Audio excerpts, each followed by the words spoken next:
They descended through the rolling clouds of a hot summer afternoon over southeast Texas. Arriving from all points of the compass, they were members of one of the world's most elite fraternities, astronauts. The first to orbit the Earth, to walk in space, and to walk on the moon. Men and women with the names of Shepard, Leonov, Glenn, Borman, Stafford, and dozens more, all coming to Houston in June 1993 to pay their last respects to Deke Slayton, NASA's former chief of flight operations, a fellow astronaut, and a friend who had died recently of brain cancer. Looking down at the Johnson Space Center, some were surprised at the familiar landscape. They'd expected change after all these years, but at first glance the surroundings seemed to be just as they remembered them. In 1961, no one had known how long the nation would support men in space. Only 2 Americans and 2 Russians had ridden rockets. But those 4 flights had triggered a race between 2 superpowers in a world where nations were choosing sides. The goal was to put a man on the moon, and both Washington and Moscow grabbed for the brass ring. America's National Aeronautics and Space Administration would enlist more than 20,000 companies and 400,000 people to do the job. At the very apex of this pyramid of talent were 7 military pilots with the new title of astronaut. Idolized and hailed as heroes, they were called the Mercury 7. Their names became household words: Scott Carpenter, Gordon Cooper, John Glenn, Gus Grissom, Wally Schirra, Alan Shepard, and Deke Slayton. There were critics who condemned President Kennedy's quest for national honor as a waste of money. Those who had a clear vision of the future dismissed the grumbling. The technical effort that went into reaching the moon would have countless other applications.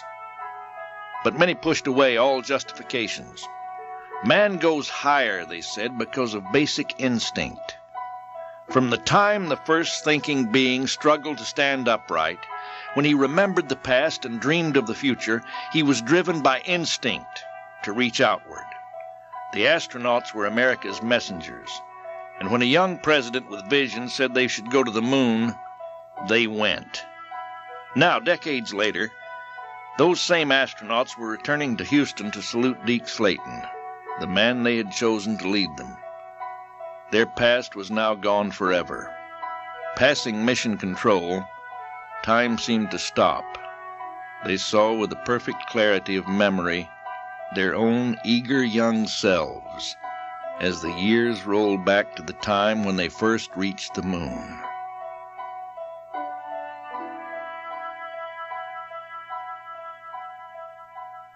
Chapter 1. The Landing. The 2 astronauts swooped toward the lunar landscape. As they looked through their visors, the lifeless face of the moon rushed toward them. Their landing ship was named Eagle, and within its cramped cabin, Neil Armstrong and Buzz Aldrin stood with their legs spread, each sealed within the protective layers of a pressurized spacesuit. They glanced at the glowing numbers on their timers. They were minutes from the moment they would ignite the engine beneath their feet and descend to the moon's surface. 250,000 miles away in Houston, a fellow astronaut named Charlie Duke was the only one authorized to communicate with Armstrong and Aldrin. It was time to send the message. Eagle, Houston, he spoke into his microphone. His words raced across space at 186,300 miles per second. If you read, you're a go for powered descent. Armstrong and Aldrin were not alone in space.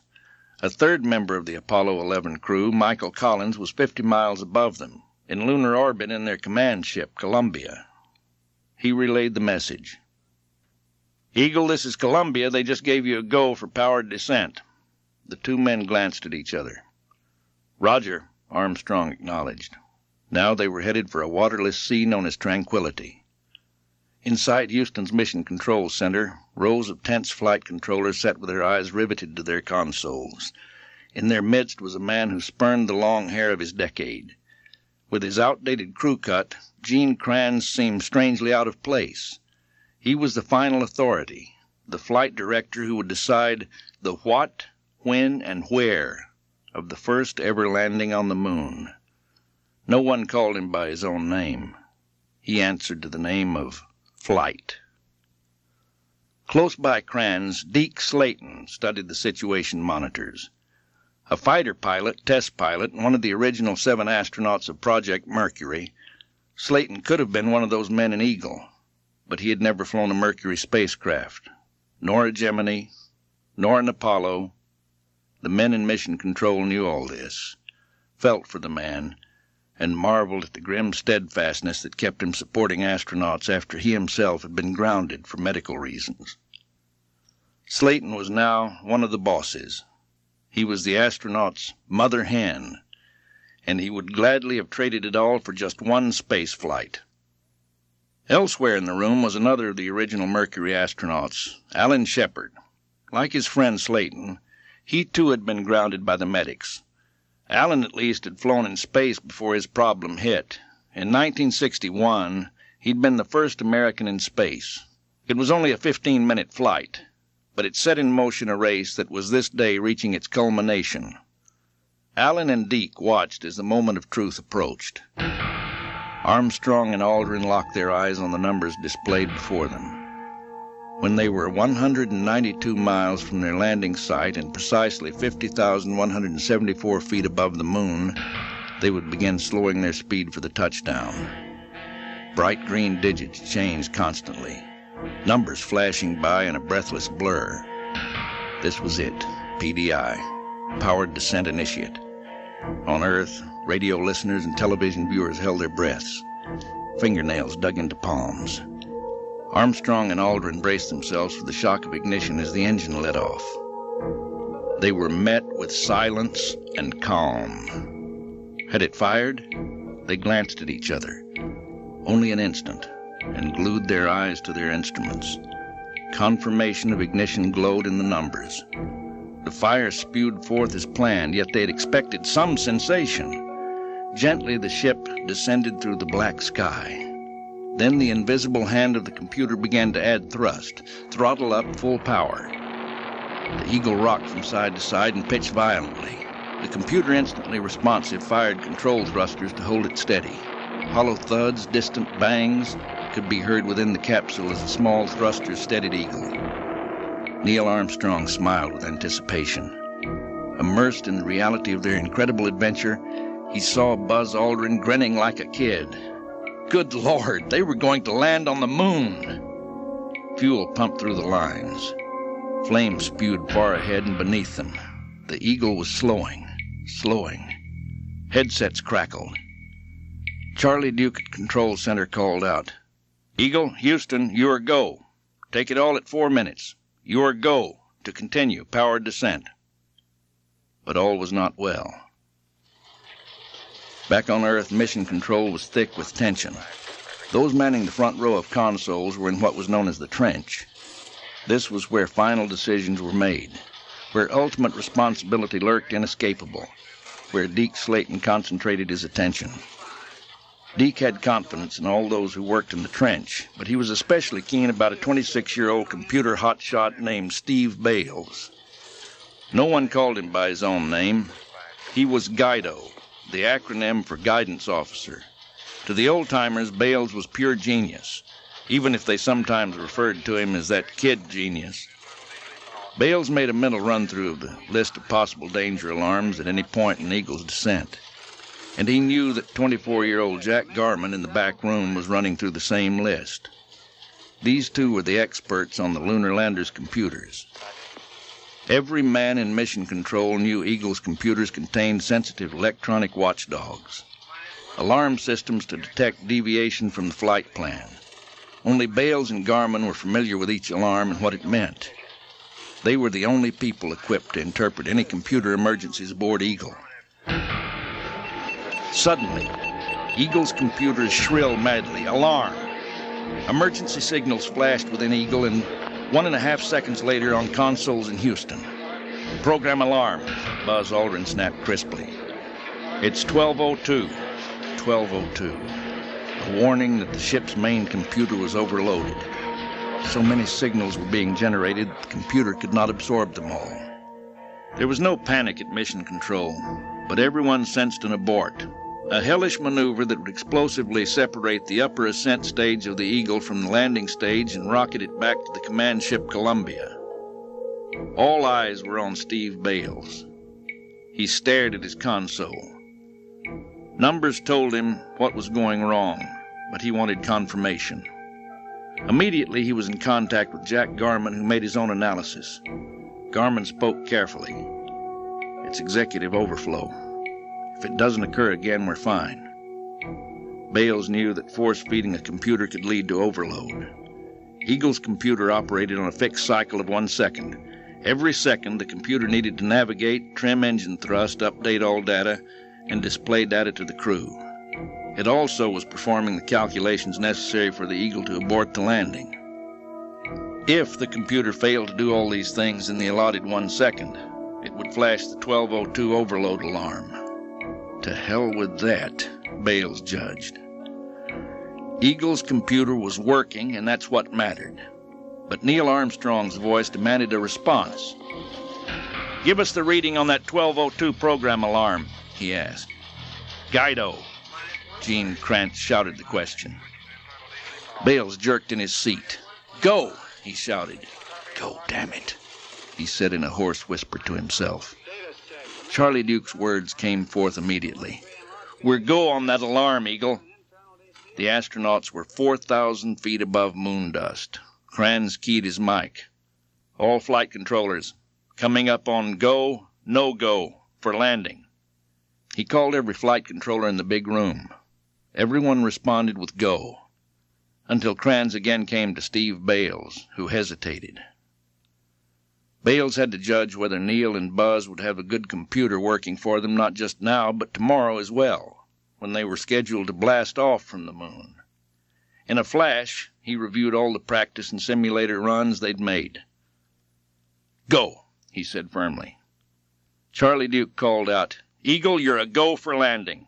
3,000 feet up, another alarm sounded. A 1201, another executive overflow. Kranz shouted to Bales, "Guido, what about it?" Deke Slayton locked eyes with Steve Bales. It was Steve's call. "Go," Bales snapped. "Just go." Charlie keyed his mic. "We're a go, Eagle. Hang tight, we're go." 1,300 feet above the moon's surface, Eagle began its final descent. Now they were so close, Neil had to fly this ship. Both men studied the surface of the moon. They'd made simulated runs so many times that they knew their intended landing site as well as they did the airfields back home. Almost immediately, they noticed they weren't where they were supposed to be. Damn! Eagle had overshot the landing zone by 4 miles. Boulders surrounded a crater wider than a football field, and Eagle was running out of fuel and headed straight for it. There was no time to waste.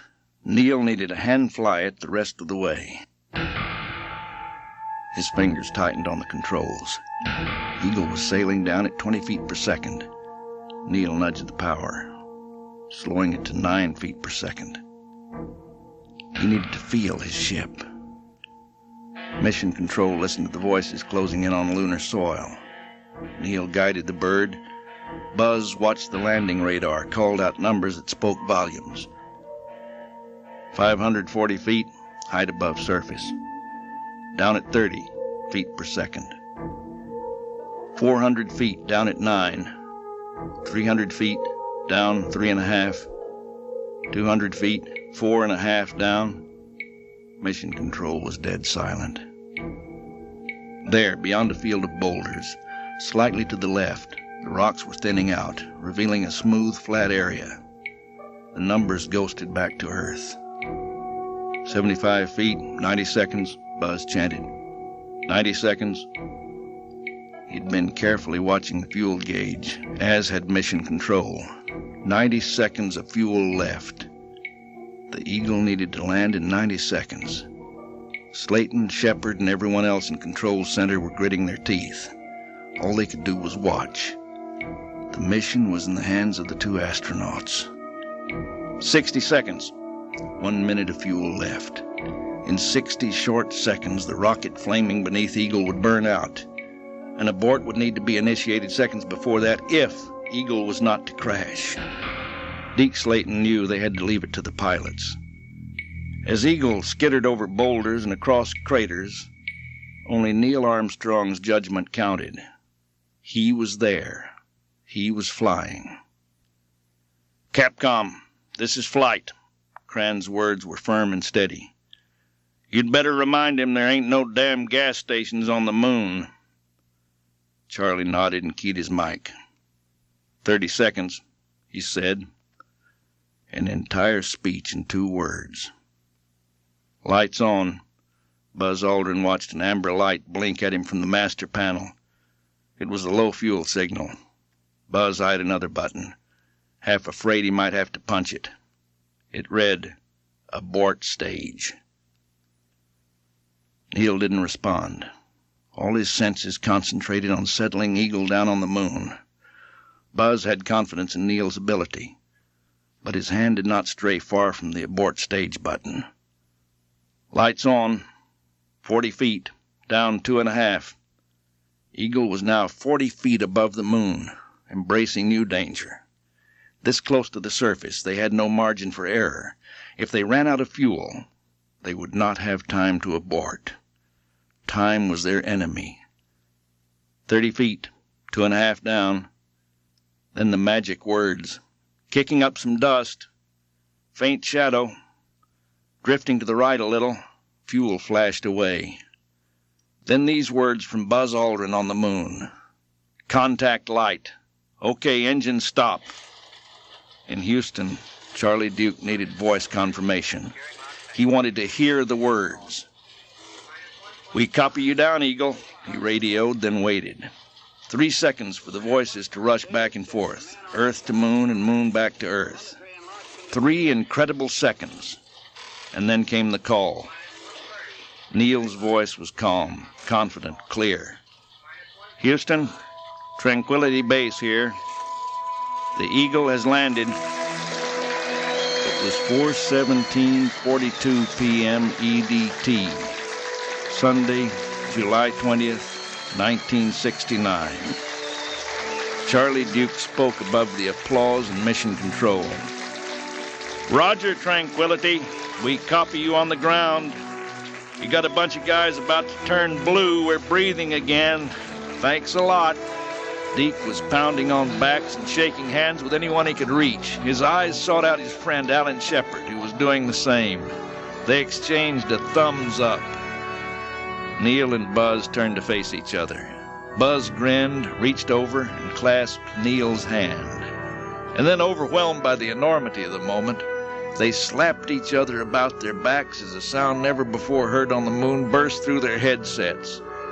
Charlie Duke had opened his microphone, and the celebration inside Mission Control poured across 250,000 miles and brought smiles to the faces of the only 2 living creatures on the moon.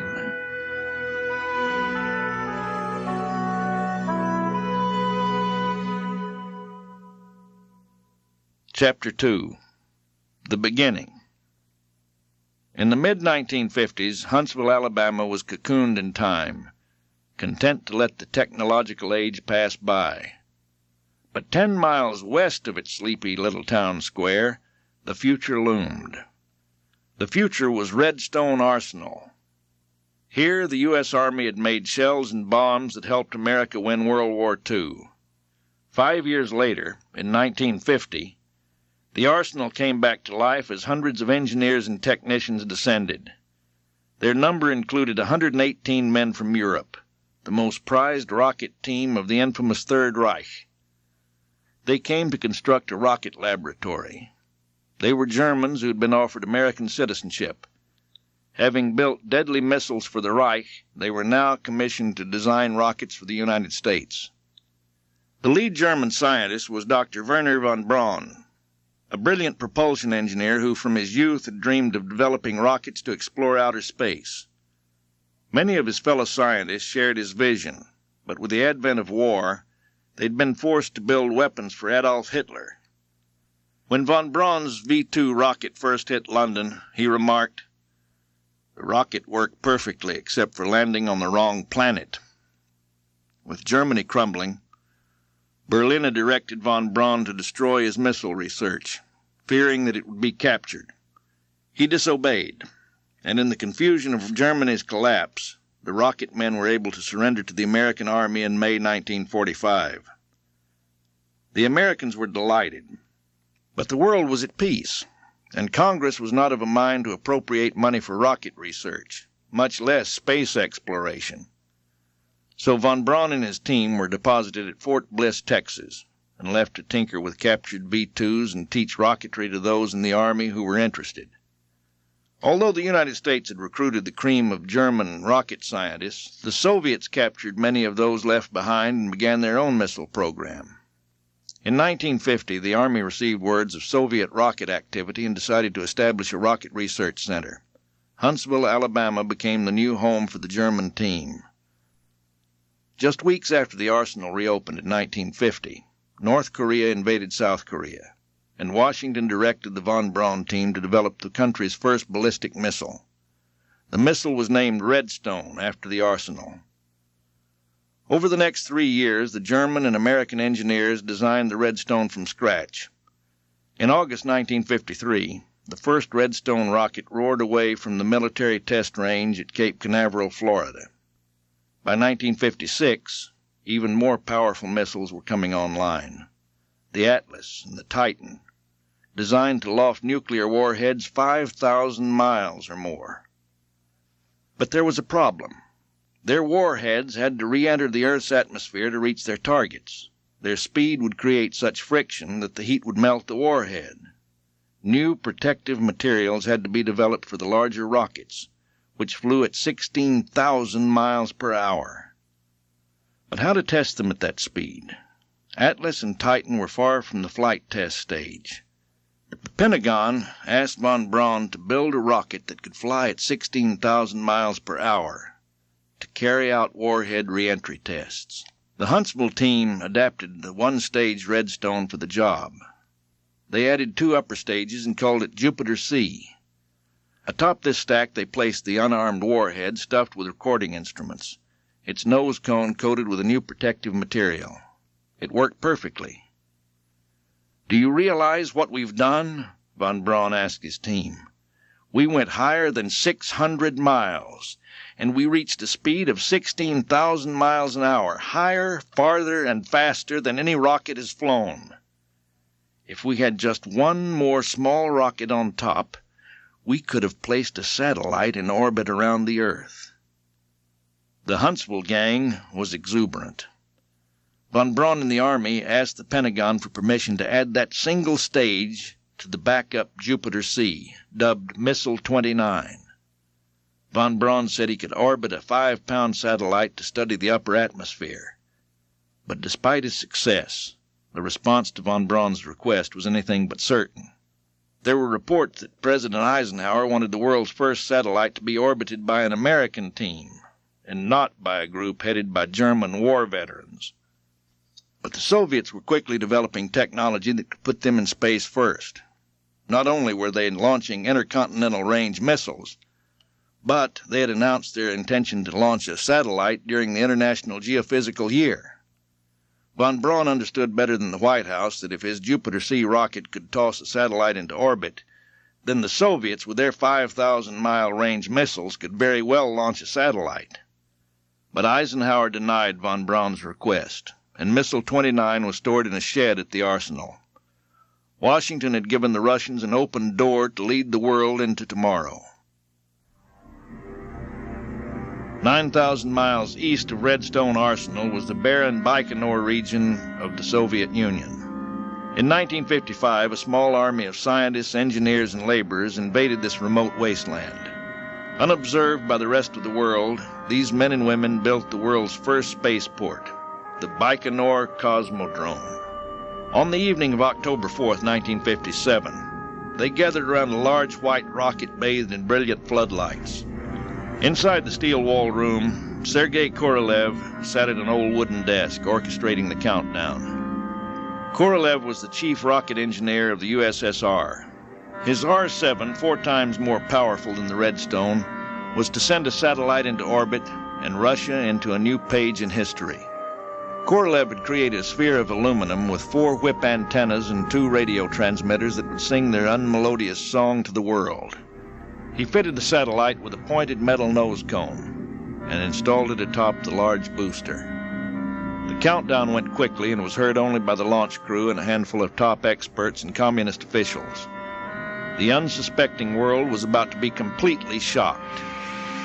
10 minutes and counting. The launch tower rolled back. R-7 stood alone with its super-cold fuels venting plumes of icy fog into the night.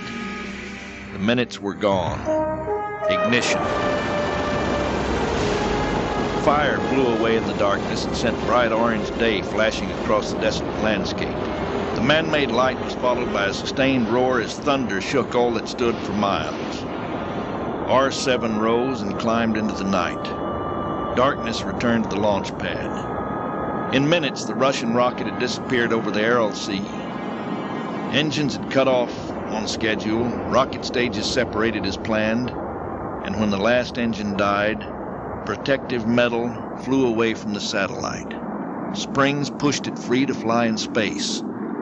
The moment it had been freed from the rocket, the satellite became known as Sputnik, fellow traveler. Sputnik was in orbit. 90 minutes later, it raced over its still steaming launch pad, its transmitter emitting a lusty beep, beep, beep. Cheers exploded from observers on the launch pad. News of Sputnik spread like breaking surf across the world. 5 bells clanged from Associated Press printers and newsrooms across the country, signaling a major story. Editors and reporters moved quickly to the keys, pounding paper. They could hardly believe what they were reading. Bulletin, London, October 4th, AP. Moscow radio said tonight that the Soviet Union has launched an Earth satellite. The satellite, silver in color, weighs 184 pounds, is reported to be the size of a basketball. Moscow radio said it is circling the globe every 96 minutes, reaching as far out as 569 miles as it zips along at more than 17,000 miles per hour. More than 500 miles below Sputnik, the Army's rocket team was enjoying cocktails with top brass from Washington at Redstone Arsenal. One of the guests, Neil H. McElroy, had just been nominated to be Secretary of Defense. Von Braun was eager to meet McElroy. He had come loaded with charts and reams of data to plead his case to launch a satellite with a souped-up Redstone rocket. He argued that Project Vanguard would fail and that the Soviet Union would embarrass the United States by orbiting the first satellite. Von Braun briefed McElroy on the potential of the Army's rockets to bring American spaceflight into reality. McElroy listened with interest. Werner was jubilant. He felt he was getting through. Dr. Von Braun. Werner stopped in mid-sentence. They all turned to see the man running into the room. "They've done it," he shouted. "They've done what?" demanded Von Braun. "The Russians. The radio just announced that the Russians have put up a satellite." Von Braun turned to McElroy. "We knew they were going to do it," he said. "They kept telling us, and we knew it. And I'll tell you something else. Vanguard will never make it." McElroy gestured in protest. "Doctor, I'm not yet the new secretary." "But you will be," Von Braun interrupted. "And when you have the authority, for God's sake, turn us loose. Give us the green light, Mr. Secretary. Just give us the green light. We can put up a satellite in 60 days. The world reacted with shock and no small measure of fear. A satellite, racing overhead, had seemed impossible until this moment. Screaming headlines reported that Sputnik was circling the Earth at incredible speeds, unstoppable.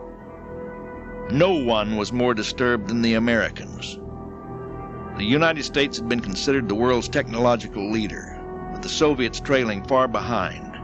Sputnik not only marked the emergence of the Soviet Union as a technological power, but it demonstrated for the first time that the Russian military had the rocket power to deliver nuclear weapons across continents and oceans. The Eisenhower administration tried to minimize the significance of the Soviet achievement and the threat to national security. After all, Eisenhower told a news conference, The Russians have only put one small ball in the air. But Soviet Premier Nikita Khrushchev boasted that Sputnik demonstrated the superiority of communism over capitalism. People of the whole world are pointing to the satellite, he stated. They are saying, the U.S. has been beaten. People everywhere were looking up at the sky, hoping to glimpse the satellite. In Newport, Rhode Island, a young U.S. Navy test pilot, Alan Shepard, was definitely interested in seeing it. The papers said Sputnik could be seen that evening, and Shepherd went outside to take a look. No sooner had he settled into a comfortable position than he saw it, a star that blinked as it moved. That little rascal, he said to himself as it moved closer. Shepherd knew he was catching a glimpse of the future, and he stood in place, not wanting that brief slice of tomorrow to leave. Some 3 hours and 2 orbits after Shepherd saw it, Sputnik was moving northeast across Southern California and Edwards Air Force Base. There another young test pilot decided to go take a look as this new man-made object raced across the heavens. At the time, Deke Slayton was a member of the fighter test group at Edwards. These pilots were flying higher and faster than any others in the world. They were the best. Tonight, Deke waited to see something flying higher than he'd ever gone. 40 times higher, 15 times faster. He was convinced this was the beginning. He looked for anything moving, waiting until it was clear that the only things overhead were the stars and planets. I must have been looking in the wrong place, he thought. 30 days later, the Russians did it again.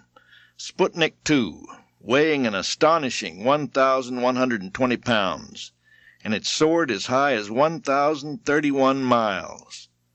But what grabbed the world's attention was that inside the new Sputnik was a dog named Laika. A living, breathing creature was orbiting the Earth. Test pilots like Alan Shepard and Deke Slayton had no doubt that humans soon would follow. Under pressure from the Eisenhower administration, the Vanguard team rushed the rocket to its launch pad in Cape Canaveral. The press coverage was enormous. On December 6, 1957, 2 months after Sputnik, the Vanguard countdown finally reached its final seconds. 4, 3, 2, 1, 0. Vanguard spat fire, lurched forward, and fell back, breaking apart and crumpling into a ghastly fireball. The tiny satellite was blasted off the top of the rocket and rolled into the brush. Lying on the sand, it began to broadcast its radio signals. Columnist Dorothy Kilgallen asked, "Why doesn't somebody go out there and find it and kill it?" Something had to be done. President Eisenhower finally gave the von Braun team the green light. A 31-pound satellite was mounted atop the Jupiter C. The White House didn't want to be reminded that the rocket was the same damn Jupiter C that could have placed the satellite in orbit more than a year before Sputnik. So they told the Army to change the name, and Jupiter C became Juno 1. After 3 days of delays, Juno 1 was ready to lift off on January 31, 1958. At 10:45 p.m., thunder crashed across the Cape. The rocket burned a fiery path into the night sky as it reached for von Braun's stars. Von Braun monitored the liftoff from the Pentagon. As the rocket rose, he shifted in his seat and then paced the floor. He was greatly relieved when the launch went as planned, but no one could tell for certain if the satellite was in orbit. Definite confirmation would come from a station in California only after the satellite had made nearly one orbit. The minutes passed. Von Braun had calculated that it would take the Juno 1 106 minutes to reach the California tracking station. When the satellite signal was not received at the expected time, von Braun again began to pace the room. Pickering was on the phone to the California station, waiting anxiously. Suddenly his voice boomed through the room. "They hear her, Werner! They hear her!" Werner von Braun walked onto the stage of an adjoining auditorium filled with applauding reporters. "It was one of the great moments of my life," he said. "I only regret we didn't do it earlier." Instantly, he became a national hero. Von Braun, 45, personifies man's drive to rise above the planet, Time magazine declared. Von Braun, in fact, has only one interest, the conquest of space, which he calls man's greatest venture. The satellite von Braun's rocket had launched was named Explorer 1. With Explorer 1, the United States was catapulted into the space age and into what would become a fierce competition with the Soviet Union for dominance of this new frontier.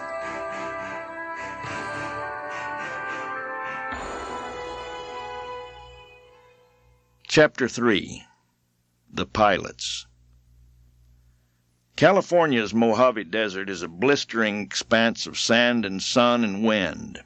Gnarled Joshua trees stand like sentries at Edwards Air Force Base, a military installation on the edge of nowhere. The flat, dry desert lake bed stretches for miles in all directions, offering the world's longest runways. It was at Edwards that the National Aeronautics and Space Administration in 1958 focused its search for America's first astronauts.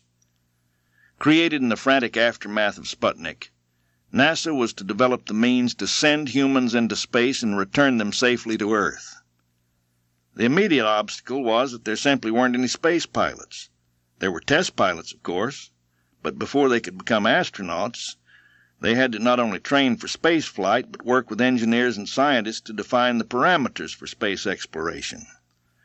NASA wanted stable, college-educated professionals who'd been screened for security. Military test pilots fit the bill, and Edwards, just 150 miles northeast of Los Angeles, was one place where they could be found. Deke Slayton was a lead pilot at Edwards, assigned to test the new F-105 Thunder Chief fighter bomber. When Slayton flew, other pilots at Edwards would dump their gear in the ready room and watch and listen. Before the war, Deke had never even been up in an airplane, but somehow he knew the sky was where he belonged, and when the war began he signed up for cadet training. By 1942, he was on his way to combat, flying B-25 bombers in Europe through flak storms and attacks by German fighters. When the Third Reich was vanquished, Deke was sent to fight in the Pacific. Afterwards, Deke began the long climb toward test pilot. In 2 years, he earned a 4-year aeronautical degree from the University of Minnesota. He tried a desk job at Boeing Aircraft and then headed back to the military, where he cut his teeth on Air Force jet fighters. Now Edwards was home. He felt he had the best job in the Air Force, test pilot. That was long ago.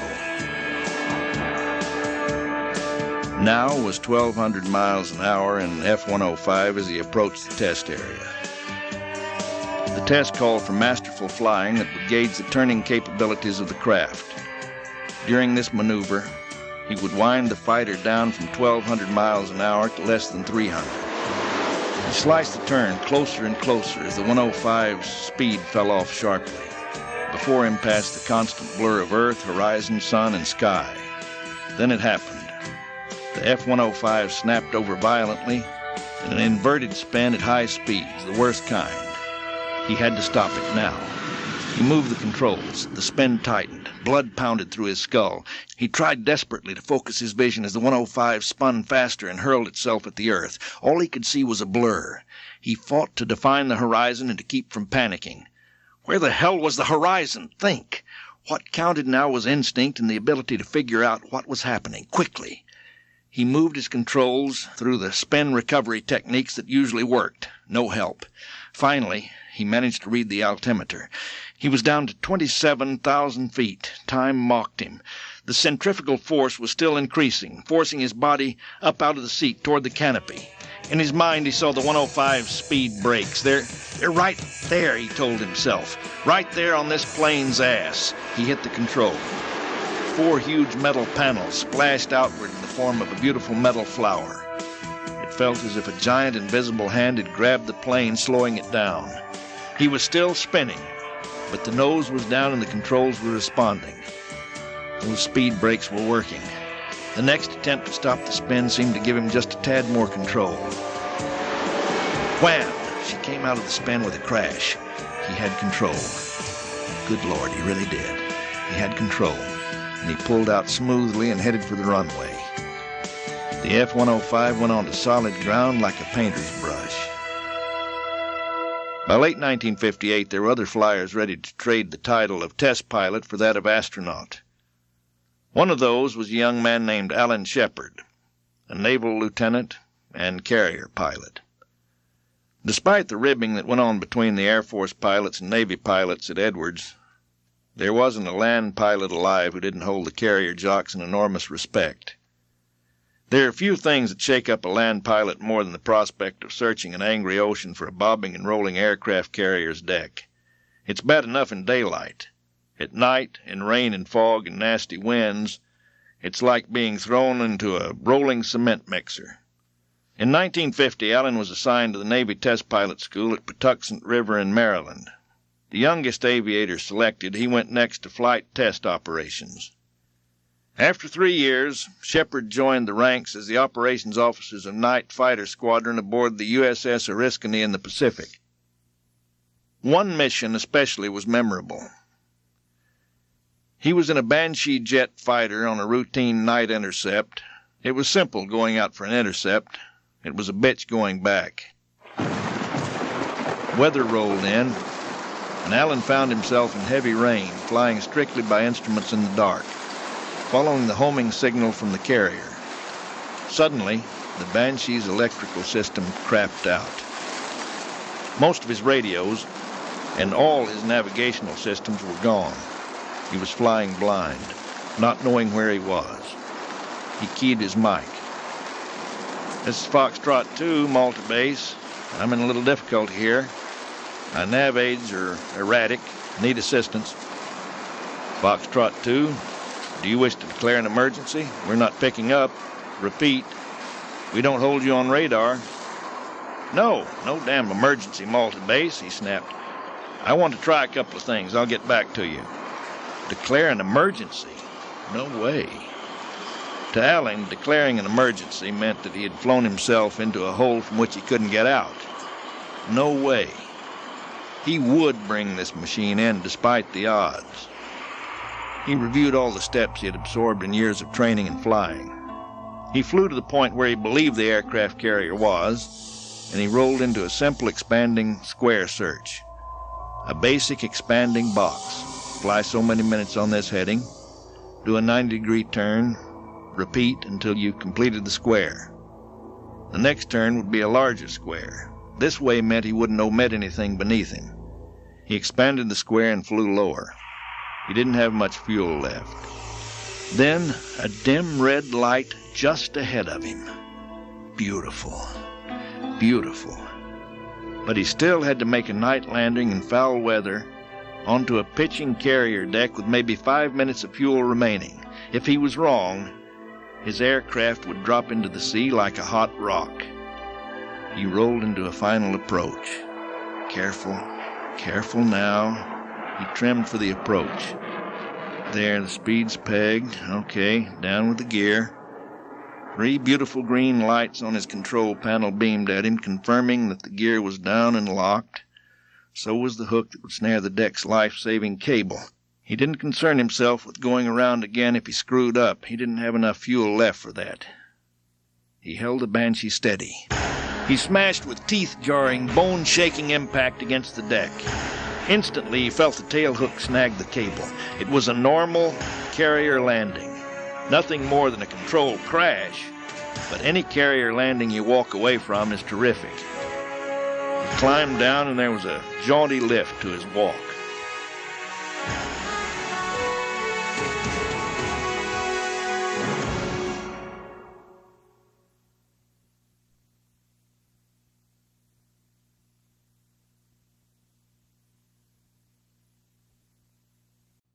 Chapter 4.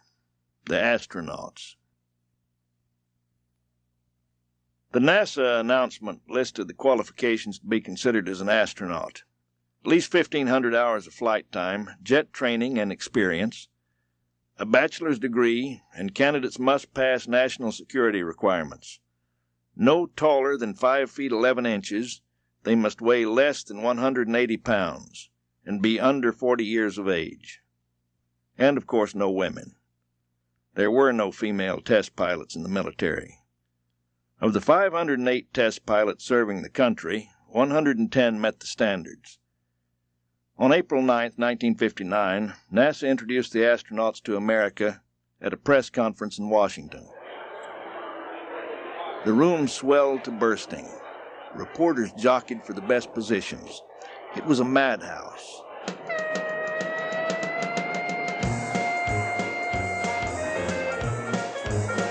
In moments, the space agency would present 7 brave volunteers who would lead America into space and leave the Russians behind. Men who would dare ride the rockets that so often exploded in raging fireballs over Cape Canaveral.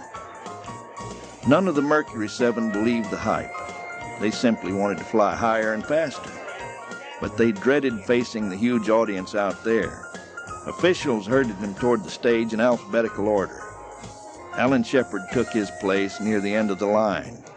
This was the first time he had a good look at Deke. Slayton was as nervous as a cat dancing in a frying pan. Alan watched Deke's bow tie riding up and down his Adam's apple as he kept clearing his throat. Deke leaned toward him. "I'm nervous as hell. I hope it's over in a hurry." "Me too," Alan said, smiling. Alan's smile was sugar and honey. "Those, bow ties coming back in style?" he asked Deke. "What's wrong with my damn tie?" Deke hissed at him. "Well, nothing really," Alan said nonchalantly.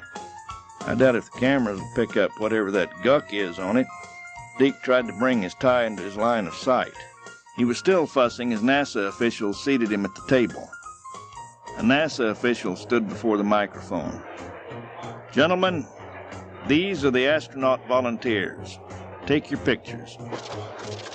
The sea of arms, legs, and waving hands heaved forward. Some crawled along the floor for a better angle.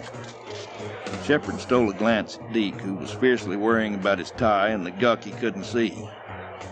This fighter test pilot who'd flown combat and faced death in the skies over Edwards was as self-conscious and uncomfortable as if he'd been tied stark naked to a tree, about to be lunch for a very hungry lion. "Okay, ladies and gentlemen, take your seats. Take your seats. Thank you." As the press corps receded, Shepherd found himself grinning. Slayton nudged him. "What the hell's so funny?" Alan gave Deke a gentle elbow. "There's nothing on your tie, Slayton," he said quietly. Deke looked startled. "What?" Alan grinned. "Gotcha." NASA Administrator Keith Glennon began rolling off the names of the Mercury 7. Malcolm Scott Carpenter, a Navy lieutenant, veteran of the Korean War and test pilot. Leroy Gordon Cooper, Jr., an Air Force captain, test pilot, and fighter jock. John Herschel Glenn, Jr., a Marine lieutenant colonel who had flown nearly 150 combat missions in 2 wars. Virgil Gus Grissom, an Air Force captain, a veteran of 100 combat missions in Korea. And Walter M. Schirra, Jr., a Navy lieutenant commander, also a veteran of Korea. Glennon concluded by introducing Alan Shephard and Deke Slayton. The audience erupted in heartfelt response. Deke Slayton knew he'd never forget this moment. My God, he thought, they're applauding us like we've already done something, as if we were heroes. Deke nudged Shepherd. They both knew that from this day on they were part of something extraordinary. Edwards Air Force Base was as remote as any pilot's wife would ever find herself and her family. A desert wasteland, but after a time, it had become home. After NASA presented the Mercury 7, reporters, photographers, and television crews flooded Edwards. Marge Slayton wondered if life would ever be normal again as she did her best to field the nonstop torrent of questions. "Of course I'm pleased my husband was selected as an astronaut. It's a great honor. Yes, I'm familiar with the dangers. I've lived with them for years through Deke's service as a fighter pilot and test pilot. No, I have no reservations about what he has chosen to do."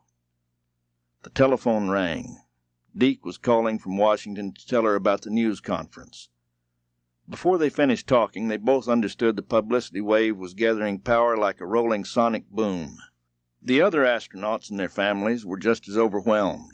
In Virginia Beach, Alan Shepard's wife, Louise, drove herself and her daughters Laura and Julie and niece Alice to a nearby beach. She walked along the sand and wondered how Alan was handling this new experience. He'd been so excited when he left for Washington. "Mrs. Shepherd?" The sudden intrusion of the question startled her. "We're from Life magazine, Mrs. Shepherd," said a smiling reporter. "We'd like to take some pictures." She returned the smile. "Okay," she answered. The cameras clicked. She stood for a moment, then turned to the girls. "Time to go," she called. Quickly they returned to the car. Driving home, Louise felt she'd made an escape. Then, rounding the corner, she knew the photographers on the beach had been just a harbinger of an invasion. She couldn't believe her eyes. Cars and vans filled the street. People milled about, along her driveway, in her front lawn. Men and women with notepads, tape recorders, cameras. All eyes were staring at her, ready to move in for close-ups. "Stay close to me, girls," she told them as she edged into the driveway. The microphones and camera lenses swarmed the car. "How does it feel to be the wife of an astronaut? Are you worried he'll be killed? What do your kids think? Are you worried he'll be killed?" The question would be repeated again and again and again. She left the girls in the car and strode into the midst of the crowd, smiling and answering questions politely. There was no way the neighborhood could miss the uproar from the Shepherd's front lawn. Mrs. Clark remained in the safety of her home next door, but sent her son, Sumner, to investigate the commotion. Sumner walked across to the Shepherds and pushed his way into the crowd. His eyes widened at what he heard, and he ran home with the news. Mom, Mr. Shepherd's going to the moon." Mrs. Clark shook her finger at her son. "Sumner, you are not one bit funny."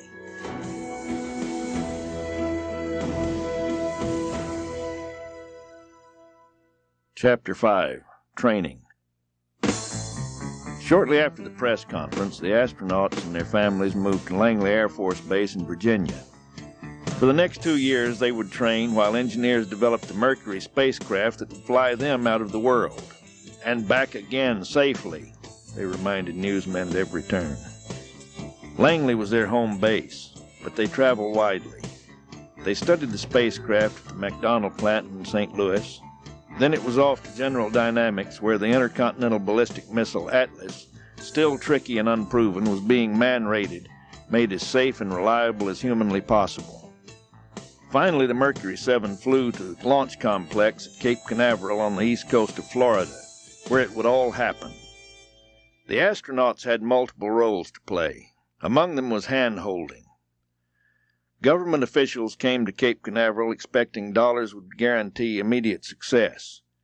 They were shocked when the first Atlas, topped with an unmanned Mercury spacecraft, was launched on a tail of fire into the clouds, where it promptly blew itself all to hell. The congressman looked at the astronauts as the Atlas tumbled to the earth in flaming chunks. "You're going to get on top of one of those things?" they asked. Several months into training, a potential problem came knocking on Deke Slayton's door. The astronauts were making runs in the NASA centrifuge, a cockpit at the end of a giant rotating arm. The centrifuge generates the same forces as high-gravity maneuvers, such as very tight turns or sharp pullouts from a dive. The idea was to see how long a pilot could hang in there before he would pass out. Deke was a whiz at it. He handled G-loads that amazed even those running the machine. The flight surgeon, Air Force Lieutenant Colonel William Douglas, was fastening sensors on Deke's skin. Suddenly Douglas stopped short. "What is it, Bill?" Deke asked. "Not sure. I think I'm getting an irregular heartbeat." Douglas rechecked the sensors, adjusted the monitoring equipment, and called for a centrifuge run at 3G. Slowly the flight surgeon felt his own heart sink. Deke's irregular heartbeat wasn't in the equipment. It was in Deke's chest. One look at the doctor's face and Deke had the bad news. Something was wrong. And Deke knew that if the medical test showed any cardiac irregularity, he would be grounded. Immediately, Deke quit smoking, knocked off the coffee, jogged like a man possessed. Every day he ran. It didn't help. The irregular heartbeat would last for 2, sometimes 3 days. Then it would vanish. But sure enough, about 10 days later, it would come back. No one knew just what was happening inside Deke's body. Dr. Douglas called in some of the leading cardiologists in the country. They were baffled. They lacked answers, but their reports left no doubt about how NASA should proceed. Despite the irregularity, it is our opinion that this condition in no way affects the performance of astronaut Slayton. It is also our opinion that he should be accepted for spaceflight operations. NASA accepted the doctor's reports, and they subjected him to more rigorous tests every day. He was slammed into deep pools in a sealed spacecraft so he could become proficient at opening the hatch, swimming to the surface, and activating his escape systems. But all such tests paled alongside the most punishing test of all. Survival training in the wild, NASA called it. The astronauts were dumped in deserts, atop rugged mountains, in jungles and other remote sites, and left to fend for themselves. But they almost preferred the wilds to the reporters who were after one thing above all: the name of the first American to be launched into space. They went after everybody in NASA who might have the answer, but all their efforts failed. And the issue of who was to be the first in space would ultimately be settled in a way even the astronauts themselves never expected.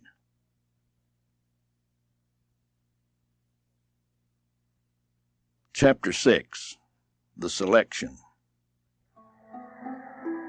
It wasn't just the waiting, it was the tension. It was almost painful. And the 7 Mercury astronauts fidgeted at the desks in their offices, doodling and making small talk. Eyes kept returning to the clock on the wall. 5:15. It was January 19, 1961. Tomorrow, Jack Kennedy would be sworn in as President of the United States. But right now, Robert Gilruth was more important to these men than a dozen Kennedys. Gilruth ran Project Mercury. A brilliant engineer and manager, he was the biggest name in the manned spaceflight business. The high priest with the final say on who would fly in space. That afternoon he'd called them. "How about hanging in after quitting time, guys? I have something to tell you."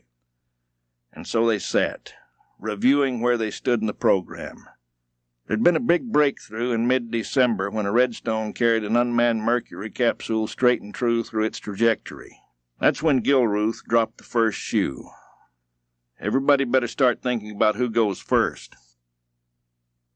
Okay. Then he threw them the other shoe.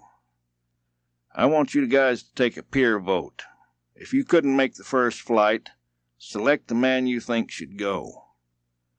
Deke judged it would go the worst for John Glenn in a peer vote.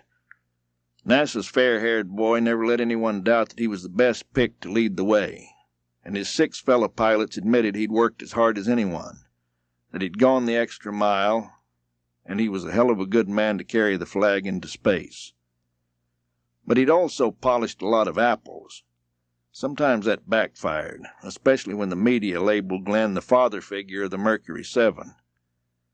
And he exacerbated it by preaching to the others about maintaining a clean-cut public image. They should knock off the partying, racing down highways, and skirt chasing, all of which he felt could lead to negative publicity. His moralizing led to heated exchanges among the pilots, and it wasn't pleasant banter. Finally, Gilruth entered the office. He cut right to the point. "What I have to say is confidential. Keep it that way. Each of you has done an outstanding job, but you all know only one man can be first. What I'm about to announce," Gilruth continued, "is the most difficult decision I've ever had to make. It is essential it be known to only a small group of people. We'll tell the public at the appropriate time." He hesitated. Then, "Alan Shephard will make the first suborbital Redstone flight," he said flatly. Every man except Shepherd experienced deep shock. Gilruth continued. "Gus Grissom will follow Alan on the second suborbital flight. John Glenn will be backup for both missions." Wham! Deke couldn't believe that he wasn't even among the first 3. It didn't matter that the 3 other men were going through the same shock. Deke wondered if he was even included in the future flight program. Wasn't his heart flutter? He was stunned, downright humiliated. Then he reminded himself that Shepherd was one hell of a test pilot. NASA made it plain that the astronauts had to go along with the strategy that had been decided upon for the selection announcement. It stated merely that Shepard, Grissom, and Glenn had been selected as candidates for the first Redstone flight. The three would continue training, and as the launch neared, one of them would be tapped for history. No mention that the pilot had already been designated. It was a charade. John Glenn was the first to step forward to shake hands with Shepard. The others surrounded him, offered congratulations, and then quietly left the room. Shepard understood their disappointment. He felt sorry for them. But inside, he was dancing a jig all the way home. They all knew from the start one would go, 6 would watch. He burst through the front door. "Louise! Louise!" he shouted. She ran into the living room. "You got it?" She threw her arms around him. "You got the first ride." He shouted at her, "Lady, you can't tell anyone, but you have your arms around the man who will be the first in space." In the coming weeks, the heavy silence about the selection conspired against Shepard. A couple of astronauts tried to overrule Gilruth's decision. They wanted Glenn to lead the way, and they emphasized the wild antics for which Shepard was infamous. They said Shepard was too light-hearted for the job, and they stressed Alan just didn't have the perfect image Life magazine was painting of the astronauts. Finally, Gilruth stepped in. "I want this backbiting stopped right now," he said. "Alan Shepard is my choice, that's it." The reality was simple. If the first flight came off as planned, then all 7 men would have their crack. They had no fight with one another. Their struggle was to make the hardware safe and reliable.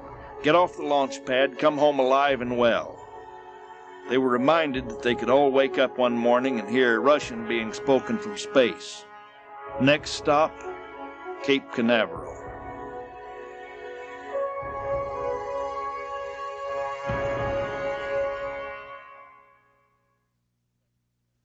Chapter 7. The Cape. Early in 1961, the Cape was a gateway to the future, an assemblage of man's latest high-tech creations. But it was also a place where humor was mixed in with the long work days, and the astronauts led the parade of space-age pranksters. The Mercury operations boss, Walt Williams, was a serious man whose usual expression was quiet determination. A smile was not a frequent visitor to his face, and one particular day on the Atlas launch pad, he suddenly remembered he had to make a speech in town. "Damn," he said. "I don't have a car, and I've got to be there in 20 minutes. "Take my Corvette, Walt," Alan Shepard graciously offered. "I'll catch a ride later with Gus or John." "Thanks, Alan." Walt rushed out from the pad and got into the car, where he sat fussing with the unfamiliar controls. He finally figured out how to start it, put it in gear, and roared off. Shepard grinned. No sooner had Williams left than he phoned the cops. "This is astronaut Alan Shepard," he shouted. "Some son of a bitch stole my Corvette. He's headed for the South Gate." But the reality was that conflict was part of every day. Arduous schedules and long wait to get into space stifled the astronauts, and they were always looking for ways to relieve frustration. The irony of playing second fiddle to a chimpanzee was particularly galling. NASA had decided to send a chimp into space as a precaution before sending Alan Shepard. All Shepard could think about were the Russian boosters rolling to their pads for the first manned space flight. The Spartan crew quarters at Hangar S added to their frustration. Sleeping quarters could be reached only by going down a long, poorly lit hallway, an unpleasant walk during which the Mercury 7 were assailed by hoots and howls of apes housed out back. They decided the humiliation of stepping aside for a monkey was bad enough, but they didn't have to live with them. So they abandoned Hangar S and took up residence at a motel along the beach. The motel was run by Henry Landworth, who as a young man had been confined to one of Hitler's concentration camps. If the astronauts gave Henry or any of his staff trouble, he would throw them out, reminding them, Customers I can always get. Good help is hard to find. Henry was one of a kind, and the longer he knew the astronauts, the fonder he became of them. He supplied them with hospitality and food and protected areas for them to relax and unwind. Gordo Cooper rewarded him one night by having the pool filled with fish so he could sit poolside with fishing pole in hand. Then there was the night the Mercury Atlas launch team and the astronauts decided to move their party to Henry's motel from a boat in the nearby Banana River. They picked up the boat, hand-carried it across the street, and planted it in Henry's swimming pool. Wally Schirra was the biggest practical joker, and he often had help from Henry.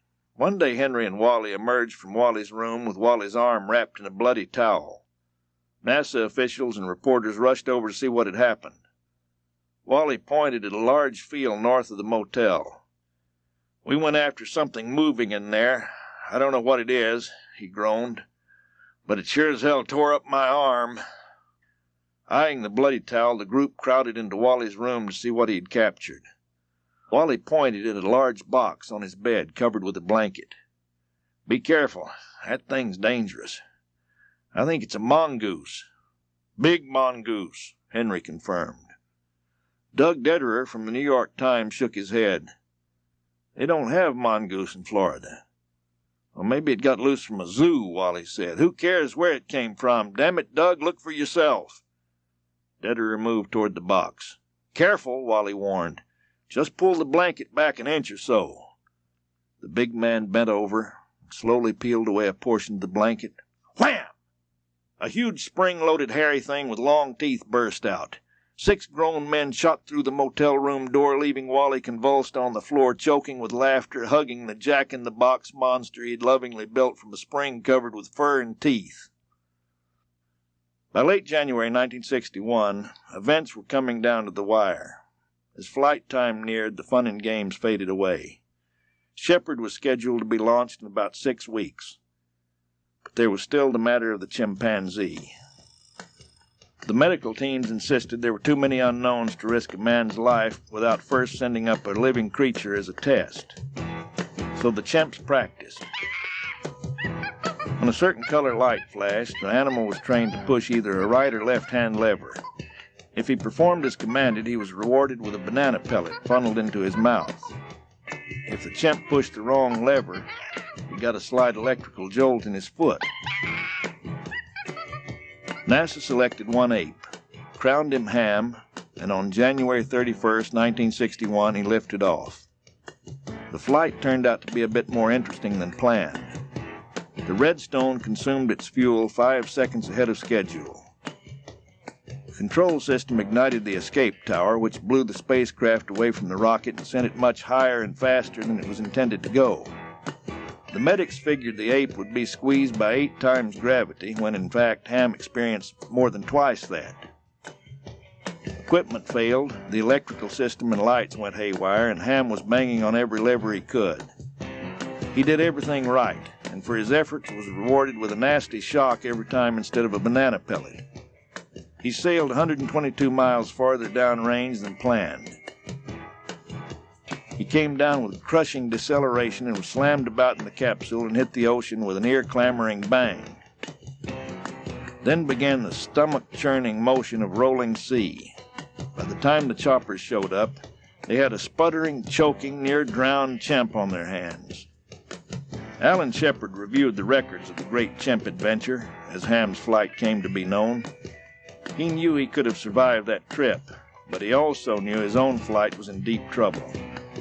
If only the damned chimp ride had been on the mark, then Alan would launch in March. But it hadn't, and Werner von Braun was showing signs of conservatism. To Shepard's dismay, von Braun required another unmanned flight. Working with engineers, Shephard confirmed that the problem had been nothing more than a minor electrical relay. The fix was easy. "For God's sake, let's fly now," Alan implored NASA officials, but Dr. von Braun stood fast. Another test flight. The March 24 Redstone flight was an absolute beauty. Shepherd could have killed. He knew he should have been on that flight. He could have led the world into space, beating the Russians. We had him, Shepherd recalled. We had him by the short hairs, and we gave it away.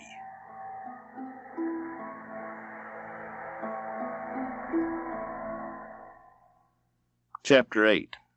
First in Space. 2 years after entering the Air Force, he won the coveted wings of a jet fighter pilot, became an expert parachutist as well.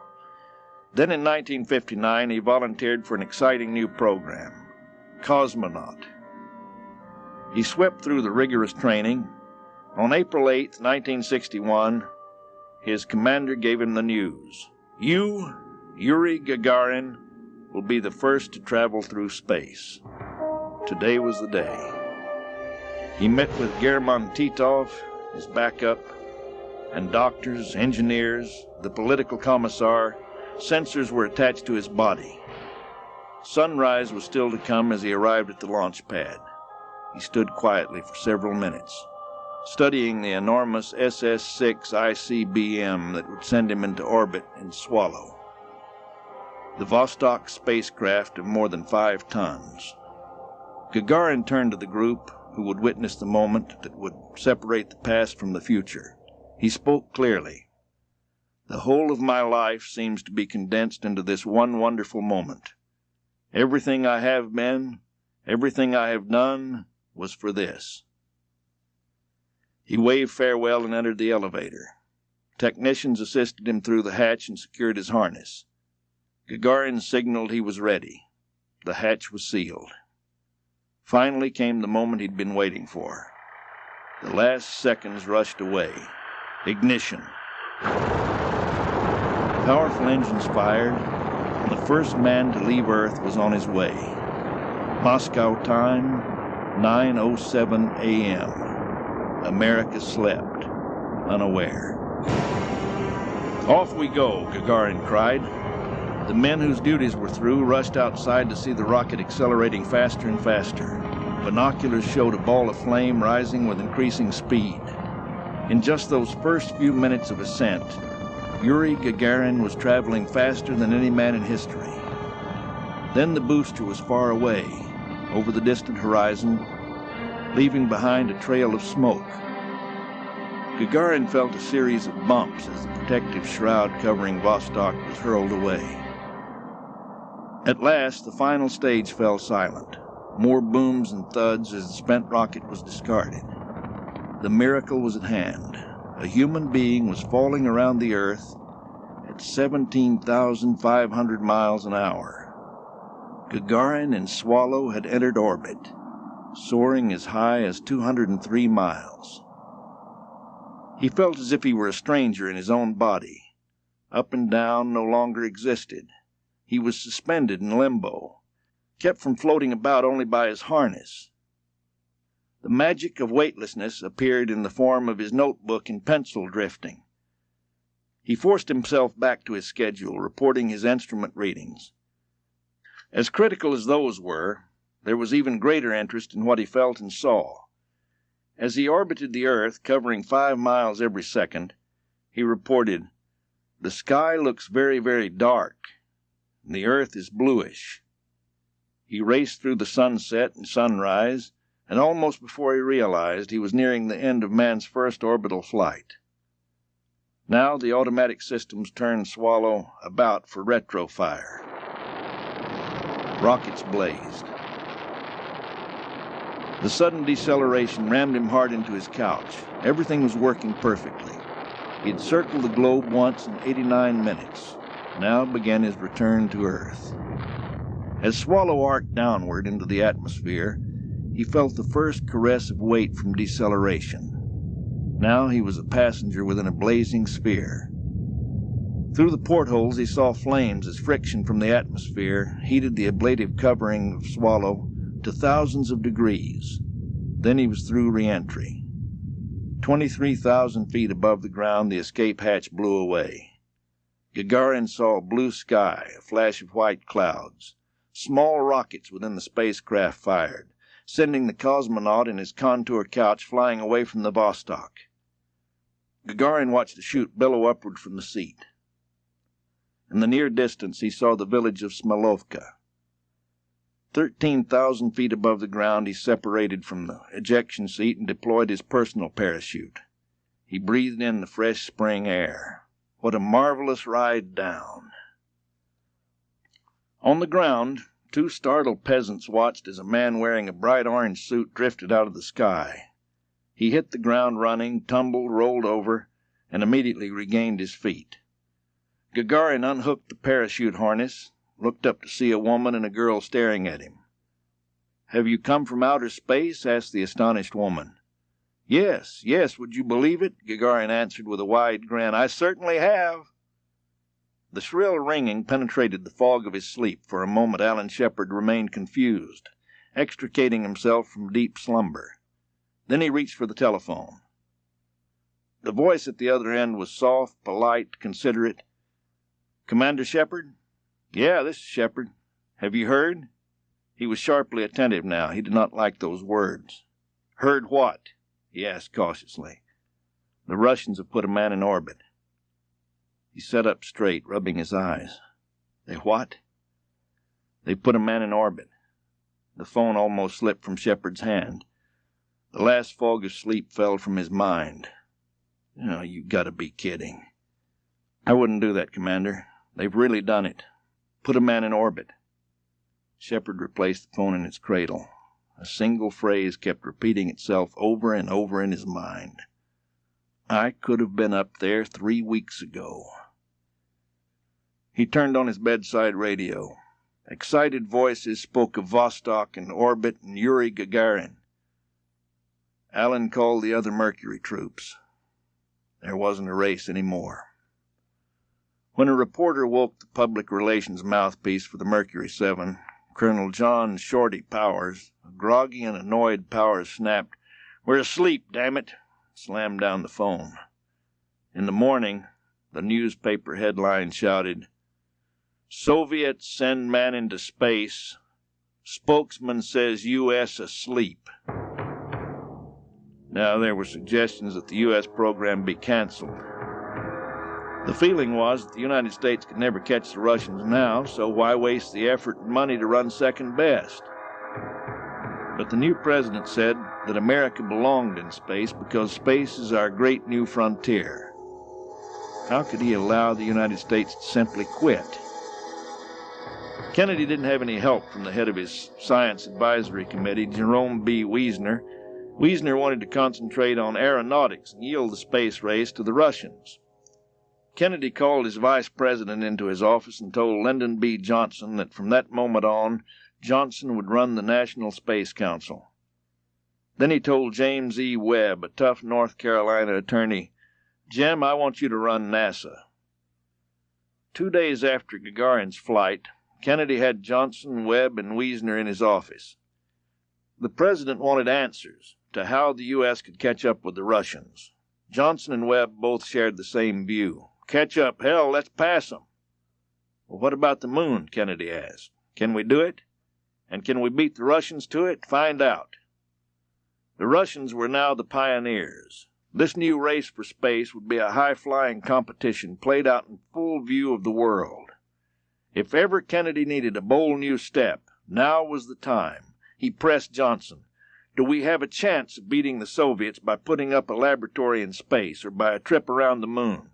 Is there any other program that promises dramatic results in which we could win?" But Wiesner still argued that a failure at this point could be devastating for national morale and prestige.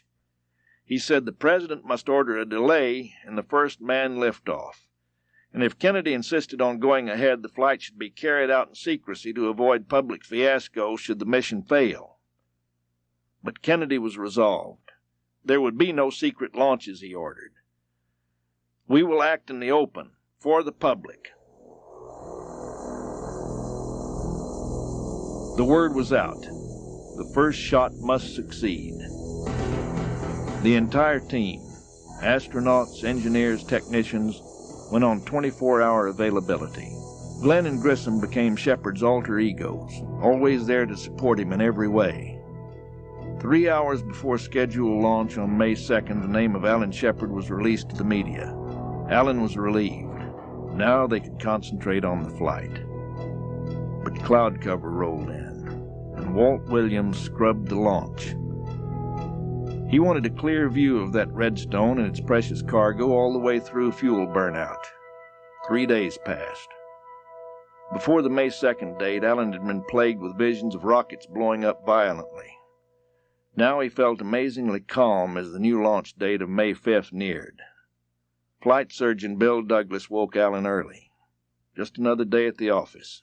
Shepherd grinned to himself as he shaved and showered, then polished off breakfast. The doctors did their usual poking and prodding, and then attached a battery of medical sensors to him. Shortly after 4 a.m., he departed Hangar S with Douglas and Gus Grissom in the transfer van.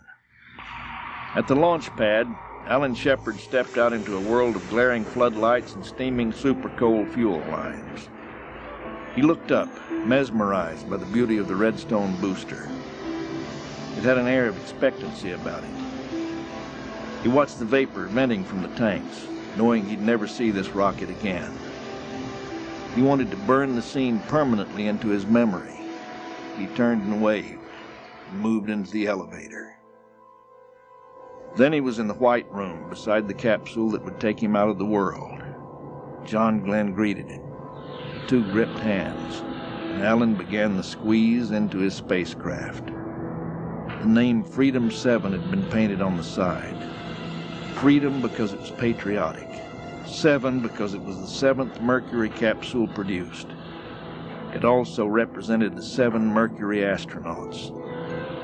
Mercury was a truncated cone 10 feet high and just over 6 feet wide at the base. Once Alan was shoehorned in, he could move his eyeballs and not much more.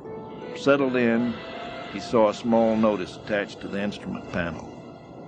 "No handball playing in here." Glenn looked through the hatch, grinning. Alan held up a gloved thumb. "See you soon," he said. The gantry crew shouted farewell. The hatch closed.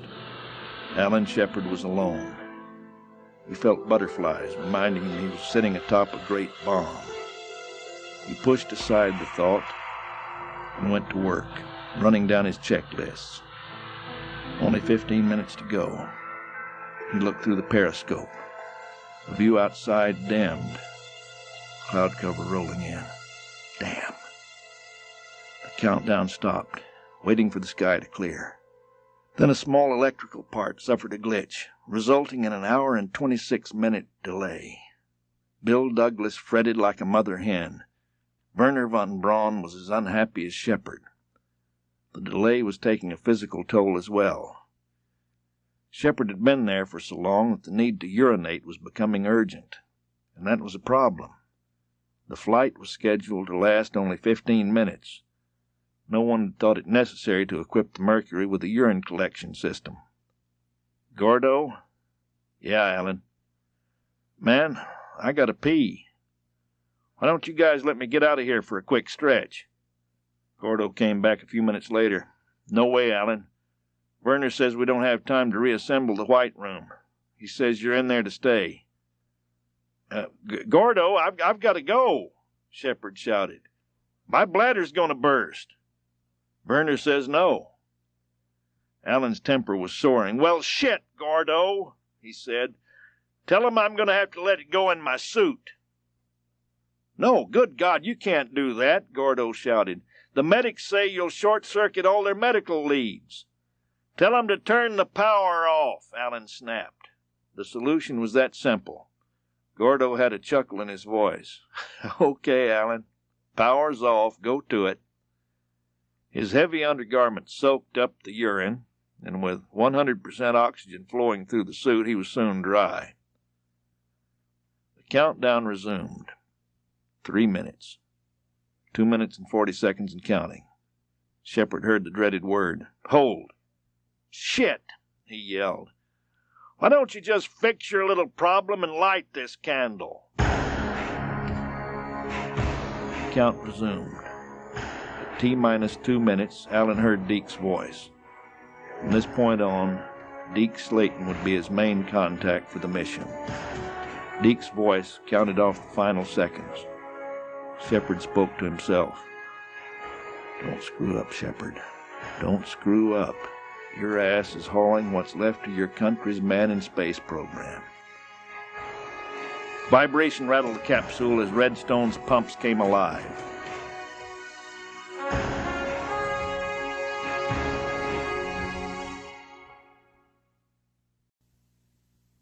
Chapter 9. Freedom 7. The television crews and reporters outside the Shepherd home played the waiting game, hoping Louise Shepherd would emerge to tell them how she felt, what her emotions were, everything from pride to fear. But no, she would not permit contemplation of something going wrong, even to herself, let alone to the wolves at the door. She had unquestioned faith in her husband. If the metal parts held together and the flame burned bright and true, then her confidence would be the same as it had always been. "Louise," her father called from in front of the TV. "Better get in here. They've picked up the countdown." She joined the family, staring at the slender rocket. T-5. Alan drew strength from Deke's voice. "Hang in there with me, Deke." 4. He pushed his feet firmly against the capsule, bracing himself. 3. Alan had his hand up near the stopwatch on the panel. He must initiate the timer at the moment of liftoff. 2. Left hand on the abort handle. The escape tower was loaded. 1. He was talking to himself. "Don't screw up, Shepherd." 0. Deke's voice sang out, "Ignition!" Rumbling far beneath Shepherd, pumps spinning at full speed, fuel gushing through the line, he tensed his body. "Liftoff," Deke called. Alan felt movement. He readied himself for the vibration. He had already turned up the volume of his headphones, not wanting to miss a word from Deke because of the thunder. Freedom 7 swayed slightly. He had first motion. "You're on your way, Jose," Deke shouted. "Roger, liftoff, and the clock has started," Alan called out. By God, he was on his way. "This is Freedom 7. Fuel is go, oxygen go, cabin holding at 5.5 psi. "I understand, cabin holding at 5.5, Deke responded. It seemed the two calmest, most assured people on the Cape this day were Alan Shepard and Deke Slayton. Even before the first movement of Freedom 7, other machines were out in force, helicopters with rescue teams. Astronauts Wally Schirra and Scott Carpenter were in F-106 jets to chase and observe the Redstone as long as they could before it sped from sight. Search planes cruised. The sea was dotted with Navy ships, all coiled to spring to Freedom 7 in the event the unthinkable happened. Every road leading to the launch pad showed fire trucks, ambulances, and whatever might be needed to back up that one man already slicing into flight. At the press site, tension was as strained as anywhere else, for the Fourth Estate was hooked up to receiving facilities not only in the United States but throughout the world. Of the hundreds of newsmen and women working the first manned launch, proud of their journalistic self-discipline, many simply blew their cool. They were unashamedly screaming, "Go, go, go," as they pounded fists on the wooden railings and against the backs of their compatriots.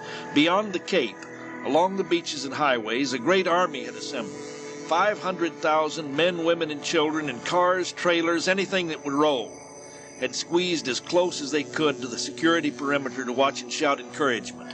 At the sight of Redstone breaking above the tree line, their combined chorus of hope and prayer was almost as mighty as the roar of the rocket.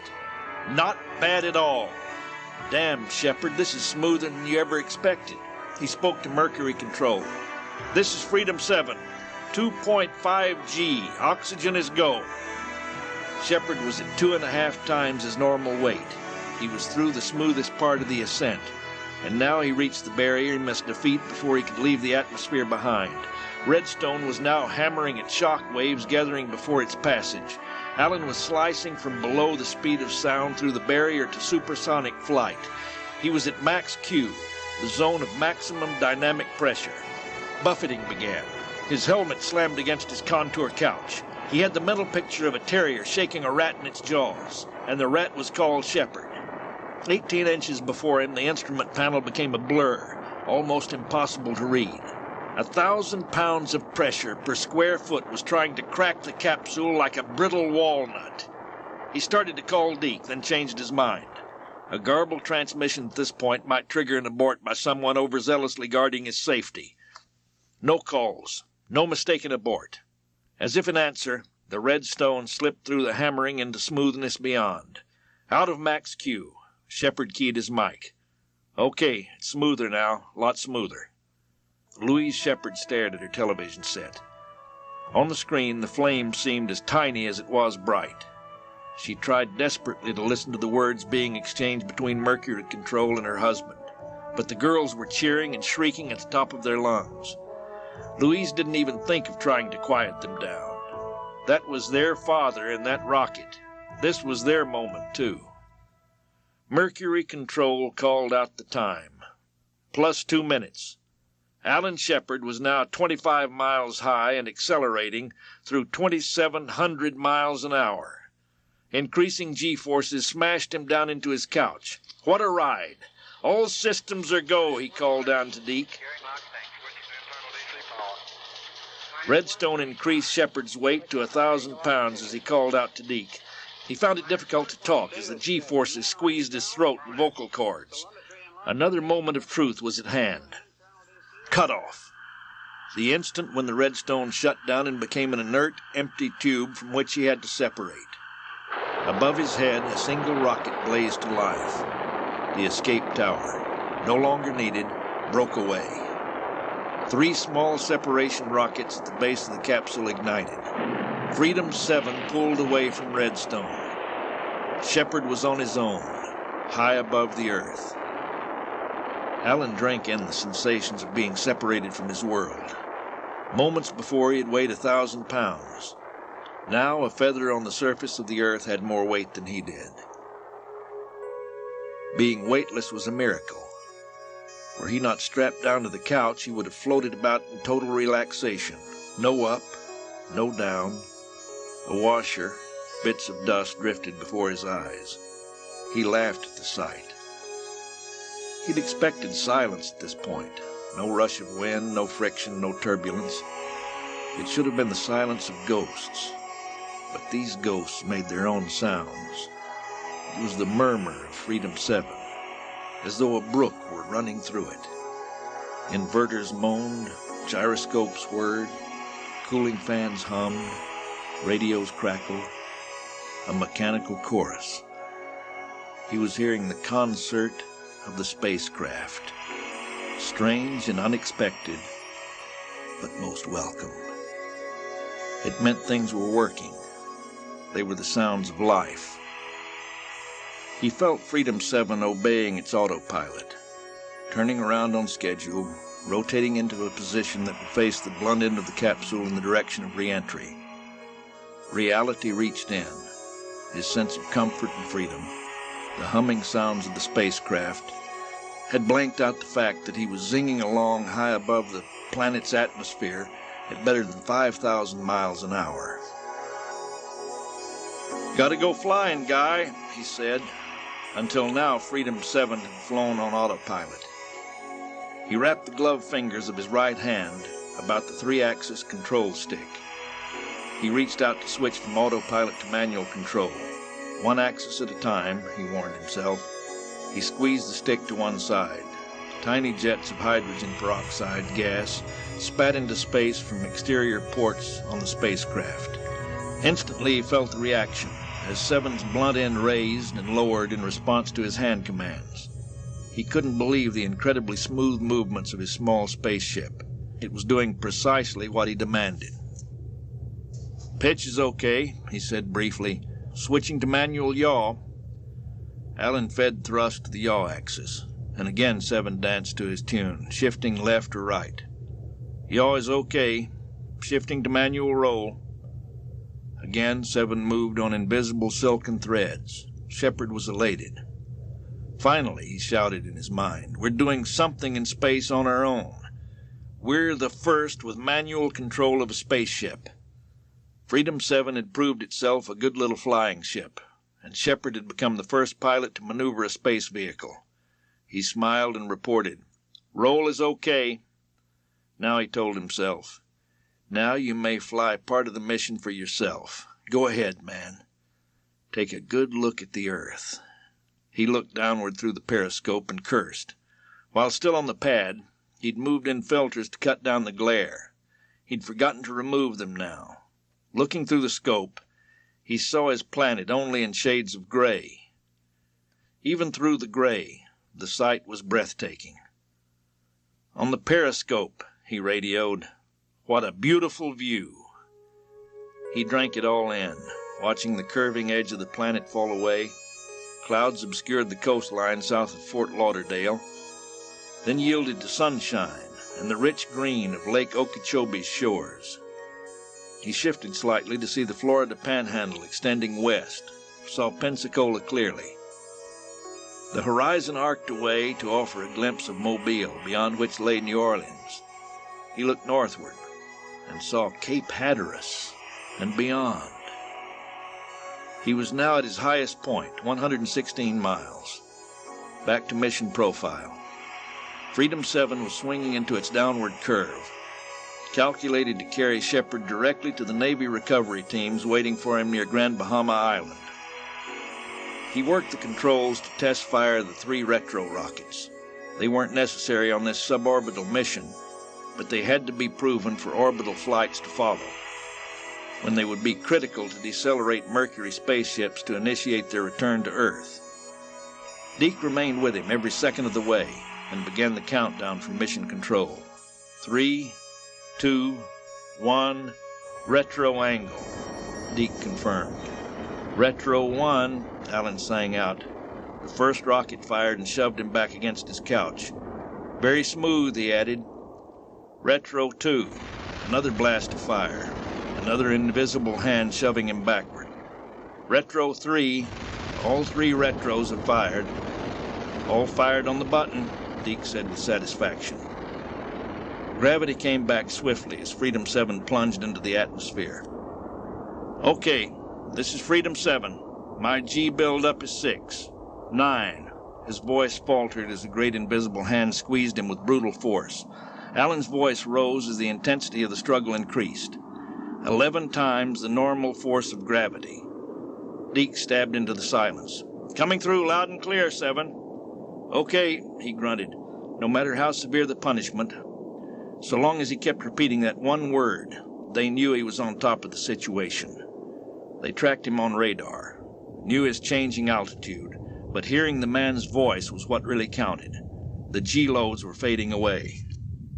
"This is 7, 45,000 feet. Shepherd was through the gauntlet of G-forces and blazing heat. Right behind his back, the temperature had soared to 1,230 degrees, a critical test for the spacecraft. Under the worst-case conditions, his cabin temperature hit a peak of 102 degrees. Inside his suit, the reading topped at 85 degrees. Not bad, he grinned. Deke's voice reached him again. 7, your impact will be right on the button. The Mercury was arrowing directly for the recovery area. With the loss of altitude, it would soon be out of radio contact. No time for long goodbyes as he signed off with Deke. Shepherd knew Gus would be right there with Deke, and the two of them would clamber into a NASA jet and burn skies so they could be on the ground waiting for him when the helicopter delivered him. But this game wasn't quite over. He still had to reach the fleet and in good shape. That meant the parachute system had to work. He stared through the periscope. Above him, panel covers snapped away as a small drogue chute whipped out to stabilize the craft. Drogue is green at 21. Periscope is out. Through the periscope, he saw the most beautiful sight of the mission. That big orange and white monster blossomed above him beautifully. It told him he was safe. All was well. He'd done it. He was home free. "Main on green," he reported. "Main chute is reefed. Looks good." He opened his helmet faceplate. Quickly he disconnected life support hoses and released the straps that kept him snared within the cabin. He wanted nothing to impede a hasty exit. From 1,000 feet up, he saw the water clearly below him. The landing bag had deployed as intended, to act as an air cushion when Mercury hit. Splashdown. Abrupt, but not bad. The spacecraft tipped to its side, bringing water over the right porthole. He released the reserve parachute that kept the capsule top-heavy. While he waited for the spacecraft to right itself, he checked the cabin for leaks, ready to punch out. He stayed dry. The capsule came back upright. Planes roared overhead. "This is Freedom 7, he called. "Would you please relay all is okay?" 7, Rescue 1 will be at your location momentarily. Within minutes, Allen opened the hatch, clutched a harness, dropped from the chopper, and was hoisted aboard. Rescue 1 zeroed in on a waiting aircraft carrier, the USS Lake Champlain. Sailors lined the deck, cheering and waving wildly. It was the best carrier landing Alan Shepard had ever made.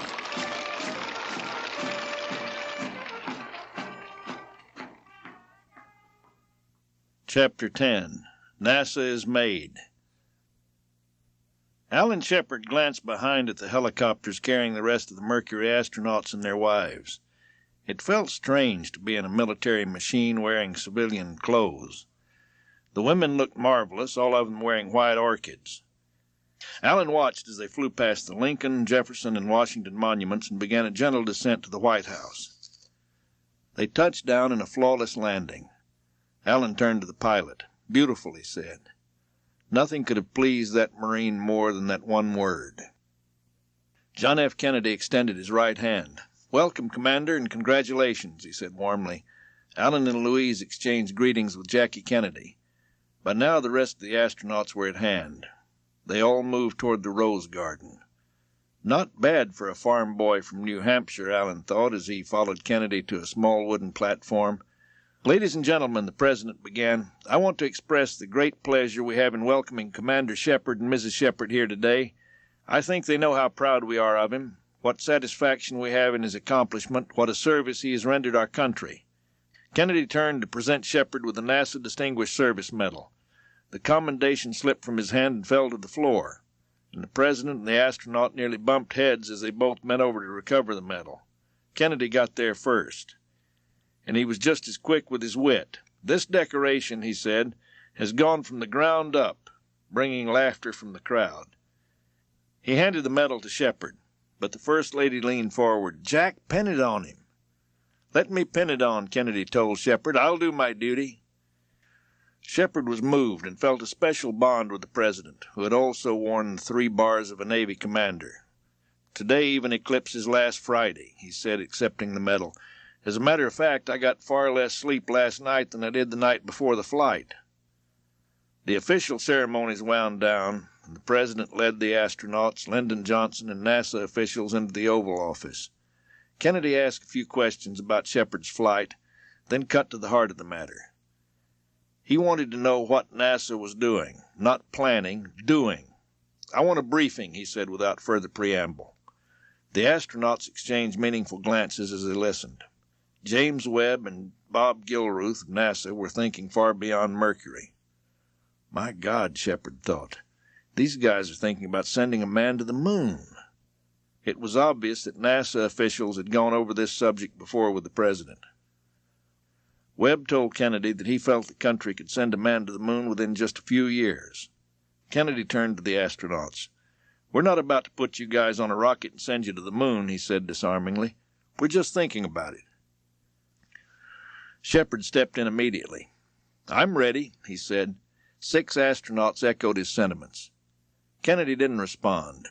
He was reflecting on the heavy pressure on his administration. The Bay of Pigs debacle had tarnished him, and the Russians were waving their big rockets as evidence of superiority of their political system. No one doubted that Kennedy was fully aware of the limited significance of Shepard's suborbital mission, especially compared with Yuri Gagarin's orbit around the world. Yet Kennedy had been willing to stand strong behind Shepard, and he'd done it before the world. Everything out in the open rather than concealed behind the security cloak the Soviets had maintained. Had Gagarin's flight failed, the world might never have known a man was involved. Had Shepard's mission failed, there was no way the world could have missed watching a man go to his death. John Kennedy was determined to exploit to the hilt what these 7 young men offered. He reasoned that he had been put into office to lead. With every passing moment, John F. Kennedy was discounting the advice that he'd been receiving to step back from the Russian challenge. Kennedy had listened to the people, heard their roar of approval for the man who had flown atop the candle and performed superbly. He was convinced that the world judged America in terms of how well it performed in the new arena. If he declined to challenge Russia, history would pass him by. But America couldn't win the race if it was restricted to Earth orbit. The Russians were far out front in that realm. So the key was to bide time while the U.S. jump-started a new program. Right then and there, President Kennedy made his decision to go for something the Russians were no more prepared to do than the United States: the moon. 20 days after Shepherd flew into space, Kennedy settled the question. He accepted the overwhelming superiority of the Russians. He was determined to make the long-range gamble that American science and industry, with clearly defined goals, would be able to surpass the Soviets. He told Congress it was time for the nation to take longer strides, to become the leading player in space, to lead the world into a better future. While America had waffled, the Russians had built powerful missiles that had proved brilliantly adaptable to missions in space. Kennedy laid it on the line. He could not promise that America would catch up and overtake the Soviets. There were no guarantees. But he would guarantee that if the nation failed to make the effort, then America would remain last for years to come. Alan Shepard had demonstrated, however, that if the United States committed to new goals, then our stature would be advanced in full view of all the world. A feeling of expectancy fell across the great hall of Congress. I believe that this nation should commit itself to achieving the goal before the decade is out of landing a man on the moon, returning him safely to Earth. No single space project in this period will be more impressive to mankind or more important for the long-range exploration of space. And, he paused, none will be so difficult or expensive to accomplish. Kennedy knew his timing had been perfect, his message what the nation wanted to hear. Now he had thrown down the gauntlet at the feet of the Russians. He had absolute confidence that this was a gamble his administration could not lose. Even if re-elected, he would be out of the White House before the decade was over. In the astronaut office at Langley, Alan Shepard listened to Kennedy's words on the radio. He turned to the others. Did I hear what I think I heard? Deke Slayton nodded. You heard it right. The man wants us to land on the moon. Land, not just fly around the moon, he emphasized. Gordo Cooper looked up. It just ain't possible. First, we don't have the rockets. Second, we don't have the spacecraft. And third, by God, we don't even know how to navigate our way out there and back.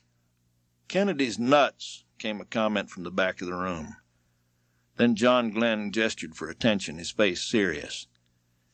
This thing may not be so crazy after all, he said slowly. I know we've got boosters that like to blow up, like the Atlas. But they'll get it right, Glenn said with confidence. And have you guys seen what Werner's working on?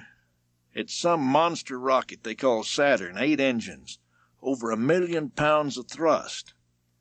It'll be online in 8 years. Deke chimed in. Kennedy never would have said what he did if he didn't believe we could do it. Besides, 8 years from now, we'll all still be young. He slapped his knee and chuckled. In 8 years, we could all go to the moon. Think about that. Deke stood up. There's just one thing I think we ought to remember. If it wasn't for the Russians, we wouldn't be going anywhere. No one argued the point. Congress gave NASA a check for $1.7 billion. NASA Administrator Jim Webb spread a net across the U.S. and began to haul in talent from every state in the Union. Then he began assigning contracts, as much on the scattering of congressional districts as any other factor. He was assuring that the program would enjoy wide political support. More than 20,000 industrial contractors and 400,000 technicians, engineers, and managers were swept up by NASA's vacuum cleaner. In the meantime, it was a matter of taking one step at a time. The nation had flown only one space capsule and had been weightless for only 5 minutes. The second step was to repeat that, to gather more data and confirm the lessons of the first flight. Gus Grissom would ride the second Redstone. But even as engineers readied the booster for its suborbital mission, eyes were turning to the launch pads closer to the beach, the Atlas complex. Atlas, a temperamental rocket with a skin so thin that it had to be pressurized internally to keep it from collapsing. A real confidence builder. The odds on every Atlas flight were terrible. 360,000 pounds of flaming thrust that had the nasty habit of exploding into a fireball.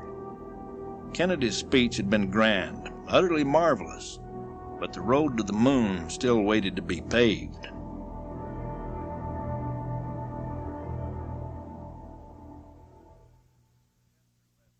Chapter 11. Mercury, Messengers from Space. While the launch team readied his Redstone and spacecraft, Gus Grissom was pretty laid back, letting his crew do their jobs without interference. But he demanded the best, and he had an eagle eye for missed detail and short fuse for slop. And when he ran into an engineering stumbling block, he could really go through the roof. One problem that drove him to distraction was the one detected by former President Harry Truman when he was first shown the Mercury.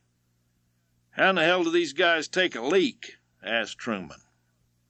There was a lot of feet shuffling before someone finally responded, "Sir, they don't." Truman walked away convinced the country's space engineers were loonies. After Allen's experience, soaking up the contents of his bladder with his heavy underwear, Flight Surgeon Bill Douglas sent the astronaut's nurse, Dee O'Hara, into Cocoa Beach to buy a panty girdle. He reasoned the snug garment would serve quite well as a liquid container. Gus, who first looked aghast at the medical solution, finally murmured, "What the hell, I've dealt with worse before." And when he climbed into his Mercury capsule, he became the only male astronaut to risk space flight in women's lingerie. Gus Grissom's Mercury Redstone lifted off July 21, 1961, and he flew an almost exact duplicate of Alan Shepard's suborbital flight 115 miles up, 300 miles down range. Gus boomed out of the sky with a perfect splashdown, but that's where any similarities to Shepard's mission ended. Gus readied the capsule, named Liberty Bell 7, for helicopter recovery and waited for the hookup. He was lying back when an explosion blasted one side of his spacecraft. The emergency hatch bolts had inexplicably blown away the emergency exit hatch. The waves poured in, and Gus had to scramble out of the capsule and swim for his life as the 3,000-pound spacecraft sank in 15,000 feet of ocean. Engineers puzzled over the detonation. Some said the design made an accidental explosion impossible and theorized Grissom may have inadvertently triggered the release. Grissom denied it, insisting the damn thing just blew. His fellow astronauts backed him all the way, and an accident review board cleared Gus of any wrongdoing. But unanswered questions about the hatch explosion continued to dog Grissom. In Washington, President Kennedy signed a bill allocating NASA $1.8 billion in additional funding, including money to start the Apollo program. Congress had given him every penny he'd asked for. If the loss of the Liberty Bell 7 wiped some of the shine off an otherwise perfect flight, the rest of the luster vanished 16 days after Gus's splashdown when another powerful Russian booster thundered skyward, Vostok 2, Eagle, carrying Major German Titov. Titov stayed in orbit for a full day. Suddenly, America's most urgent goal was to send a man circling around the Earth before the end of 1961. But there was a big if. Of all the available rockets, only the Atlas was capable of lofting the Mercury capsule into orbit, and the Atlas was full of risk. 3 times, Atlas rockets had blasted away from the launch pad with an unmanned Mercury on top, and on 2 of those flights the big rocket had exploded, spewing blazing wreckage into the sea. The pressure mounted on Mercury Operations Director Walt Williams. The White House wanted an American in orbit, but Williams had to balance their angry impatience against the realities of a non-performing booster. Williams told Convair that they were about to get bumped for the Titan missile. Convair test conductor Tom O'Malley called the launch team together and gave them the word. The next son of a bitch who says no sweat, who tells me we don't have a problem, will ride the toe of my boot out the door. Many Atlas systems were modified. The fragile skin was strengthened in the most vulnerable area, where a rocket joined with spacecraft.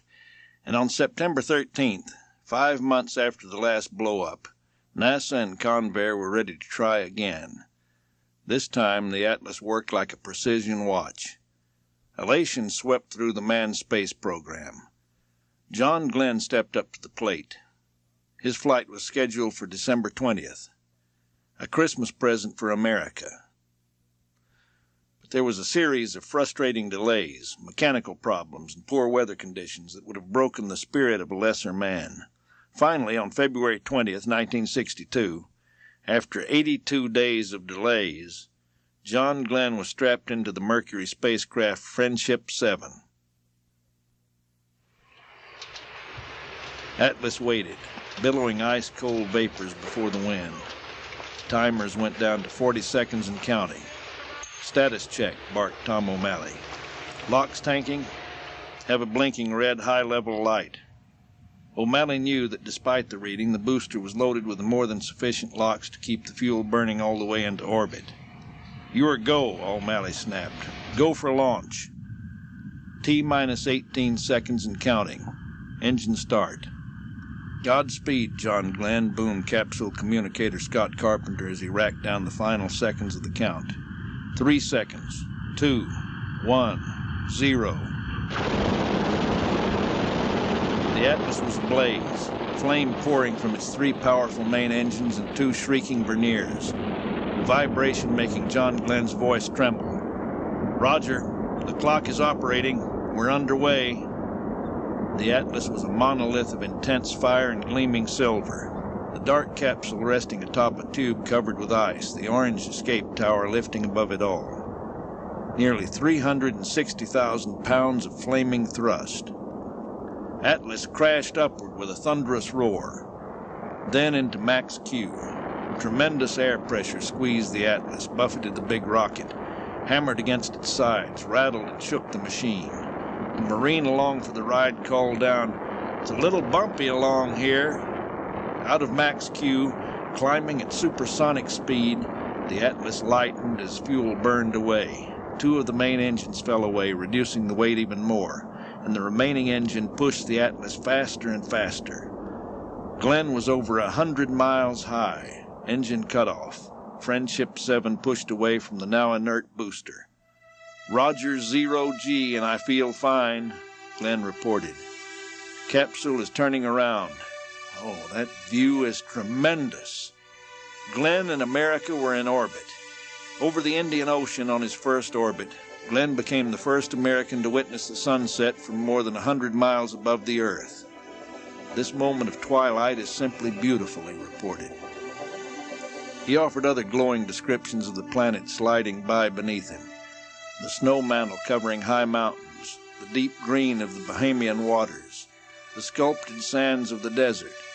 He told of sun reflecting off the clouds and the highest spires of the great cities. As he completed his first run through the night, he could see the thinnest crease in the darkness, a sliver of light. It swiftly grew to a riotous shout of color, and the horizon was transformed into a glowing crescent that separated night from day. As the sun stabbed across half the capsule structure, the other half lay in shadow. Suddenly, John Glenn was no longer alone. Surrounding Friendship 7, like tiny creatures, were thousands of floating lights. Some came right up to his window, and he stared in wonder at the tiny specks dancing and swirling in a swarm about the spacecraft. Glenn was beside himself. "I'll try to describe what I'm in here," he radioed. Everyone in the tracking station below snapped to, eyes wide, intense curiosity stamped on their features. "I'm in a big mass of thousands of very small particles that are brilliantly lit up like they're luminescent." Glenn went on. "They are bright yellowish green, about the size and intensity of a firefly on a really dark night. I've never seen anything like it." Then the interest of ground controllers shifted dramatically. Unknown to Glenn, his flight had become a full-scale emergency. A critical problem had put his life in jeopardy. The monitoring panels in Mercury control indicated that the heat shield of the Friendship 7 might have come loose. Without the heat shield locked into position during re-entry, John Glenn would be cremated by temperatures of 4,000 degrees during the plunge into the atmosphere. The control team concentrated. If the heat shield was loose, what could they do about it to save the astronaut and his ship? Survival might lie with the retro pack strapped to the outside of the heat shield. When the retro rockets fired, the capsule slowed enough to start its downward slide into the atmosphere.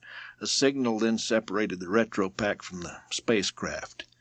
If they left the retro pack on after firing, then the straps might hold the heat shield in place.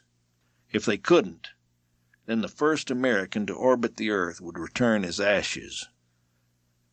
They decided not to alarm Glenn by telling him about the problem, but he knew something was wrong when he was told to leave the pack on after the retro rockets fired. Why, he asked. Glenn liked none of it. In a meticulously programmed mission, any departure from routine could have serious repercussions. John would now have to do things manually. If he missed a single beat, the whole place could go up in flames. Glenn wanted to know why the plan had changed. Texas Capcom confirmed only that Glenn was to leave the retro pack on through re-entry. Soon he had Mercury control on the line from the Cape. Finally, Alan Shephard gave him a reason for retaining the retro pack. John was angry he hadn't been informed earlier, but he concurred with the decision. 4 hours into the flight, the retro rockets fired. Friendship 7 edged into the atmosphere. Heat built up. A sudden bang behind Glenn told him that at least part of the retro pack was breaking away. A layer of ionized air now developed the spacecraft and isolated it from communication. His heartbeat increased to 109 beats a minute. He was completely alone. Glenn plunged deeper into the searing heat. A strap had burned free and was hammering against his window. It burst into fire and flashed away. Big flaming chunks of metal whirled and pounded past the window. They were helpless in Mercury control. All they could do was wait for the communications blackout to end. It was the longest 4 minutes and 20 seconds they had ever known. Shepard called again and again. "Friendship 7, this is Mercury control. How do you read? Over." "Friendship 7, do you read? Do you read me?" Suddenly Glenn's simple reply, "Loud and clear." "How me?" A grin split Shepard's face. "Reading you loud and clear. How are you doing?" "Oh, pretty good," Glenn said. "That was a real fireball, boy. Near pandemonium in Mercury control. The drogue chute came out. The auto sequences followed like clockwork. And Friendship 7 dropped into the water near the recovery destroyer Noah." John Glenn returned a hero of Charles Lindbergh's stature. The Russian lead was sliced to something we could manage. The White House extended its invitation to John, and then 4 million people in New York greeted him with a tumultuous ovation and ticker tape parade. The distance to the moon was starting to lessen. Jerome Wiesner, the president's science advisor, cornered James Webb in his office. "Listen to me, Jim," Wiesner said. "Sending this fellow Slayton into orbit could be a terrible mistake. Just suppose we run into a failure. When word gets out that he had an erratic heart condition, who do you think they'll blame? They're going to take dead aim at you and the administration." "I get your point," Webb said unhappily. "Take him off the flight, damn it. It's a risk we can't afford. Get your emotions out of this, Jim." Webb asked the Air Force Surgeon General to convene a panel to review the case. Dr. Bill Douglas and the other flight surgeons who examined Deke earlier had agreed the condition was not life-threatening and retained him on flight status. The new Air Force panel came to the same conclusion, judging Slayton to be fully qualified as an Air Force officer and a pilot. Still, Webb was worried, and he referred the matter to 3 eminent cardiologists.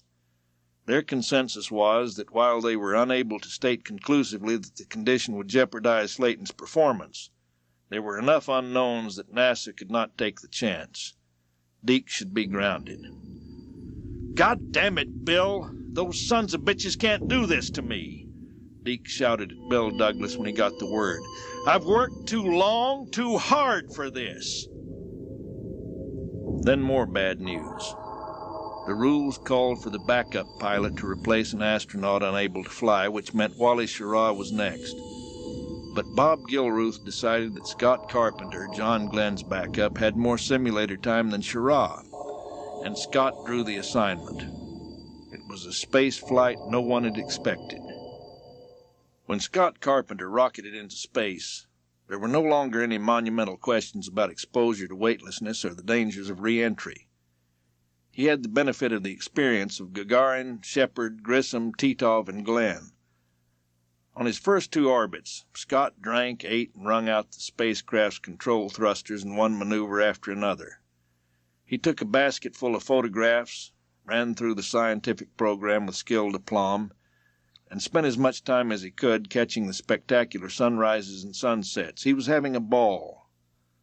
But his first 2 orbits consumed so much fuel, Mercury Control seriously considered bringing him home in orbit early. Instead, they let Carpenter stay in orbit, in a drifting mode to conserve his remaining fuel. Floating in weightlessness, Scott banged his hand against the wall of the capsule. Suddenly, he was flying through a swarm of John Glenn's fireflies. Again he struck the capsule bulkhead, and more fireflies showered into view. Despite his low thruster fuel, he fired the jets, swung around the capsule, and proved beyond a question the mysterious fireflies originated from vapor vented from the spacecraft. Vapor produced by the human body. The instant this moisture entered the cold of space, it froze into ice particles. Some swarmed about the capsule or floated away. Others clung to the spacecraft's side, to be knocked off when Scott thumped the wall. When the sun angle was just right, these particles became the famed celestial fireflies. Scratch one mystery. Then Carpenter somehow fired the retros 3 seconds late, resulting in an error in Aurora 7's yaw position. "My fuel, I hope it holds out," Carpenter said as the descent began. It didn't, and he had to release the chutes early to stabilize a badly oscillating spacecraft. Because of the late retro firing, Aurora 7 whooshed 250 miles beyond its intended landing point in the Atlantic. Carpenter was beyond radio range. For 30 minutes he was lost to a frantic Mercury Control and to a stunned worldwide audience following the flight on radio and TV. A recovery aircraft finally picked up his radio beacon and homed in on the missing astronaut. The crew found a bemused Carpenter floating in a life raft attached to his bobbing spacecraft. He was eating a candy bar. Behind the public scenes, Deke Slayton was waging a fierce struggle to return to flight status. Deke met Dr. Paul Dudley White, America's most eminent cardiologist. Dr. White examined Deke and told him, "You're going to live to a ripe old age, but I must agree with NASA. They don't want to take any chances. I can't fault them for staying on the safe side." Deke returned home frustrated and depressed. The other astronauts met and came up with the idea of making Deke their boss, giving him the power, his own title, office, whatever he wanted. Gordo Cooper said they'd have to work fast. There's some hogwash about bringing in an Air Force general or maybe some admiral as chief of the astronaut office. We don't need some outsider coming in here and telling us what to do. The astronauts made a persuasive case to NASA, and Deke became coordinator of astronaut activities. In short order, his office was a real power to be reckoned with. When it came to selection of astronauts for flights, Deke carried the ball. And on October 3, 1962, the Atlas, which was becoming known as Old Reliable, belted Wally Schirra and his Sigma 7 spacecraft into orbit. He stayed up for 6 orbits, 9 hours. It was just what NASA and the nation had been waiting for. A perfect orbital flight with a perfect ending. Sigma 7 splashing down less than 4 miles from the recovery carrier in the Pacific. NASA labeled the mission Textbook Flight. Schirra's flight held the rapt attention of the 9 test pilots who'd just been given the title astronaut. The new crowd, who would fly the Gemini 2-man spacecraft atop the Titan rocket. Neil Armstrong, Frank Borman, Charles Pete Conrad, James Lovell, James McDivitt, Elliot C., Tom Stafford, Ed White, and John Young. Now Slayton had 15 astronauts under his wing.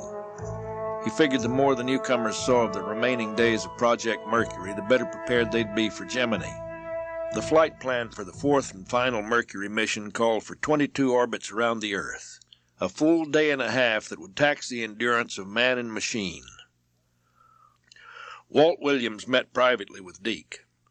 "Look, I know that besides yourself, Gordo Cooper is the only Mercury guy who hasn't flown, but maybe it's a good idea to move Al Shepard into this last Mercury flight." The issue was that Gordon Cooper was too much of a maverick for some in NASA.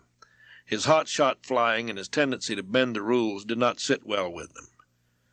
But Deke judged Gordo a terrific pilot who'd come up through the ranks, flying everything from J-3 Cubs to F-106s, and he belonged in that spacecraft. If anyone knew how it felt to have a flight yanked from under him, Deke Slayton was that man, and he was not about to give Gordo the shaft. But Gordo was his own worst enemy. Just 2 days prior to his flight, the launch team was hard at work when suddenly a tremendous boom ripped through the launch pad. The sleek jet howled away after laying down a thundering sonic boom, Gordo's way of saying, "Morning, y'all." His blasting arrival was an age-old ceremonial rite for fighter pilots. But this close to launch, with rocket and spacecraft undergoing final critical checks, Walt Williams was standing in his office when Cooper flew by at window level. The sonic boom shook the building and made him drop the papers he was holding. It sent his heart leaping into his throat. He stomped into the astronaut office with a black scowl. "Does Al Shepard's space suit fit?" he bellowed at Deke Slayton. "Why?" "Because he's Cooper's backup, and I want to know if he's ready to step in for that hot dog, that's why." Deke had heard the sonic boom, and by a valiant effort he suppressed a grin. After all, he was hardly innocent of such greetings himself. He managed to calm Williams down, and after dinner and a few drinks, got him to allow the mission to continue as planned with Gordo in the capsule. The next morning, May 15, 1963, Gordo rode Faith 7 into space. He flew a picture-perfect mission right on through his 19th orbit, setting a new American space endurance record. Then suddenly a green light flashed in Mercury control. The signal the capsule had begun descent. "Holy Jesus," a controller murmured. "He's on his way back to Earth." Capcom made an immediate call and asked Gordo if he was in re-entry. "Like hell we are," he told the ground. But the false signal meant something was messed up with the electrical wiring, and electrical glitches almost always grow worse. Before the next orbit was completed, electrical surges knocked out the navigational instruments. Then on orbit 21, the automatic control system died. That meant Cooper would have to fire his retro rockets manually and guide the capsule through re-entry to landing. But to Gordo, trouble was what they paid him to handle. "Well," he called in his Oklahoma twang, "looks like we got a few washouts here. Looks like we'll have to fly this thing ourselves." Deke smiled. He knew Gordo's skill, and now this would be the payoff in the face of the NASA image makers who hadn't wanted Gordo to fly. After a day and a half in 0G, Gordo fired his 3 retro rockets right on time. Gordo had threaded the needle perfectly. Faith 7 came out of space, rolling steadily, the Oklahoma boy flying tighter than the autopilot ever had. So tight that Cooper plopped into the ocean just 4 miles from the recovery carrier. What a precision ending to Project Mercury, Deke smiled, grabbing Gordo's hand. "Oh, shucks, Deke," Gordo grinned. "We aim to please."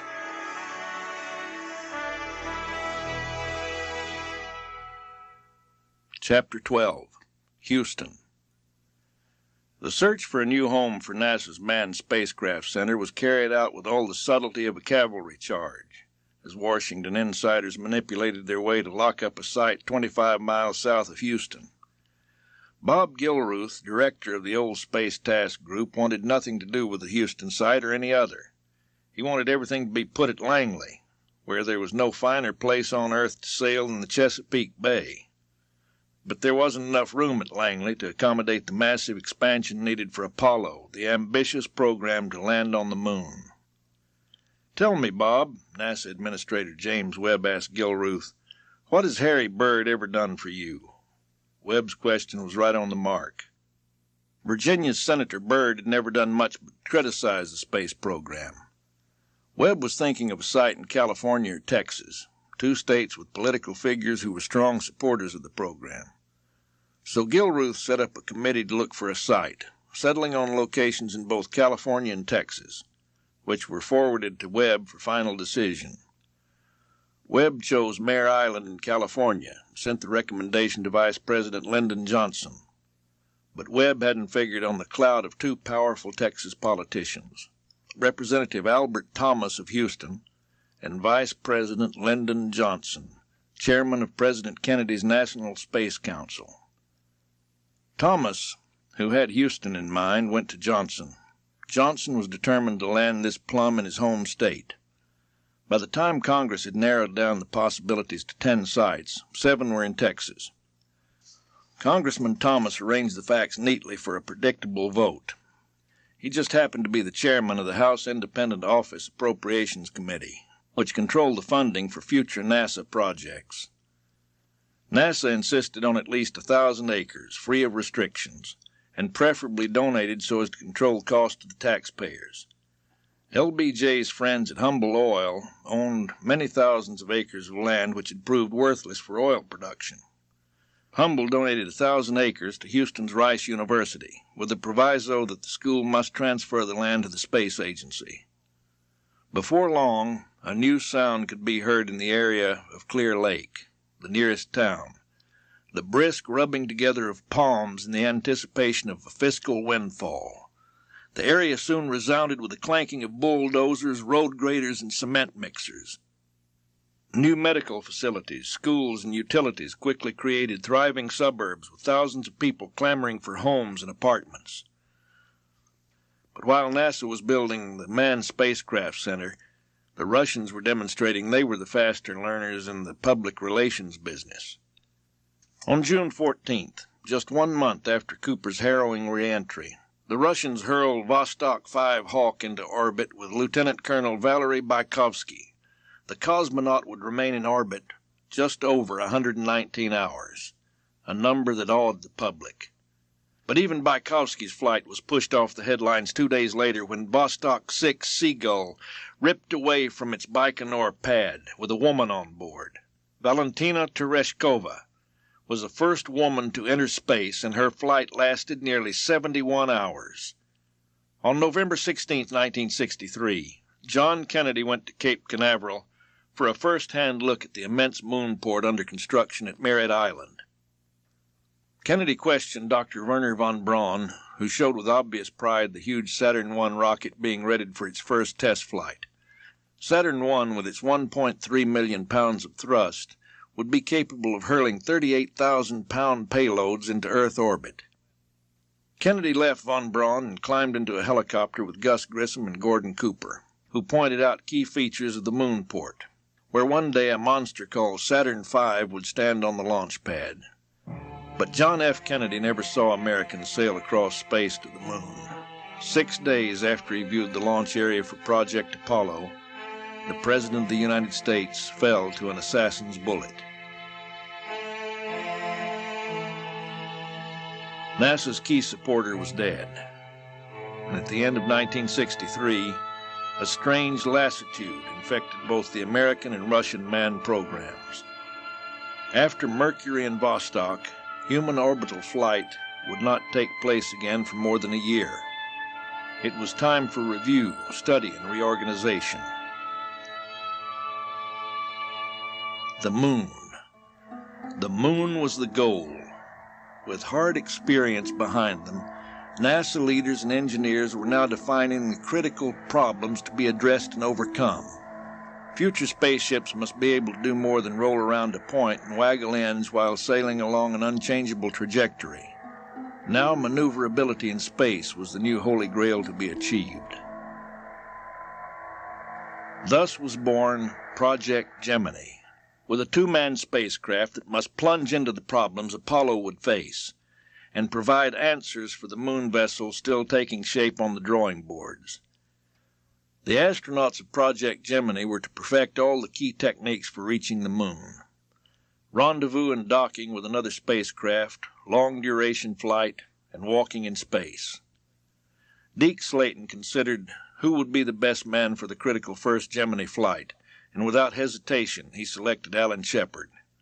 Co-pilot would be Tom Stafford, the first of the second group of astronauts to receive a flight assignment. Deke followed the same pattern for the backup crew, selecting Gus Grissom as the command pilot and John Young from Stafford's group as a co-pilot. Preparations went smoothly for 6 weeks when Alan Shepard awoke one morning feeling nauseated. Alan met with Deke. All of a sudden the room was spinning and I'm on the floor. I got up holding onto the wall and right away I vomited. I thought, Jesus, what the hell did I have to drink last night? For several days, Shepard felt fine. Then he again experienced head spinning and vomiting. He heard an awful ringing in his left ear. It went away. Then it came back several times. Alan knew something was terribly wrong. He checked in with the flight surgeons. "You've got a serious problem with your inner ear," a doctor told him after a thorough examination. "Meniere's syndrome." "What the hell is that?" Alan shot back. "Certain driven, highly competitive people develop it. Pressure builds up in your inner ear, and it makes a semicircular canal as the motion detector is extremely sensitive. This results in dizziness and nausea. You also have glaucoma, elevated pressure in your eyeballs, another indication that you're very hyper." Alan lapsed into an angry silence. What he had just heard could lose him his Gemini command. He was right. NASA medics yanked his wings, and suddenly he found himself in the bleachers with Deke instead of out on the playing field. Dispirited, he sat down with Deke for a heart-to-heart. "Deke, what the hell do I do? Should I just quit? Man, you've been grounded now for more than 2 years. What are your odds for a flight someday? What are mine?" The man before Deke was his friend, his fellow pilot, and he knew the pain Alan felt. "Listen to me, Al. I've talked with the medics. They say you've got a chance to come back. Your odds are a hell of a lot better than mine, so stick around. I've got a job for you. I'm moving you up to Chief of Flight Crew Operations. I'll need a man to supervise the astronaut office to replace me and work with me. How about it?" "Christ, Deke, I don't know how good I'd be at changing diapers and feeding astronauts. You've handled it like a pro, but it'd be awful tough to take a crew down to the Cape, pat 'em on the ass, and watch 'em fly." "So it'd be tough, but damn it, you're tough too," Deke growled. "I don't think we're through. Hell, I know I'm not. I intend to make it into space, Al. I'm keeping my foot in the door, and yours should be right there next to mine." Shepard grinned. "I'll do it," he said. Deke winked. "We'll figure out a way to get our asses into space. But it would take years. Many years." Chapter 13. Spacewalk. Alexei Leonov released his harness and floated toward the airlock. He sealed the hatch behind him, depressurized the airlock, and secured a safety tether. When the gauges read 0, he opened the hatch to the void of space. Leonov pushed himself gently out. "I'm getting out," he radioed to Belyaev. His excited commander radioed Commission Control. "At this moment," he called with unrestrained elation, "a man is floating free in space." The first human satellite drifted away from Voskhod, turning and tumbling slowly. He rolled about, pulled gently on his lifeline, and hurtled toward the hull. He quickly put out a hand to check himself and bounced into a spin. He'd learned something about the fickle ways of force and reaction in the weightless vacuum of space. A small camera attached to the top of the airlock captured the laughing cosmonaut as he cavorted in mankind's first walk in space. The Flight of the Diamond on March 18th, 1965. For 10 minutes across a distance of 3,000 miles, the 30-year-old lieutenant colonel of the Soviet Air Force threw out his arms in joy as he floated and turned. "I didn't experience fear," he explained later. "There was only a sense of the infinite expanse of the universe." After 10 minutes, he turned for a final look at the beautiful planet rolling beneath him, then slid into the airlock, feet first. He became jammed in the opening. Belyaev cautioned him that he was running low on oxygen. Leonov breathed deeply, concentrating. His suit had expanded, and he was caught like a cork in a bottle. Slowly and carefully, he partially depressurized the suit and, using great strength, pushed himself back in. Opening the inner hatch, he pushed into the cabin. The first EVA, extravehicular activity, was now history. Leonov's spacewalk had clearly demonstrated the Soviets' superiority.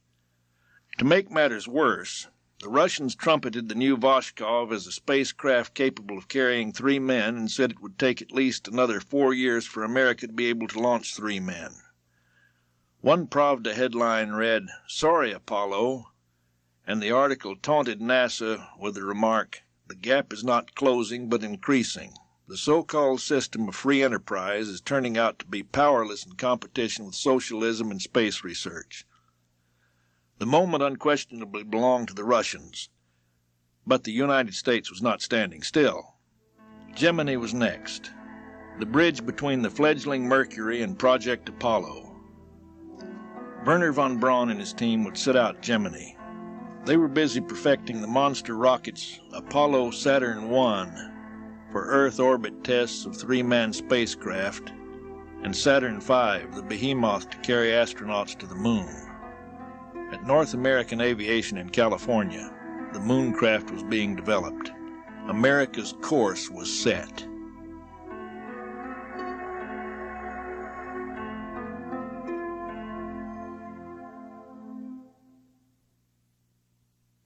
Chapter 14.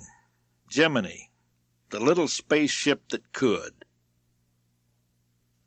The scheduled launch date for the first Gemini mission was March 23, 1965, nearly 2 years since an American had flown in space.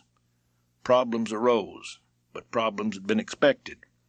Deke Slayton's immediate concern, of course, was that he had to change astronauts in midstream. With Shepherd battling dizzy spells, there was no choice but to move the backup team into the cockpit. Deke called in Gus Grissom and John Young and told them, "Suit up." Grissom knew more about the Gemini ship than any astronaut. From the program's outset, Deke had charged Gus to ride herd on the Gemini design and assure that flight crew recommendations were transformed into systems the astronauts wanted. Mercury was essentially an automated ship, designed that way because it was the first of its kind. But when Gus got through with Gemini, there wasn't any way it could be flown without pilots at the control. How did the astronauts feel about it? You could hear their applause a mile down the beach. What emerged was a spacecraft that retained the same shape of Mercury, but which was taller, wider, weighed more than twice as much. 2 men would ride in the cabin, with about as much space as the front seat of a small sports car. Gemini carried a propulsion system for maneuvering in orbit, guidance and navigation systems, and a rendezvous radar.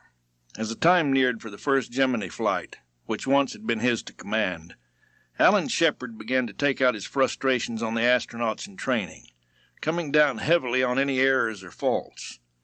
When a man was assigned to a flight, he came under Alan's microscope. At weekly astronaut meetings, Alan often berated his fellow pilots mercilessly. No longer the easy-going pilot, he was the icy commander, hell on wheels in the morning and the master of charm in the afternoon. The astronauts began searching for a way to predict Shepard's mood changes. Finally, his secretary, Gay Alford, had an idea. Each morning she would assess Alan's frame of mind when he entered the office. Then she would select one of 2 pictures to hang outside his door.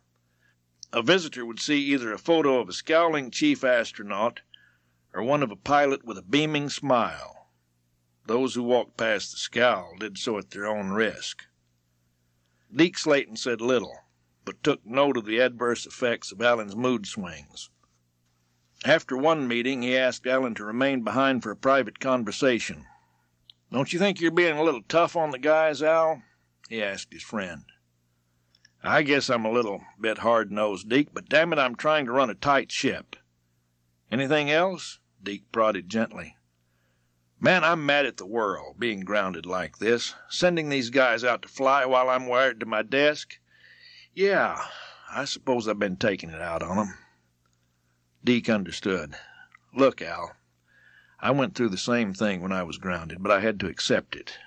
I'll be the first to admit it wasn't easy, but after a while I mellowed. The bottom line is we've got to get along." From that moment on, Gay Alford more often than not hung a picture of a smiling Shepherd on her boss's office door. 5 days after Belyaev and Leonov landed, Gus Grissom and John Young roared off the pad for a 5-hour checkout of the Gemini craft. They tested the ship's systems, operated its maneuvering thrusters, and brought the moon just a bit closer when, for the first time, they guided a manned space vehicle to higher and lower orbits. Maneuvers essential to going to the moon that the Russians had not yet demonstrated. They pronounced Gemini a pilot's delight. When they splashed down, Gus deviated from the flight plan. He'd never been able to shake off the innuendos that the sinking of his Mercury capsule had been due to his error.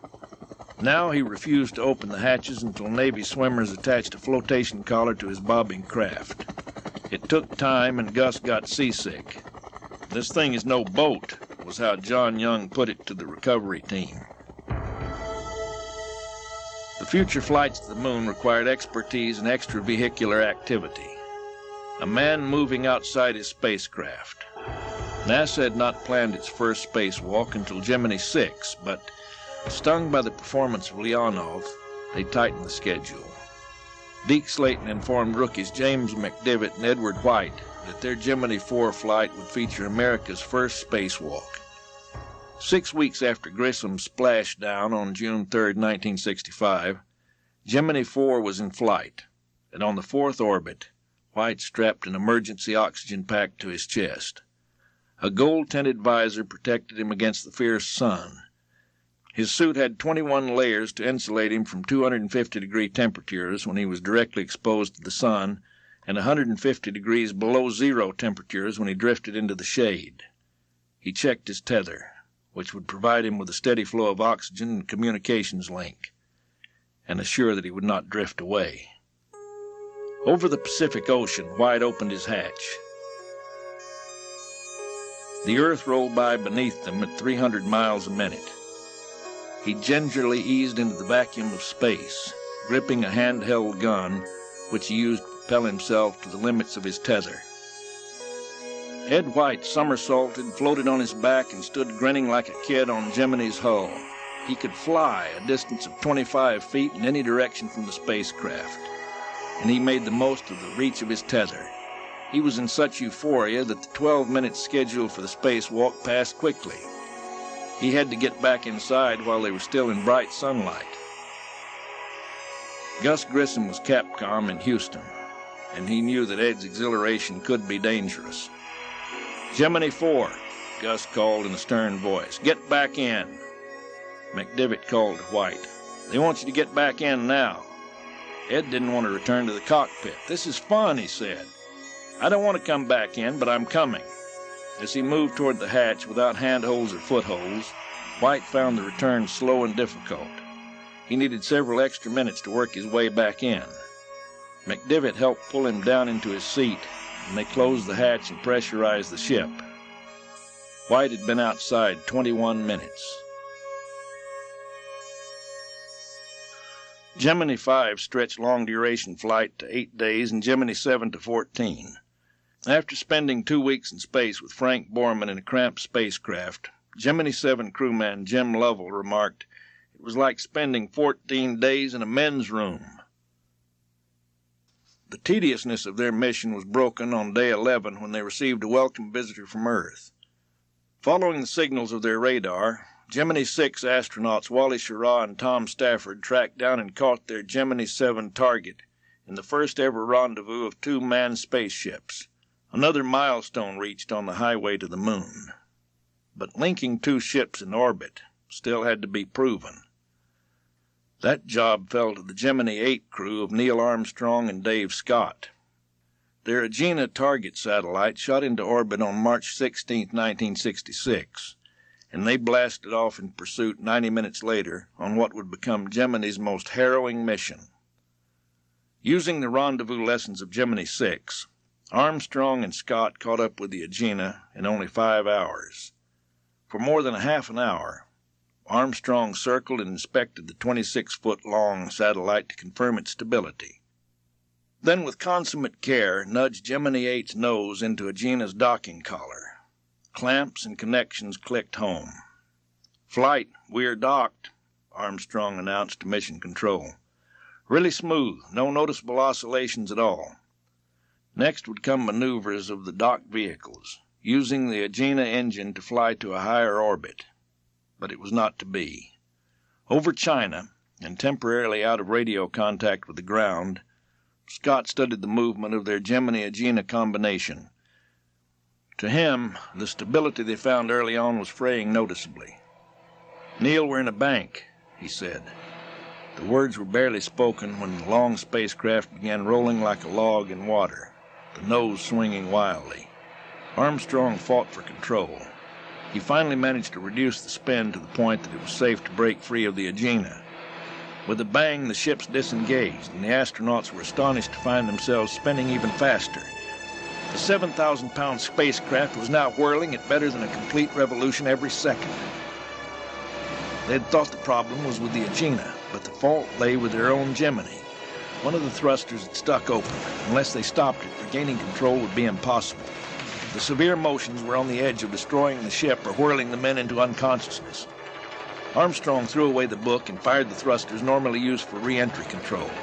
One by one he shut down the other thrusters and kept blasting away until slowly he regained control. He raced against time, hoping the re-entry thrusters would function until the stuck thruster spewed all its fuel. It took a half hour, but Armstrong brought the Gemini 8 under control. The rules dictated that once re-entry thrusters had been fired for any reason, using up precious re-entry fuel, the astronauts were to return to Earth as soon as possible. During their darkened plunge, there were no tracking stations to aid them with position reports. Incredibly, the astronauts performed the re-entry maneuver skillfully and on the mark. They splashed down safely, after a mission lasting just under 11 hours. Chris Kraft turned in a hair-raising report. The spin rate was up as high as 550 degrees per second. That's about the rate at which you begin to lose consciousness. Neil Armstrong realized they were in very serious trouble, and it was truly a fantastic recovery by a human being under such circumstances, and proved why we have test pilots in those ships. Had it not been for that good flying, we probably would have lost the crew. Rendezvous and docking had now been demonstrated but not yet perfected. That was done on the final 3 Gemini missions, 10, 11, and 12, when the crew chased down and linked up with the Agena satellites. During the chases, they rehearsed all the critical moves Apollo moonwalkers would have to make when they fired off the moon to a reunion with the mothership in lunar orbit. Spacewalking was all that was left, and because of the ease Ed White had had earlier, mission planners were confident it was a piece of cake. A year had passed since White's spacewalk, and Gene Cernan was tapped to be the second American to step into space attached to a 25-foot lifeline. He looked forward to the freedom experienced by Ed White. He didn't find it. White had gone outside just to float about. Cernan had specific duties, and was to remain outside his ship for more than 2 hours. He discovered the 2 missions were vastly different, and he learned quickly he was as clumsy as a sloth climbing a greased pole. Without proper handholds, he kept slipping off the ship and had to fight his way back. A 15-foot traverse, planned to last a few minutes, took him nearly an hour of exhausting struggle, but he made it. "It's a strange world out here. Whew," he radioed Stafford. "Take a rest," Tom told him. Cernan didn't need that advice. He was grateful just to hang on to the rear of the Gemini. There was no way he could maintain a solid body position. There were a few footholds and handholds, but they were woefully inadequate. Soon he was severely overworking his chest pack, which circulated oxygen through his suit and removed excessive moisture. He perspired. Fog collected inside his helmet visor and froze, and he endured perspiration and ice all at the same time. He was barely able to see through the visor, a potentially lethal situation for a man turning like a bloated rag doll in a vacuum several feet from the security of his spaceship. Stafford called Mission Control. "We've got problems. Gene's fogging up real bad." Then he spoke directly to Cernan to check on his progress. "I'm really fogged up, Tom," Gene told him. Stafford didn't like the sound of Cernan's voice. He again called the ground. "The pilot's visor's fogged over. Communications are very poor. He sounds like a large gargle. If the situation doesn't improve..." Stafford suddenly went quiet. He felt an icy chill as he recalled a private conversation that he'd had with Deke Slayton before launch. "Look, Tom, what Gene's going to do out there is pretty risky. If he's outside and he's in trouble, and if there's no chance of getting him back in..." Deke's voice faltered, then picked up. "There's nothing written on this, but I think you understand. If that kind of thing happens, you've got to cut him loose." Deke was dead serious. If it's a hopeless situation, you've got to save at least one crew member in the spacecraft. Tom never did learn what he would have done in such a moment. Cernan struggled and finally made it back in. The third man to walk in space, the second American, had been outside a record 2 hours and 9 minutes, and all of it had been pure hell. All the extraordinary accomplishments of successive Gemini flights still left NASA in a quandary. The question cut to the heart of the problem. How can we send a man to the moon, no matter how well they fly their ships, if they're helpless when they get there? We've racked up rendezvous, docking, stopping, and restarting engines. We've done all that. But these guys simply cannot work outside their ships without exhausting themselves and risking both their lives and their mission. Only one Gemini mission remained on the schedule. Veteran Jim Lovell would command Gemini 12, and his spacewalking pilot would be Buzz Aldrin, who built on the experience of others to address the problem. He took along special devices, a wrist tether, foot restraints resembling wooden Dutch shoes that he could bolt to workstations in the Gemini equipment bay, portable handholds he could slap onto either the Gemini or Agena to keep his body under control. On November 11, 1966, Gemini 12, the last of its breed, left the Earth. Then Buzz Aldrin, once and for all, banished the gremlins of spacewalking. He proved so much a master that he seemed to be more taking a leisurely stroll through space than attacking the problems that had frustrated and endangered 3 previous astronauts, and gave grave doubts about the possible success of the lunar program. The project had reached all the way to the last inch with one crucial problem still unsolved, and the man named Aldrin had whipped it in spectacular fashion on the final flight. Project Gemini was history. It had made a giant step forward with 10 manned flights in 20 months. It had demonstrated every critical procedure the astronauts would need to make it all the way to the moon, 250,000 miles distant, and back. And Gemini had come from behind in the competition with the Soviets to give America the lead. The best of the Russians to this point had been clumsy plodding compared to the freewheeling antics of the Gemini crew and their spacecraft. Apollo was next. This was the program. It would send man to another world and place the future in the hands of the nation. but America would have to pay a price.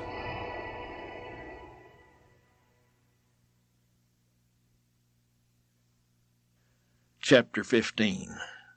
I've got a fire in the cockpit. Gus Grissom seethed with anger. He'd been selected by Deke Slayton and Alan Shepherd to command the first flight of the new three-man Apollo spacecraft, and nothing was going well.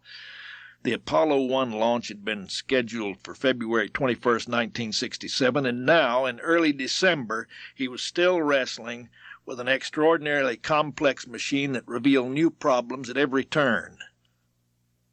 Grissom and his crew, Ed White and Roger Chaffee, had been kicked from one launch date to another, and after months of delays, their patience had been whittled down to raw temper. To assist them in their training, a mock-up of Apollo-1, a flight simulator, had been reproduced down to every knob, dial, and control button. Grissom's wrath this day was focused on the simulator and on Riley McCafferty, the man in charge of bringing it up to the standards of actual spacecraft. The crew had just completed an inspection of the actual Apollo-1, or Spacecraft 012 as the capsule was known to its manufacturer, North American Aviation. Within minutes of strapping himself into the simulator, Grissom was in a rage. The simulator and Spacecraft 012 differed in far too many ways. He didn't mince words. "Damn it, Riley, this simulator is worthless. Why isn't it up to date? Too many things don't match the spacecraft. It's a piece of crap." The next day, disgusted, Gus hung a lemon on the hatch of McCafferty's simulator. The problems with the simulator and repeated postponements weren't the only sources of pressure. Lyndon Johnson was a besieged president. Racial unrest scourged America from coast to coast, and protests against the unpopular war in Vietnam were fueled by rising death tolls. Soon Johnson would begin his fight for re-election. He needed a public relations miracle to recapture an electorate no longer in his grasp, and the prize he wanted to offer America was Apollo.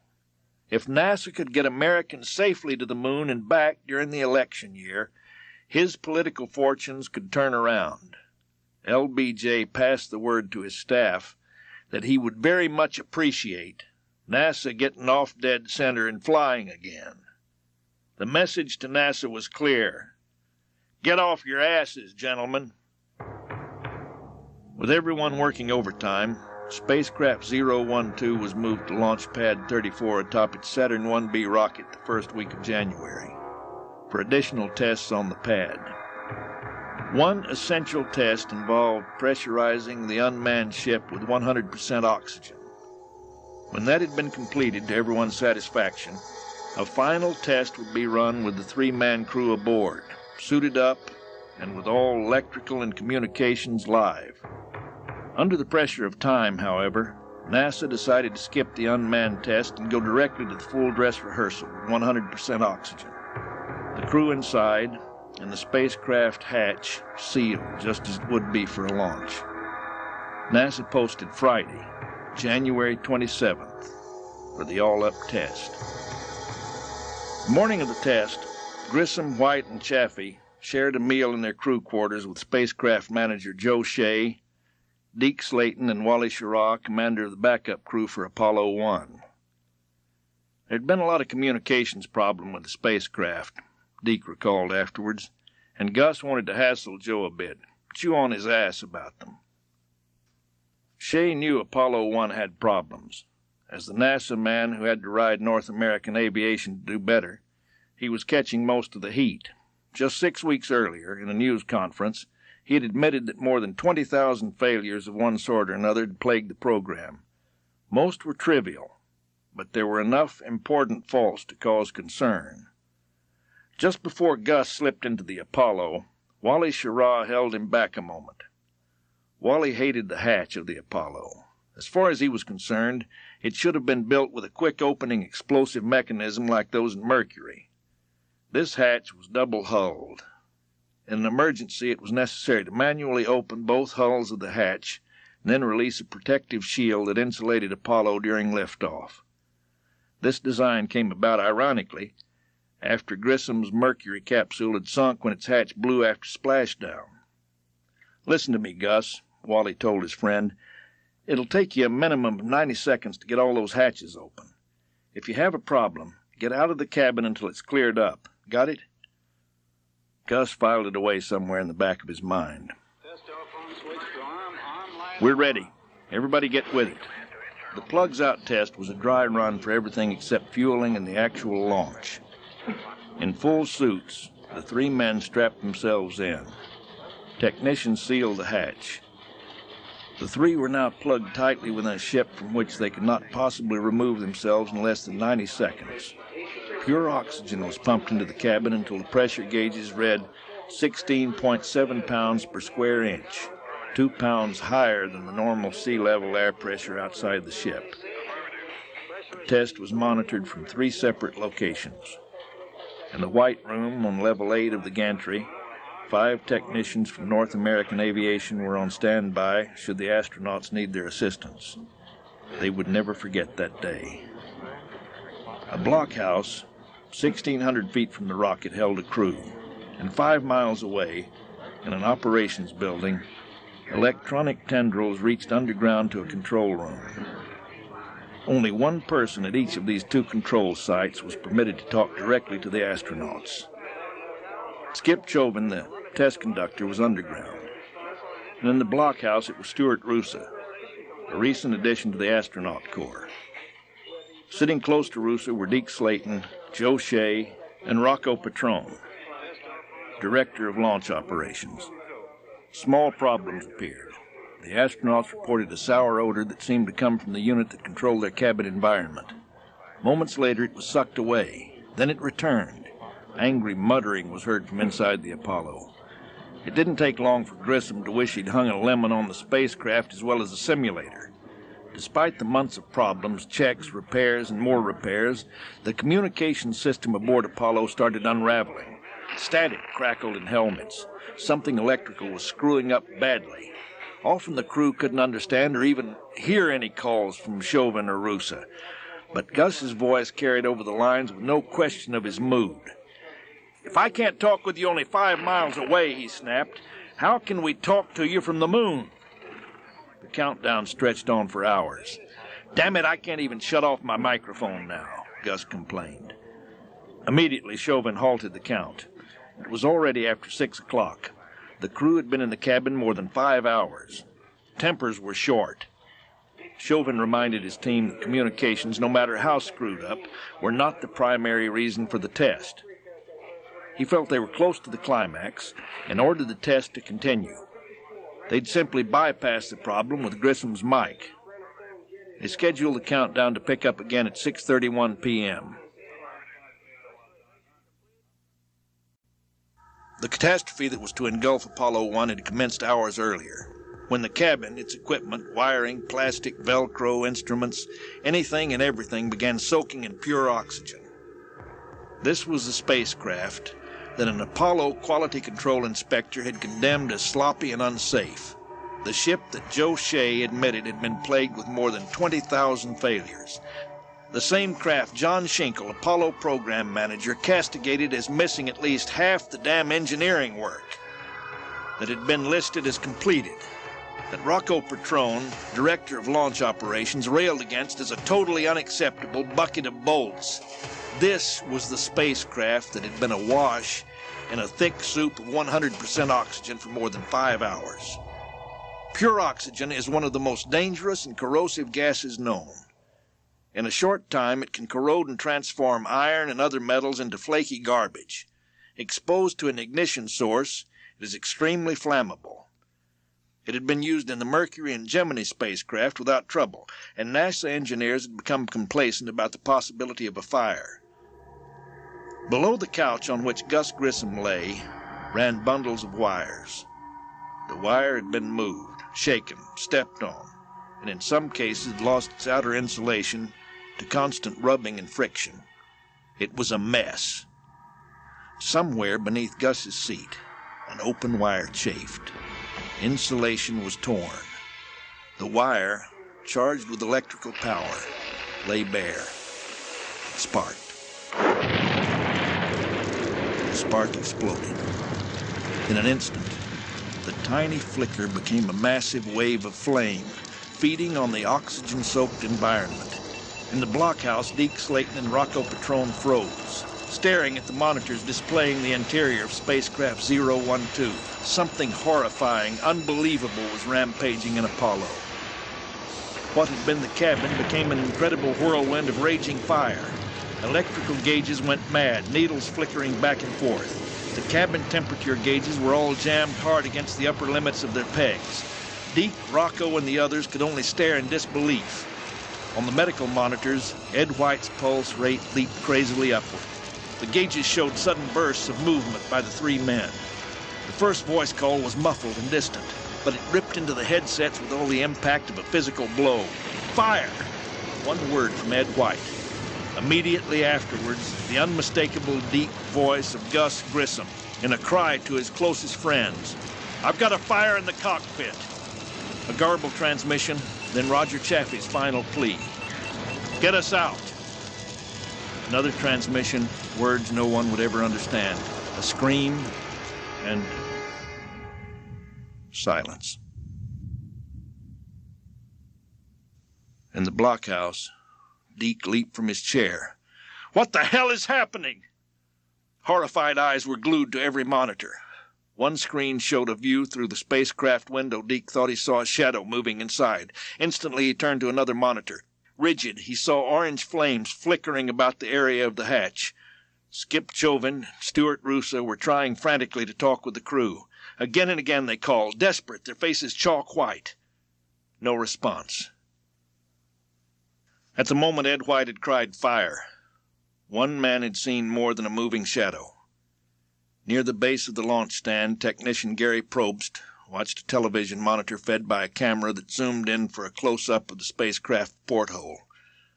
Flames flashed across the porthole. The next moment he saw Ed White's gloved hand reach above his head toward the hatch. Grissom's arms came into view. The picture flickered with sudden motion. No human being could get that hatch open in less than 90 seconds under perfect operating conditions. These weren't perfect conditions. The life support system was caving in on itself, melting, collapsing. Cooling fluid spewed out. In the blazing oxygen and soaring temperature, the fluid poured like water from a hose. Only it was flammable, and it too burst into flames, spraying its own fiery torrent across the cabin. And yet, incredibly, the astronauts functioned as the well-drilled team they were, immersed in flames, curling under their bodies, splashing against their visors, wrapping about their torsos. They attempted to perform their emergency duties. Gus Grissom's most immediate task was to push hard against a lever that would depressurize the cabin. That would have sent the oxygen atmosphere, even engulfed in flame, gushing forth from Apollo. Gus tried, but the lever itself was in flames. Ed White twisted his body, reached over his left shoulder to pull the inner hatch release with all the strength he had, the fire roaring about his helmet. Chaffee performed in perhaps the most incredible manner of all. To maintain communications, he had to remain in his couch, to lie there in the fire as it exploded relentlessly. He made the cry beseeching the gantry crew to get them out, and then, as he began another call, he reached his body across Ed White to help Gus with the hatch as the heat roared into his lungs. In his final moment, a scream burst involuntarily from his seared windpipe. The lives of Gus Grissom, Roger Chaffee, and Ed White had been snuffed out in 8 1/2 seconds. In the moment the spark flared beneath Grissom's couch, there were 27 men working on the gantry. Pad leader Donald Babbitt heard the anguished cries from the spacecraft and boomed, "Get them out of there!" then slammed his hand against the emergency call button to the blockhouse. He had just enough time to hit the alarm as a blinding sheet of flame burst from Apollo, and an explosive shock wave knocked him to his knees. The men on level 8 staggered back, battered by the concussion, running to escape heat and roaring flame. Secondary blasts pursued them as they reached the tower elevator. Here they stopped, Babbitt grasped the man wearing a headset and a mic, spun him around, shouting, "Fire! I need firemen, ambulances, equipment, now!" Struggling to breathe, choking on the fumes, men with Babbitt grabbed fire extinguishers. Faces seared by the heat, hands singed by flames, they dashed back to the spacecraft to spray the hatch, try to cool it off so they could open it with hands already scorched. Against the terrible pain, washed by waves of heat, toxic fumes, and choking smoke, they fought down the flames with their extinguishers. Then at last the blaze was out. Babbitt's men, exhausted, injured, finally managed to open the hatch to the spacecraft. They reeled backwards as a blast of heat gushed out. Thick, toxic smoke billowed forth. Nearly 6 minutes had passed since the first cry of fire from inside 012. They struggled to reach the astronauts. Blinded, they groped with their hands for survivors. Then they stopped. The bodies were unmoving. In the blockhouse, Rocco Petrone hit his microphone. "Can you do anything for the guys?" he asked. The voice came back choking. "No. It's too late." Moments before, Petrone was told it's too late. A voice had shouted over the radio, "Get a doctor out here, quick!" Deke Slayton heard the call, grabbed 2 doctors standing nearby, and all 3 ran from the blockhouse. Deke lived a lifetime in that mad run to the launch pad. He and Gus had been close friends for years. They'd hunted, fished, flown together, every chance they had. Suddenly he could think of only one thing, of what had happened years before in a water rescue exercise, when he'd almost drowned. It was Gus who swam to him. Gus who saved him. Alan Shephard was in Dallas, about to make a speech, when someone hurried to his side. In a hoarse whisper, he told Alan that Gus, Ed, and Roger were dead, killed by a fire at the launch pad. Numbed with shock, Alan moved to the podium. He fought to speak, his voice a rasp. I have just been informed of the loss of my comrades." A long silence followed. Alan Shephard remembers little of what he said that night. Deke and the doctors reached the pad and rushed to the White Room. The hatch had been open only moments. The doctors leaned into Apollo-1, then pulled out slowly. One turned to Deke, shaking his head. "They're gone." Lola Morrow, secretary to the astronaut office at the Cape, was in tears when Deke walked in. Deke was shaking like a leaf. He had a cigar, but he couldn't light it. Lola tried to light it for him. He couldn't hold it. He shook so badly. So did she. Wearily, Deke phoned the astronaut office in Houston and spoke to Wally Schirra.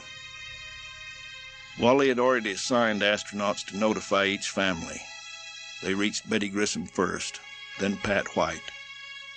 When they reached Martha Chaffee, she was on the phone, calling the Holiday Inn in Cocoa Beach to see if Roger was in his room. As midnight approached, after Deke Slayton and Chuck Friedlander had answered 1,000 phone calls, had done all they could, they sat staring at the walls. Friedlander moved to a locked cabinet and returned with a fifth of scotch. He and Deke sipped the whiskey until sunrise. It was over.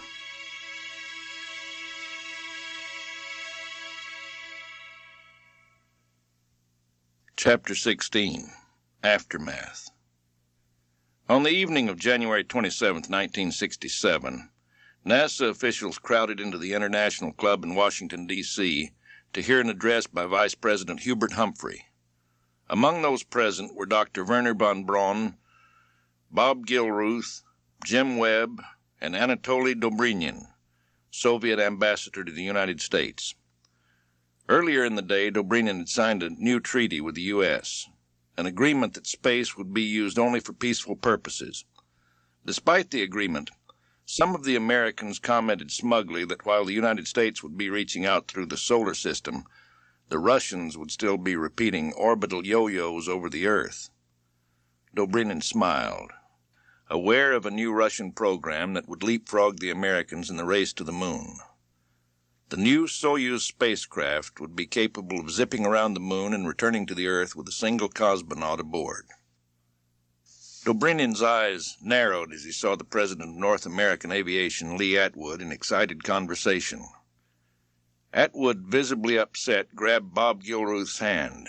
Brief words ensued. Gilruth left the room swiftly. Dobrynin sensed something very bad had happened. Wernher von Braun left the room on the run. Others dashed to telephones. The buzz of conversation grew louder. Webb took a telephone call. "There's been an accident at the Cape. A fire." "I know," Webb broke in. "What's happened since?" "Sir, the Apollo-1 crew is dead." Shocked, Webb forced himself to return to the reception room. He motioned for attention. The room fell silent as Webb announced that 3 astronauts had died in a fire at the launch pad. He left and rushed to his office. His staff was soon at his side. They turned the tragedy over to General Samuel C. Phillips, who called the Cape. "Impound all records, all tapes, every piece of equipment associated with that fire, and I mean everything. I'm on my way." In Houston, Deke, Allen, and the other astronauts visited the women who had instantly become widows. They were gathered at the home of Patricia White. Amidst the tension and grief, the wives made Deke a surprise presentation. There was a long-standing tradition that each new astronaut received a silver astronaut pen, a shooting star trailing a long comet-like tail. After he flew in space, he received a second, gold pen. The crew of Apollo-1 had arranged to fly a gold astronaut pen aboard Apollo-1, and after the flight, present it to Deke to wear. Since that could never happen now, the wives chose this, the saddest and grimmest occasion in their lives, to present that pen to Deke in a gesture that he would never forget. He was absolutely overwhelmed. Gus Grissom was buried at Arlington National Cemetery. Rifle volleys split the air, a bugler sounded taps, and jet fighters thundered overhead in a final salute. 6 men in uniform stood at attention. They had been 7, the original American astronauts. After 8 years, tragedy had removed one of their number. Roger Chaffee went to rest at Grissom's side. On the same day, Ed White went to his final destination at his beloved West Point. Now there was to be a new beginning. Vast changes swept through the Space Administration. The director of NASA's Langley Research Center was told by Jim Webb to set up a board of review to find out what the hell happened. Floyd L. Thompson brought in some of the toughest investigators in the business. Among them, representing the astronauts, was Frank Borman, who'd flown in Gemini 7. They put together a team and began the grisly task of examining the charred remains of Apollo-1. They studied everything from chafed wires to solidified blobs that had been molten metal. They traced through 15 miles of wiring and thousands of switches and connections. They built a duplicate of Apollo-1, swallowed hard, and set it ablaze. It shook up many of those involved so badly they went home to stare at walls. The search for failure, incompetence, disregard for safety became a driving force. NASA knew it must succeed because hanging over the agency was a real possibility that the Apollo program could be canceled. The fire had sparked a national debate over whether the country could be spending $24 billion to send men to the moon when it had so many other problems to address. More and more Americans were asking, is this trip really necessary? Thanks mainly to the strong backing and clout of Lyndon Johnson, the defenders won the debate. There would be delay, but there was still a chance of landing on the moon before the end of the decade. What really got Apollo back on track was NASA's stunning candor in telling the world what had gone wrong and why. In April 1967, the Apollo Review Board issued its official report on the fire. Critics said NASA should not have investigated itself, and even they were amazed at the frankness of the report. Because of extensive damage, the cause of the fire could not be pinpointed precisely. The most likely source was an electric arc and defective wiring. Investigators found that insulation on wires in the environmental control system might have broken or frayed by rubbing against the door. 9 other possible sources were listed, all involving electrical failings in the same area, under Gus Grissom's couch. The report was a frank indictment of NASA and North American aviation, who were criticized for carelessness, negligence, failure to consider the safety of the astronauts adequately. The board's investigation revealed many deficiencies in design and engineering, manufacturing, and quality control. Numerous examples in the wiring of poor installation, design, and workmanship, as well as poor welding and soldering of joints that carried flammable coolant through the spacecraft, the report stated. NASA and North American agreed the report was fair and shouldered the blame. There were numerous shakeups in NASA personnel. Top management of North American Aviation Space Division was overhauled. Nearly $500 million would go into the redesign of Apollo, including a new hatch that a man could open in 3 seconds flat. The new spacecraft also would include extensive use of fire-resistant materials, a redesigned electrical system, and a combination of nitrogen-oxygen atmosphere when the spaceship was on the ground. Deke Slayton said, "We may never have gotten to the moon if it hadn't been for Apollo 1. We uncovered a whole barrel of snakes. That fire forced us to shut down the program and make a real end-to-end sweep." And while the recovery took shape, another terrible tragedy rushed to stage center. 86 days after the Apollo 1 fire, on April 23, 1967, cosmonaut Vladimir Komarov was launched in a new spacecraft, Soyuz 1, the ship that was to take cosmonauts around the moon. Unlike American spacecraft, which ran on battery power, Soyuz drew power from 2 solar panels that extended once in orbit. The right panel extended, the left panel jammed. Nothing Komarov did would release it. By the second orbit, Soyuz 1 was delivering barely half the power required to control the ship. By the 5th orbit, Mission Control feared for his survival. He could not properly orient the Soyuz. His power was failing. Communications began to break up. Komarov felt the ship getting away from him. "Try to get some sleep, Comrade Komarov," he was instructed. For the next 9 hours, he would be out of radio range. Time passed slowly. At the close of the 13th orbit, they heard Komarov's voice. His report sent chills through the control center. The electronic system for automatically stabilizing the spacecraft was gone for good. Manual control was sporadic at best. Soyuz was becoming a careening, wobbling killer with its pilot trapped inside. The flight director said aloud what everyone knew. He is out of control. He might not survive re-entry. The director picked up a telephone. A car pulled up before a Russian apartment complex. 2 men rushed in, emerging moments later with a woman. The car roared off to Mission Control. The woman was Valentina Komarov, the cosmonaut's wife and the mother of their 2 children.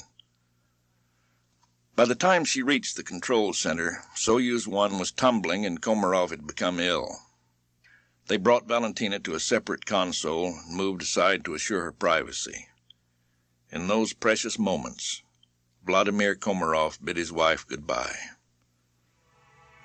Re-entry began with Komarov having little control, but he fought the spaceship with skill and courage. Incredibly, he aligned the ship properly and held it firmly until the atmospheric forces helped stabilize it. first reports of the ship's landing indicated it had touched down about 40 miles east of Orsk. It seemed Komarov had accomplished the impossible. But Soviet officials had not witnessed what the farmers in the area observed as Soyuz fell to the earth. The main parachute failed. His reserve chute twisted into a large orange and white rag which trailed uselessly behind Soyuz. At a speed of 400 miles an hour, Soyuz smashed into the earth. Russia did not fly another Soyuz for 18 months.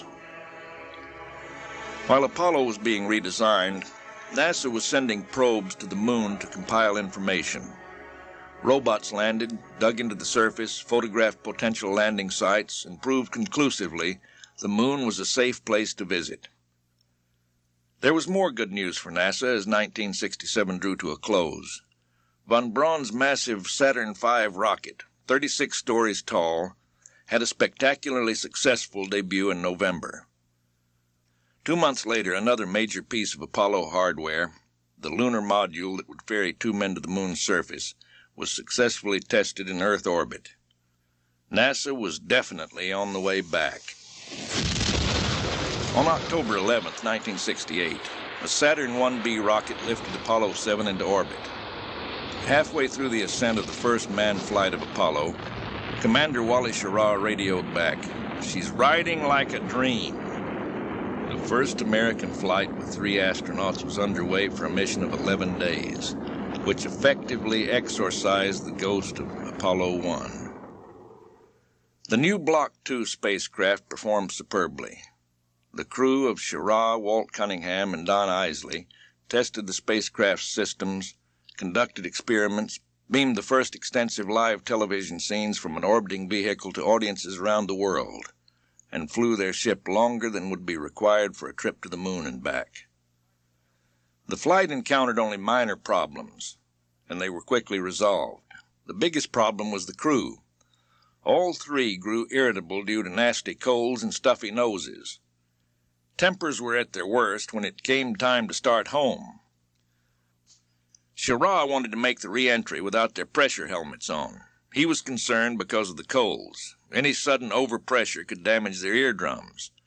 Deke tried to persuade them to wear their helmets. But that didn't cut any ice with Wally. He was the pilot, and he was in command. The Apollo-7 crew, particularly Schirra, made a lot of people on the ground angry. Back on Earth, Wally received a tongue-lashing from Deke about their behavior. Cunningham said later, "The entire Apollo-7 crew was tarred and feathered through the actions of Wally Schirra." But before the flight, Wally had announced that he would be retiring from the astronaut corps, and he didn't care what anyone thought. He and the others plunged into 6 days of intensive debriefings to help prepare for the next flight. Apollo 8. Chapter 17. Apollo 8 and a Russian Push to the Moon. Apollo 8 Commander Frank Borman was emerging from sleep. Slowly he opened his eyes and focused on the glowing circles before him. Numbers, letters, controls, dials. I know where I am now. I'm 200,000 miles from home. He glanced at the 2 other astronauts, both still asleep. He smiled at the thought of a few moments to himself and eased back the curtain covering a window. Wonder swept through him. Apollo 8 was turning slowly, so that the heat from the sun would be distributed evenly around the spaceship. A bright sphere eased into view, Jupiter, resplendent in reflected solar glow. Suddenly the Earth appeared. Not a vast horizon curving away, but the whole globe, with blue seas and white clouds, rainforests and mountains. From here, the Earth was perfectly round, a stunning sphere. Apollo rolled, and the home of man slid eerily, silently out of sight. Once Apollo began to accelerate in response to the moon's pull, they would swoop closer to the battered lunar surface and orbit the moon. America watched and listened, celebrating a feat that promised to be one of mankind's truly prodigious steps into the future. But many on Earth were asking, Why are they going to the moon during Christmas? Why couldn't they have flown after the holidays? The astronauts of Apollo 8 knew the answer. Zond. America had the Saturn V. Russia had its massive N-1 rocket. But whereas Saturn V had progressed, the Soviet super booster had stalled. Test delays had the N-1 chained to the ground, so the Russians prepared several Soyuz spacecraft and a fleet of tanker craft to be launched with their smaller R-7 rocket. The plan was to send 5 unmanned tankers into Earth orbit, each filled with rocket fuel. Cosmonauts would follow and gather the tankers together into a single lunar vessel of 1 manned spacecraft and the 5 fuel tanks. It would give the Russians a clear shot at beating the United States to a lunar landing, as early as 1968. Then Vladimir Komarov died in Soyuz 1, delaying Soviet plans. Korolev's team began modifying the Soyuz spacecraft so it could carry 1 or 2 cosmonauts on a single pass around the moon and a quick trip back to Earth. This would not be a landing, but it would be the first manned flight to the moon. And the Soviets would then crow that they had indeed beaten the Americans to the goal. They named the new modified ship Zond, and in September 1968, they sent an unmanned Zond around the moon and back. Next, they loaded a Zond with tortoises, flies, and worms, and in November sent it around the moon and brought the living creatures safely back to Earth, in what the CIA believed was the final rehearsal for their manned circumlunar flight. In mid-1968, intelligence agencies told NASA that if all went well with the Zond program, the Soviets could dispatch a single cosmonaut on a circumlunar journey in December or January. Jim Webb told President Lyndon Johnson it was time to gamble, to consider sending the very first manned flight of the Saturn V rocket, Apollo 8, all the way to the moon. The idea for sending Apollo 8 to the moon had been hatched a few weeks earlier at a meeting in Houston. Deke Slayton had been among those there. Remember now, Deke recalled, we had not yet flown Apollo 7 or any manned Apollo, and the last time we had flown the Saturn V it had almost come unglued because of vibration problems. Shit, we didn't even have the software to fly Apollo in Earth orbit, much less to the moon. Well, Chris Kraft called in his brains, and Alan and I talked the idea over. After thinking about it, Chris suggested, if we're going all the way to the moon, we might as well orbit it, not just pass by. We thought it was worth a shot.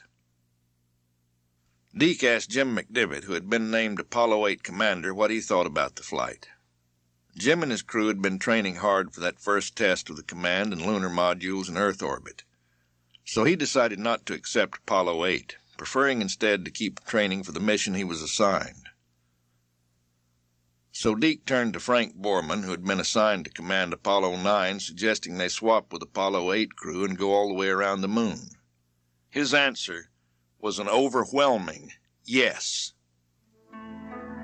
Following the tremendous success of Apollo 7, the new NASA administrator, Thomas Paine, approved the plan. On November 11th, Lyndon Johnson gave his blessing. It was the single greatest gamble in spaceflight. Then and since. Only a year remained before the end of the decade, and there was still the threat of a Soviet circumlunar flight. So in spite of the approaching holidays, the first manned Saturn V, as large and heavy as a Navy destroyer, heaved upward slowly, then faster and faster, away from the Earth. The mighty rocket burned perfectly and sent Frank Borman, Jim Lovell, and Bill Anders winging away from Earth at 24,200 miles an hour on the morning of December 21st, 1968. Zond was left standing on the launch pad in the Soviet Union. Now it was Christmas Eve, and Apollo 8 would soon reach a point where a final decision would be made about whether to maneuver into lunar orbit. Despite all the redundancy built in, rocket engines sometimes do not fire. If the big engine failed altogether, Apollo 8 would be perfectly safe. It would swing around on the far side of the moon, curving like a boomerang, and without expending an ounce of fuel, The astronauts would be on their way home.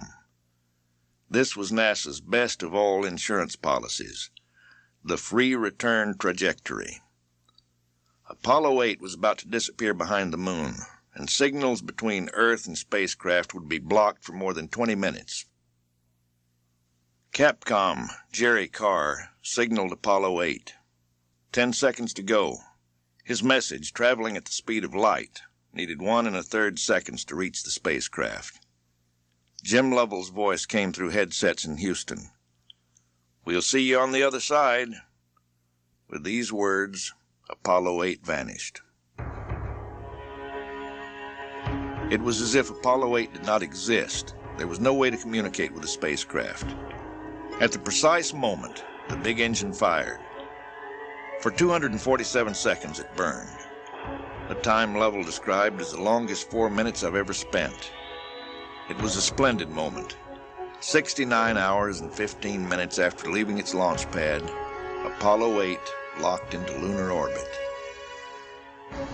No one on Earth knew it had happened. Jerry Carr kept up a persistent call of Apollo 8, Apollo 8, Apollo 8. After what seemed an eternity, headsets crackled. Smooth and calm came the voice of Jim Lovell. "Go ahead, Houston." Those 3 words, coming just at the instant they should have, sent Mission Control into a bedlam of cheering. That Christmas Eve was like none other in history. While millions of families came together in homes across the planet, the 3 men orbiting the moon were taking hundreds of clear color photographs that would later enable them to share with those on Earth their fabulous adventure. Then Bill Anders spoke, not just to Capcom, but to all the world listening so far away. "For all the people on Earth," he said, "the crew of Apollo 8 has a message we'd like to send you." Then Anders began reading from the book of Genesis. "In the beginning, God created the heaven and the earth."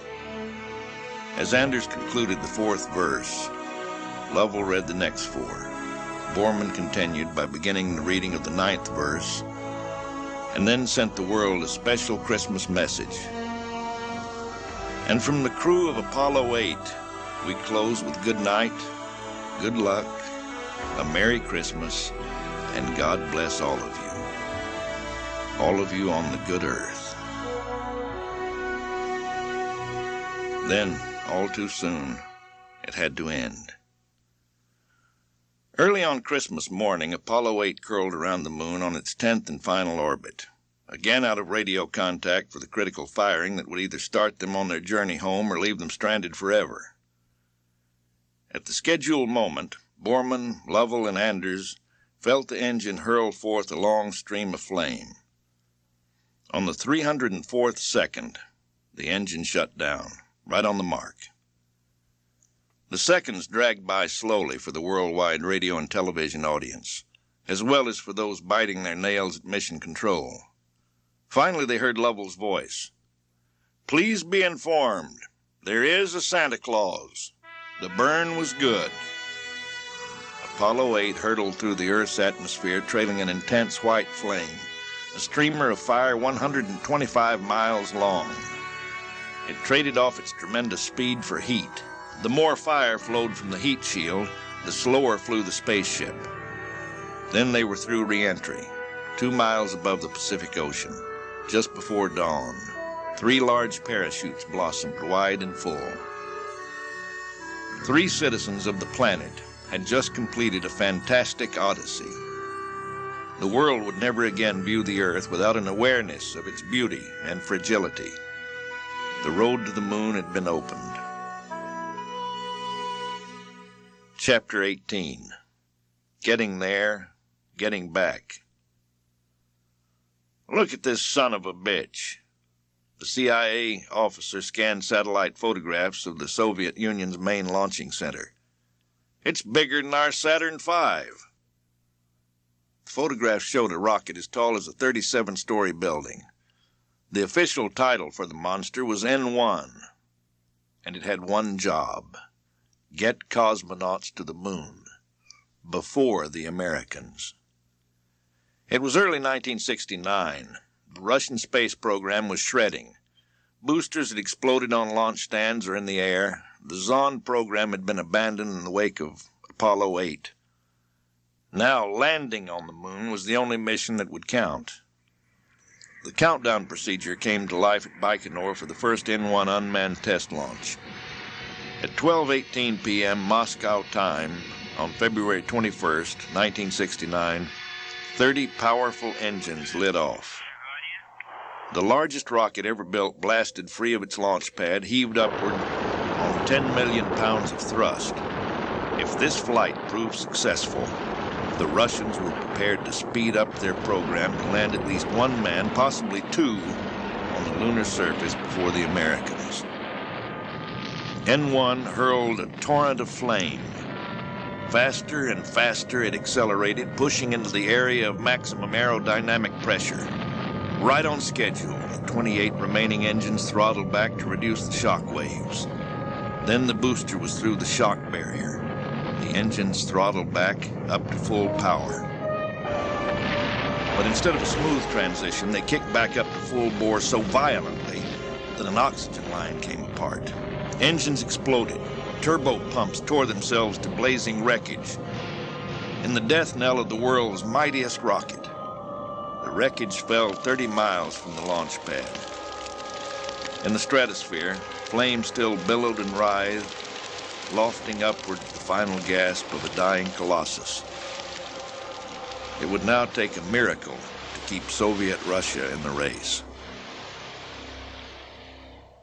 Of all the people in NASA, few could match the drive of Deke Slayton and Alan Shepard. From day one of Project Mercury, they never faltered. Through successes and disasters, through their own extremely disappointing groundings, they had only one goal, and there was no turning back.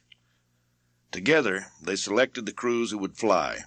Early on, Deke had established a pattern. The crew that backed up a mission would fly the third flight after that. Thus, Deke and Alan called a private meeting of the backup crew that had supported Apollo-8. Neil Armstrong, Buzz Aldrin, and Michael Collins. With a mixture of shock and exultation, they heard Deke offering them a chance to walk on the moon. If the next two Apollo test flights went well, then a landing would be attempted on Apollo 11. But that was a big if. "You're it," Deke told them. "You've got Apollo 11, and that means you get first crack at landing on the moon. That is, of course, if we pull off 9 and 10. If. If nothing went awry. If the two missions were successful. If no one came down with the flu at the last moment. If. Then the first landing assignment would go to the crew of Neil Armstrong, who had pulled Gemini 8 out of its deadly spin. Buzz Aldrin, who had solved the problems of spacewalking on the very last Gemini mission. And Mike Collins, the spacewalker of Gemini 10. But for now, they were to live in simulators, flying their mission hundreds of times before finally going out to the launch pad. While two other crews flew, they'd practice, follow every move the others made in their flights, ask all the questions they could. Standing on four spindly legs, it looked like a creature from another world. This was the lunar module, LEM for short. It was a 16-ton package of engines, radios, fuel tanks, life support systems. And it was the only piece of Apollo hardware not yet tested in space. Assigned that critical task was the Apollo 9 crew. Veterans Jim McDivitt and Dave Scott, and rookie Rusty Schweikert. 5 days after Apollo 9 slipped into Earth orbit, McDivitt and Schweikert drifted into the LEM and sealed themselves off from Scott, who remained in the command ship. They ran down their checklists and cast off from Apollo. In that careful retreat from the command ship, McDivitt and Schweikert became the first astronauts ever to fly aboard a spacecraft designed to operate only in the vacuum of space. The lunar module could descend to a world without air like the moon, but racing into the atmosphere of the Earth would transform the LEM into a sender. Anyone flying this machine simply had to make it back to the mother ship if they wanted to return safely to Earth. Because 2 spacecraft were involved, to avoid radio confusion, NASA allowed the astronauts to name their ships. The astronauts called the lunar module Spider and the command module Gumdrop. The first tentative stabs with the thrusters and engines of Spider went according to schedule. Then it was time to bite the bullet, to fly away from Gumdrop in the thin-hulled Lem. Flame-speared, Spider leaped away from Gumdrop, and the 2 men sped 113 miles distant from Scott. Then came the moment to break apart the structure of Spider. The bottom descent stage was jettisoned. The upper ascent portion, with the crew cabin, carried an engine designed to lift it off the moon and carry it to rendezvous with the waiting command module. On an actual landing mission, the descent stage would remain on the moon. McDivitt and Schweikert triggered this ascent engine and began executing complex maneuvers, nearly identical to those to be made by astronauts leaving the moon. They flew with precision until Spider and Gumdrop were only a few hundred feet apart. Dave Scott moved his command vessel for docking. Another milestone had been passed. 2 months later, Charlie Brown and Snoopy, the ships of Apollo 10, eased into lunar orbit. This time, not only to test the Lem, but also to perfect navigating around the moon and confirm a future landing site. The Sea of Tranquility, named by ancient astronomers who thought it was a smooth body of water, was their main objective. If one particularly level plane proved acceptable, then Apollo 11 would soon be aiming for that same area. But for now, it was a matter of test flying and scouting. Pilot of the command module, Charlie Brown, was John Young. Commander of the mission was Tom Stafford. When he and Gene Cernan drifted away from the lunar module Snoopy, Young was all too aware that his own ship was the only ticket home his 2 friends had. Miss a rendezvous with these 2 pilots, and he'd be making a long trip back to Earth alone. Cernan's voice rang with unrestrained excitement. "We're right over it," he cried as Snoopy whipped within 9 miles of the Sea of Tranquility. Stafford's voice followed. "All we have to do is put our tail wheel down and we're there." Son of a bitch! Suddenly Snoopy was wheeling around in wild gyrations, the nose pitching violently up and down, right and left. This close to the moon, the movements were terrifying and on the edge of lethal. "We've got some wild gyrations," Cernan called out. "Hit the AGS." He yelled to Stafford to activate the abort guidance system. Snoopy calmed down. The past few minutes had been near disaster. Had the 2 pilots not reacted as swiftly and skillfully as they did, in another 2 seconds, Snoopy would have been locked into a dive toward the moon from which they could never have recovered.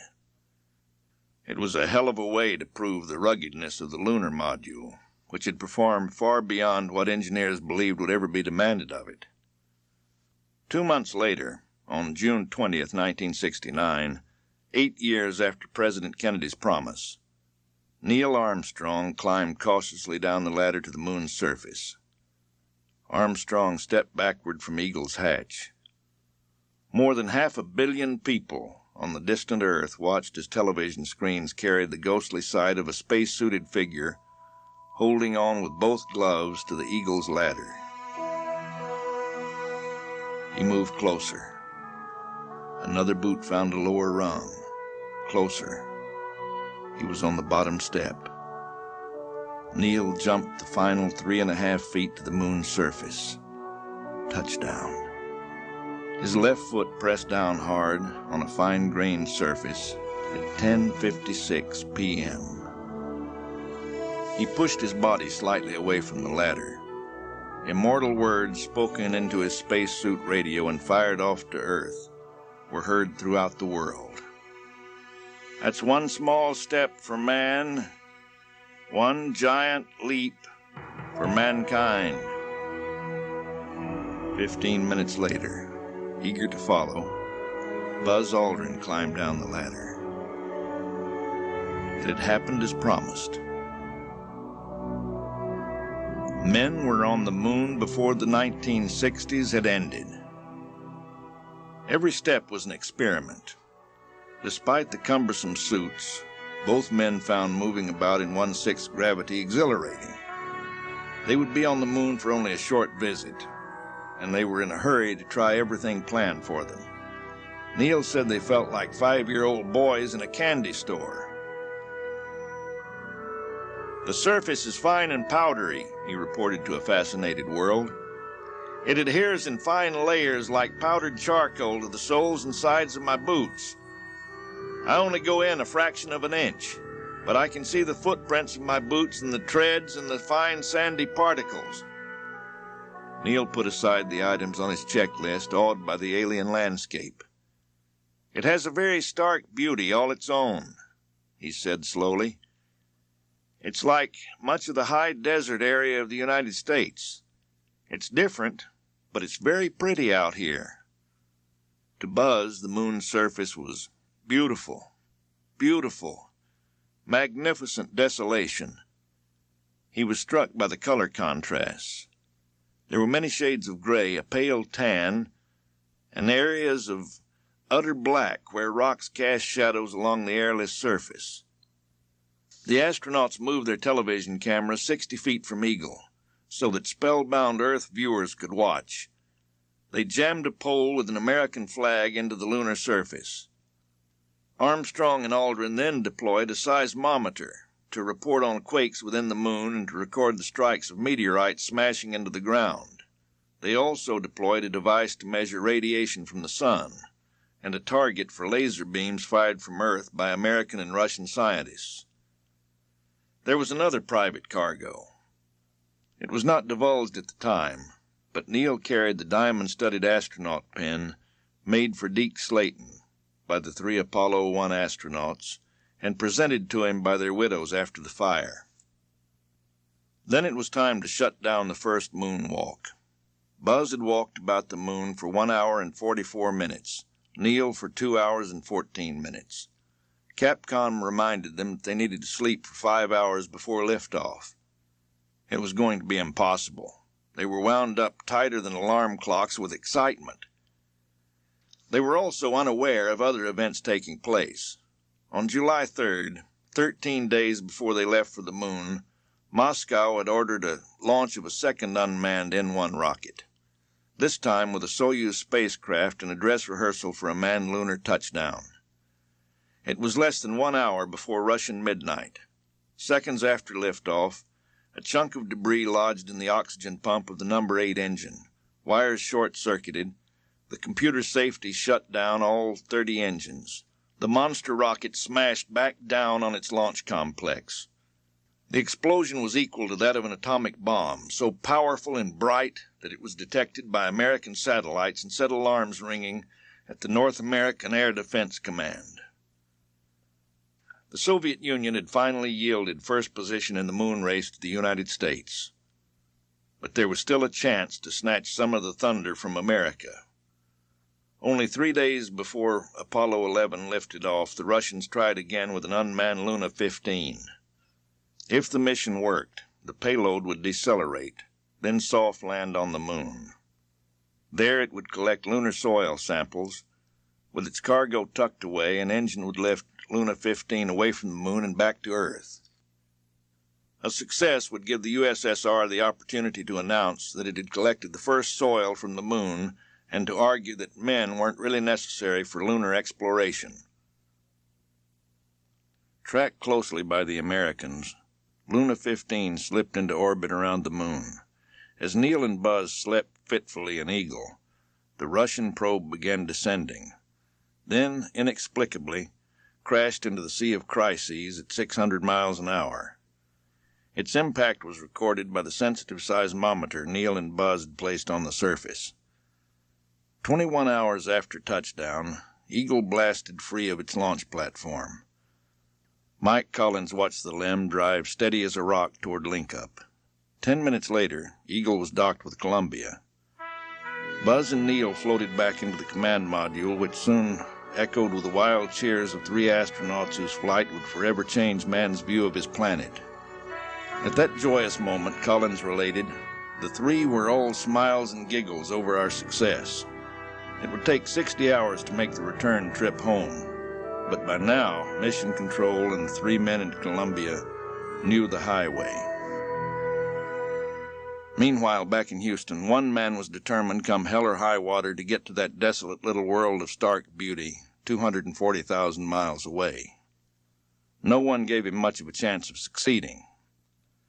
If it is impossible to hate an inanimate object, then Alan Shepherd hated his desk. Clip the wings of an eagle, and you wind up with a turkey. For almost 5 insufferable years, Meniere's syndrome had taken its toll on Alan. Sudden dizziness had been a constant threat, and a pilot without balance simply doesn't fly, period. By the summer of 1968, a year before Apollo 11's landing, Alan was going from bad to worse. The hearing in his left ear had decreased, and his balance had degenerated. Before, there had been some hope for recovery. Medical teams had told him he'd never fly again. There was only one way to win back his wings, and that was to accomplish what the NASA doctors said could not be done: cure the Meniere's syndrome. The long road back began with an exchange with Tom Stafford. Al, the word is there's some doctor in Los Angeles who's developing a surgical procedure that can get rid of Meniere's. Why don't you go see him? You got nothing to lose. Hell yes, Alan said. He met with Dr. William House in Los Angeles. Here's what I recommend, House began. I'd go after the fluid that's building up pressure in your inner ear. Insert a short tube between the fluid sac and the spinal column. That will dissipate the pressure. Shepard didn't waste a moment. Sounds like a hell of an idea to me. Let's go for it. Alan Shepard swore Dr. House to absolute confidence. He remained in the hospital for 2 days. Back at work, Shepard might as well have tried to conceal a bright strobe light on the side of his face as to ignore the heavy bandage. No secrets there. So he asked Deke and the NASA flight surgeons to keep the true need for the bandage confidential. They agreed, and then worked with Dr. House to monitor his progress.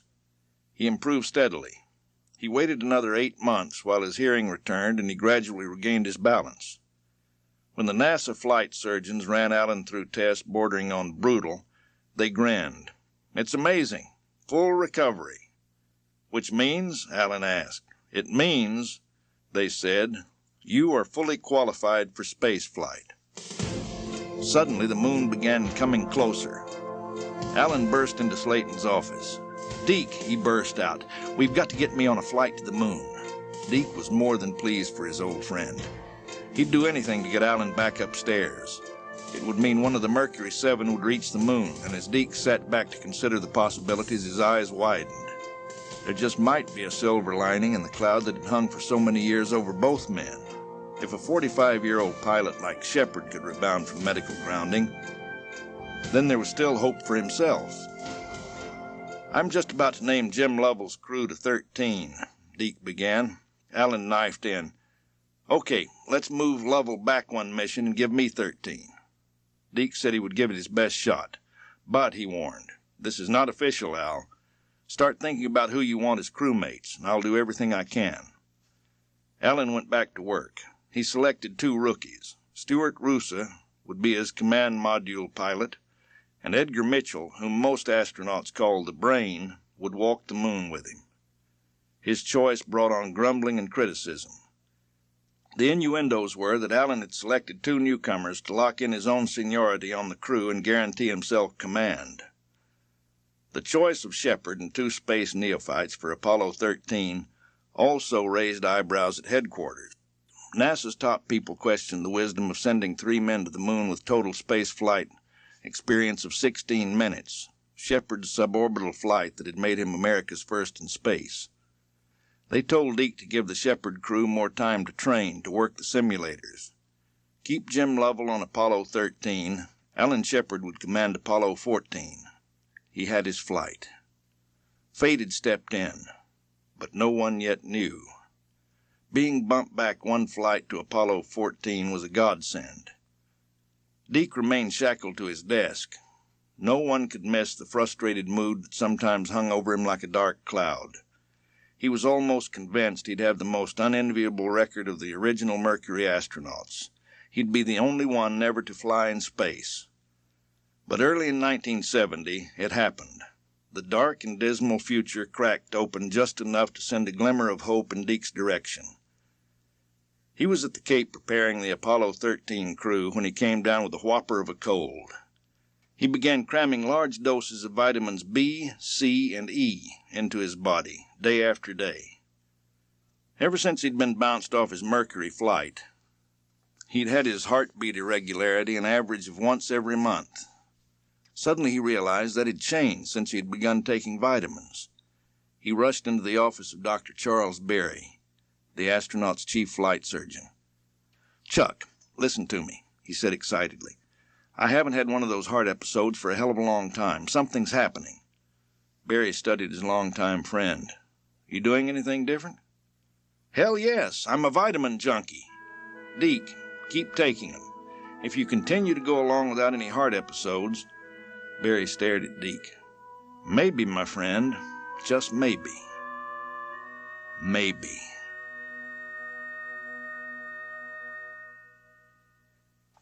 Chapter 19. Lifeboat. It was time to stir the frigid broth deep inside Apollo-13. Large tanks contained supercold liquid oxygen and liquid hydrogen that supplied the crew with air, drinking water, and electricity. Jack Swigert flipped the switch, activating tiny fans within one of the tanks in the service module. 2 wires touched. A spark flashed. Fire spread within the tank. Pressure built up and the tank exploded, blowing out the side of Apollo-13's service module. The crew felt a sudden bang. 205,000 miles from Earth, all hell broke loose. The entire Apollo-13 assembly, service module, command module, lunar landing craft, rocked violently. Inside the command ship Odyssey, alarms rang and warning lights flashed. Jack Swigert contacted Mission Control, his voice filled with alarm. "Houston, we've got a problem here." Flight controller snapped to full alert. One called out, "What the hell's the matter with the data?" staring in disbelief at his monitor. Shift manager Cy Liebergott notified the full team. "We've lost fuel cell 1 and 2 pressure. We've lost oxygen tank 2 pressure." He took a deep breath. "And temperature." Temperature was vitally important. The liquid oxygen had to remain at the super cold 297 degrees below zero, and the liquid hydrogen even colder, 423 degrees below, if the fuel cells were to continue supplying power to the ship. The spacecraft continued to vibrate badly. The crew and Mission Control, under the direction of veteran Gene Kranz, clung to the belief that electrical glitches were throwing off their instruments. They couldn't accept that what the instruments were telling them was true. Apollo-13 had flown into mortal peril. The astronauts reset their switches, expecting to bring everything back online. It didn't work. Swigert sent the grim message, "No joy." Apollo-13 rolled and pitched up and down, swinging from side to side. Lovell, puzzled, looked through a porthole. 13 minutes had passed since the jolt. And what he now suddenly saw, he knew was potential catastrophe. Mission Control froze with his words. "We're venting something out into space," he radioed. Lovell felt a knot tightening in his stomach. He instantly abandoned all thought of ever landing on the moon in the lunar module they had named Aquarius. All that mattered now was staying alive. They were plunging toward the moon, oxygen almost gone, electrical power dying. The powerful engine would no longer fire, starved as it was of electricity. Without it, they wouldn't be able to get home. Without some kind of a miracle, they'd be marooned in an orbit that would take them hundreds of thousands of miles away from the Earth. Apollo-13 was in its death throes. If Lovell and his crew were to survive, Mission Control had just hours to perform calculations that would normally have required weeks.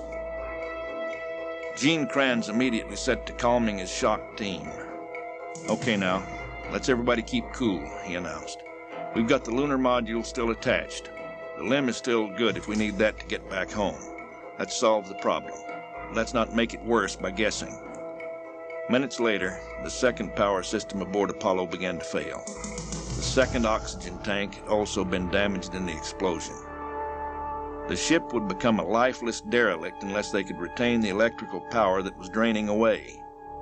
Liebergott and Kranz instructed Lovell and his crew to start powering down their ship immediately, reduced to the absolute minimum to keep alive and retain communications with Houston. There wasn't a moment to lose. Kranz's team maintained a steady exchange with 13. Another group ran to telephones. Chris Kraft, deputy director of the Manned Spacecraft Center in Houston, was in the shower. He threw clothes on and broke speed laws driving to the control center.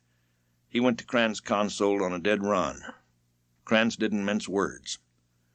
"We're in deep shit," he told his mentor. Alan Shepard and Deke Slayton were in their offices, buried in paperwork. The call from Swigert brought them upright. By the time he finished that one brief, "Houston, we've got a problem here," both men were headed for mission control. During every mission, a group of astronauts was kept on standby in case something went wrong. Their task was to immediately start working out solutions in the simulators. The team settled in to study the emergency, and Alan couldn't help thinking that this could just as easily have been him, Ed Mitchell, and Stu Rusa up there hanging by a thread. Gene Kranz, Chris Kraft, Slayton, and Shepherd considered the options. They could go for a direct abort, turning Apollo 13 around so the main engine could be fired to reverse directions. Shepherd had been living with the Apollo systems now for months. "It's too risky," he said. "Electrical power's almost gone. Chances are the engine won't ignite. Even if it did, we can't be sure of a long enough burn." Kranz agreed. Their best course was to keep 13 on its way, let the ship loop around the moon and start back. On their current path, the astronauts would be whipped around by lunar gravity and sent back toward the Earth, except that they'd missed the planet by 4,000 miles. Deke scratched his head. "Looks like we better have a good burn with the limb, then." The guidance officer calculated the exact burn time and angle, which were sent to the crew in the simulators. They set up the simulated burn and checked the resulting speed and direction.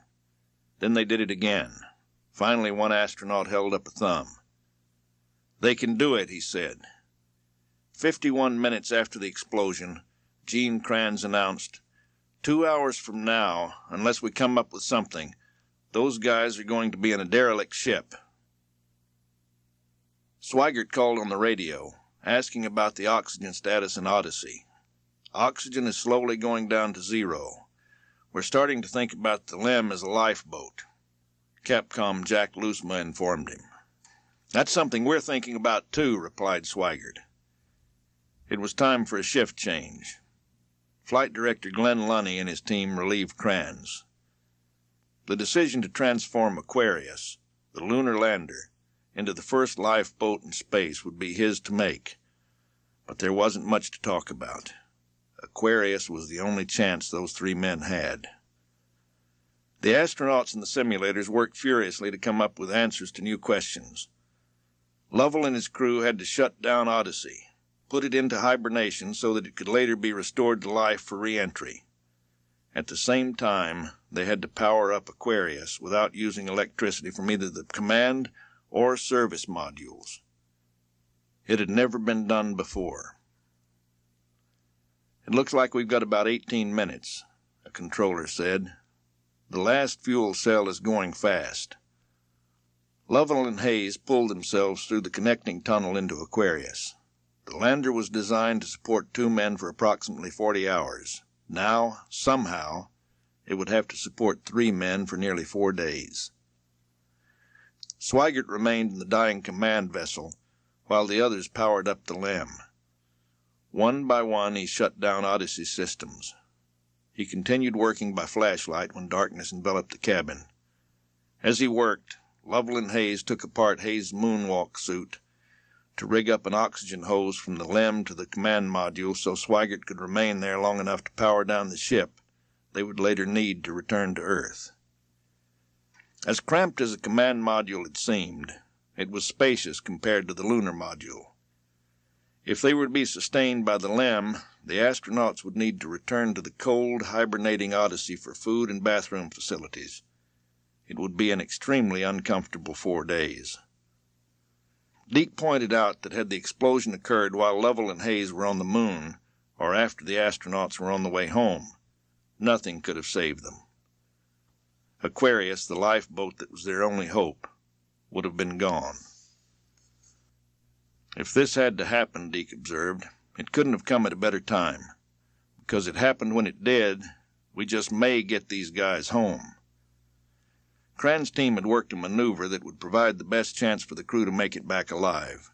A brief burn a few hours before they reached the moon would give them the free return trajectory. Then later, a second burn could drop them into the slot for re-entry, bringing them home in 4 days. After the first burn, the job was to figure out how to keep them alive before they ran out of everything. 5.5 hours after the explosion, the astronauts fired Aquarius descent engines for a 31-second burn. Timing, thrust, and alignment were perfect. A critical milestone was behind them. Burns complete, Lovell confirmed. Now let's talk about powering down. Under normal circumstances, lithium hydroxide canisters scrubbed carbon dioxide from the cabin. The canisters aboard Aquarius would sustain 2 men for 40 hours. But now they needed to provide breathable air for 3 men for 4 days. Or Lovell, Hayes, and Swigert would choke on the exhaust of their own lungs. There were enough lithium hydroxide purifiers in the command module, but they were square-shaped and would not fit the round openings on LEM's system. 36 hours after the astronauts retreated into their lifeboat, the light flashed that carbon dioxide was nearing dangerous levels. Deke Slayton led a group of engineers who came up with what they called the Wisconsin Dairy Farm Fix. Using suit hoses, tape, and cardboard from a flight manual, they managed to hook a command module purifier to the LEM system. Capcom led Swigert through a step-by-step assembly of the improvised device. Lovell, working with Swigert, said it was like building a model airplane. As Apollo 13 swept around the moon, Lovell concentrated on the upcoming critical maneuvers. He suddenly noticed Hayes and Swigert snapping photographs of the lunar surface as fast as they could adjust their cameras. He shook his head in disbelief. "Guys, if we don't make this next maneuver correctly, you might never get those pictures developed." When they emerged from the other side, they resumed communications with Capcom and were told to prepare for a long burn. Right on schedule, Lovell fired the engine. For 5 minutes he ran the Apollo 13 on manual control. The automatic firing system couldn't be trusted at this point because of diminished power. Another milestone. The odds for survival looked a little better. But they were running out of water. Apollo 13's system generated tremendous heat and needed steady cooling, which came from the water supply. To be safe, Lovell put the crew on strict water rations of 6 ounces a day. They were still far from out of the woods. Exposed directly to the sun, Apollo 13's surface soared to 250 degrees Fahrenheit, while the dark side of the ship plunged to more than 200 degrees below zero. The astronauts lacked power to warm the interior of their lifeboat, and without fans moving the air around, moisture increased. Walls perspired. Windows looked as if rain had lashed the ship from inside. Temperatures dropped to a few degrees above freezing. Cold and wet, drifting in the crippled ship, the crew struggled to keep up their spirits. In mission control, Deke Slayton, Alan Shephard, and the rest of the team felt growing concern for the emotional states of the 13's crew. The men were sleeping only in short snatches. Their weariness was evident in their voices. It was time to break the rule that said only Capcom could communicate with the crew. "This is sure as hell one of those times," Deke said. "My judgment is we're going to get 'em home safe, but only if they're alert. If they can handle the final critical hours. They've got to sleep." Deke moved into the Capcom's chair. "Hey, guys, This is Deke. Just wanted to let you know you're going to get back. Everything's looking good. Why don't you quit worrying and get some sleep? This was the man they trusted implicitly. Deke's personal call eased tension, took away some of the uncertainty. We think that's a pretty good idea, Lovell replied. Soon all three astronauts were fast asleep, performing a function as vital as breathing and eating. When they awoke, it was to face a new and potentially lethal problem. Odyssey and Aquarius were still towing the now useless service module. It was kept attached to protect the heat shield of the command ship from the cold, which might make it crack under severe re-entry heat. But the wreckage of the service module was still venting small amounts of gas, which gradually pushed Apollo-13 out of the perfect corridor into which it had fired earlier. Now, without another engine burn, Apollo would hit the Earth's upper atmosphere and literally skip off into perpetual orbit around the sun. But could the overtaxed LEM engine fire again? They had no choice but to try. Mission Control worked out the numbers. Lovell fired the engine for several seconds. That was enough. The three astronauts were unaware they had become the center of attention for much of the planet. More than 1 billion people listened to every scrap of news about the extraordinary effort to save 3 men in a disabled spaceship far from home. People all over the world prayed for Lovell, Hayes, and Swigert. Jack Swigert floated from Aquarius to start the reincarnation of the command module Odyssey. He drifted into the familiar cabin, now transformed into a cold and clammy tin can. Everything was covered with moisture. His fear was that water had seeped into the electrical circuits. Alert to the possibility of sudden arcing and fire, he moved switches to return life to his ship. As Deke Slayton had said long before, what was learned from the fire on Pad 34 was the best insurance for future crews and flights. Despite the moisture in Odyssey, the vessel came to life without incident. With the ship awakening, he switched on the 3 batteries essential for re-entry. 2 were fully charged. 1 was weak. Swigert went to the LEM for a long cable and recharged the weak battery from Aquarius' power source. Early on Friday morning, April 17th, just slightly more than 5 hours before predicted splashdown, Lovell fired Aquarius' small steering jets, hoping to improve his landing target accuracy. An hour later, Swigert threw a switch that ignited explosive charges. The battered service module separated. Lovell had time to snap several photographs as it drifted away. The astronauts were shocked. There was one whole side missing, Lovell reported. The whole panel is blown out almost from the base of the engine. It's really a mess. 3 hours later, Lovell and Hayes moved into the restored Odyssey. They closed the hatches of the connecting tunnel and fired charges to separate their lifeboat. LEM is jettisoned, Swigert confirmed. Farewell, Aquarius, and we thank you. Capcom called back in salute. She was a good ship, Lovell said with deep emotion. 400,000 feet high, the command module Odyssey plowed into the atmosphere at better than 24,500 miles an hour. The 3 astronauts felt the first pressure of deceleration. Then Apollo-13 was deep in the fiery heat of re-entry. For 3 minutes, the ship was encased in heat more than 5,000 degrees. The ionized sheath around the plunging capsule cut off all communications. The world waited fretfully. Clocks slowed to a maddening crawl. Mission Control was silent. Squawk boxes crackled. A tracking aircraft over the Pacific Ocean was online. It had picked up a radio signal from Odyssey. No one cheered, not yet. Everyone had the same question. What about the parachutes?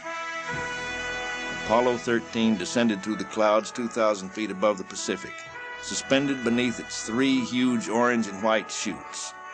Mission Control, watching on television, went mad with relief. Those in the trenches burst into tears, hugged one another, and pounded backs and shoulders. Incredibly, 13 splashed down in the most accurate landing of all the Apollo missions to date, just 3 miles from the recovery ship. They were safe and sound. For a while, it seemed the clamor of church bells, honking of horns, blasts of ships, whistles had become a single lifting strain echoing across the planet.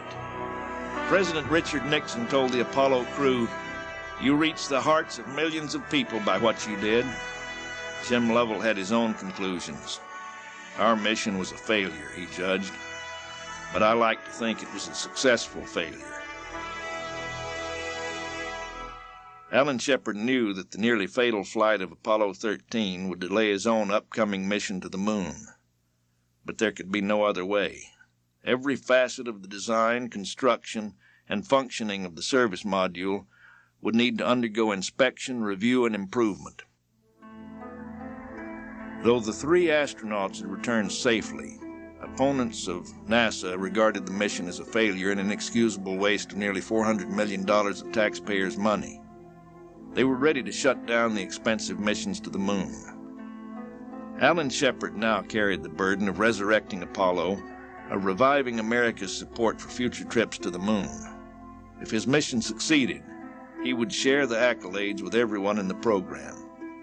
If Apollo 14 failed, he alone would bear the burden. Chapter 20. Apollo 14. All or Nothing.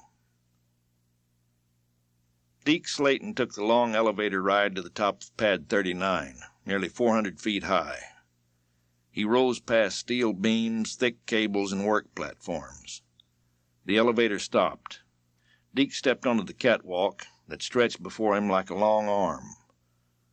In a few hours it would swing to one side, pulling away from the monster rocket pregnant with explosive energy. But that moment wouldn't come until the crew was on board. 43 minutes before the 5 most powerful rocket engines ever built would thunder to life.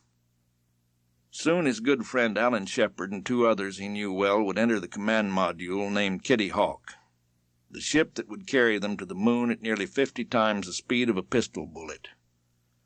Deke was walking the tower, an instinct born of a lifetime of pre-flight checks. Memories of Gus Grissom flooded his mind. It had taken Slayton a long time to accept losing that man. Now Shepherd would ride an even bigger dragon. He remembered Apollo 13 and its close call. He wasn't at all sure he could get over the loss of another so close. He began his slow walk down, stopping at each level, checking and rechecking the 36-story rocket, making sure everything was in place, making sure. Good Lord, just making sure. For Alan Shepard, January 21st, 1971, proved an eerie moment of déjà vu. He'd just left the van that had transported him, Ed Mitchell, and Stuart Rusa to the launch pad. Walking toward the elevator, Alan stopped. He leaned his head back and looked up at the giant rocket. This was the scene he had etched in his mind 10 years earlier, as he walked to the Redstone booster for America's first manned launch. How much bigger this monster is, he thought. The Saturn V loomed nearly 5 times taller than the Redstone, and Alan reminded himself it also was 100 times more powerful. Even the escape rocket atop the Apollo spacecraft had twice the power of his Redstone booster. There was an eerie silence about the pad this afternoon.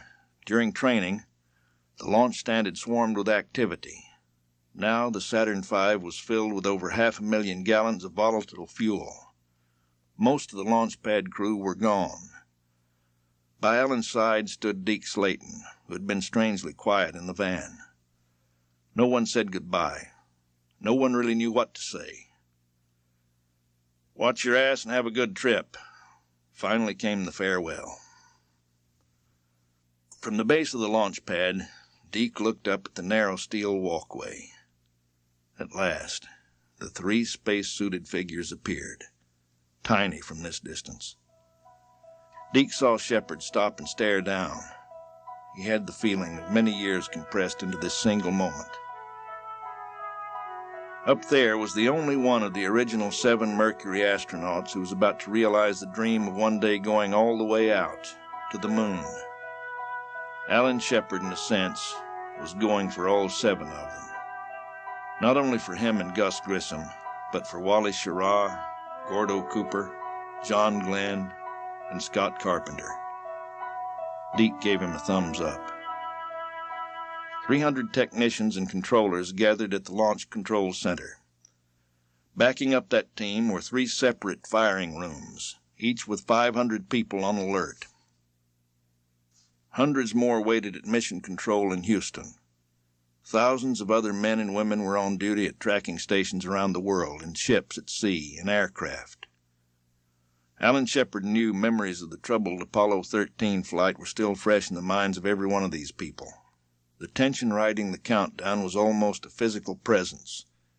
Yet as far as the 3 men and Kitty Hawk were concerned, the problems that had bedeviled 13 were fixed. Their moonship now carried 3 oxygen tanks instead of 2, and the extra tank was isolated from the others. There were other extremely welcome additions, a spare battery which could supply their craft with enough electricity to handle all needs from any point in the mission. Shepard's thoughts mixed the work at hand with constant self-reminders that a lot more than going to the moon was riding on this flight. NASA had sold Apollo as a race to the moon with the Soviets for national prestige. With the race over, the public had lost interest. The politicians were taking notice. Shepard knew that one more failure, even if the crew survived, would doom the entire project.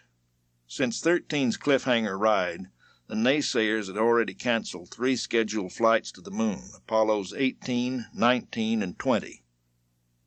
So Apollo 14, Shepard knew, had to be better than merely a successful mission. It had to be a superb effort that would keep Apollo afloat. 15 minutes to go, and Kitty Hawk was now on its own power. 10 minutes. Perfect. 8 minutes. Hold. A storm front to the west bore down upon the launch pad. From within Kitty Hawk, with its protective shield, the storm wasn't visible. Capcom gave the word. "Looks like we'll hold for a while for the storm to pass." Shepard groaned. "Christ, not again," he muttered to himself. Immediately Deke went on the loop to speak directly with Alan. "Hey, the way it looks, this storm's going to go right out to sea," he said. "At least it's more comfortable for you than in your old tin can." The storm lashed the launch pad, swept out to sea. The count resumed. T-minus 50 seconds. Saturn V went to full internal power. The Dragon was stirring. Butterflies swirled in Shepard's stomach, the same twinge of nervousness he had known before liftoff of his first flight almost a decade before. No matter how extensive the preparations, there's always that nagging thought that you've forgotten something or made a mistake. Alan had no concern about the equipment. His concern now, as it had been back then, was about one man, himself, that he might screw up. He pushed the doubt away. T-minus 9 seconds. Ignition sequence start. Louise Shepard felt her heart leap into her throat. 3 miles from the launch pad, she heard no sound, only saw growing flame.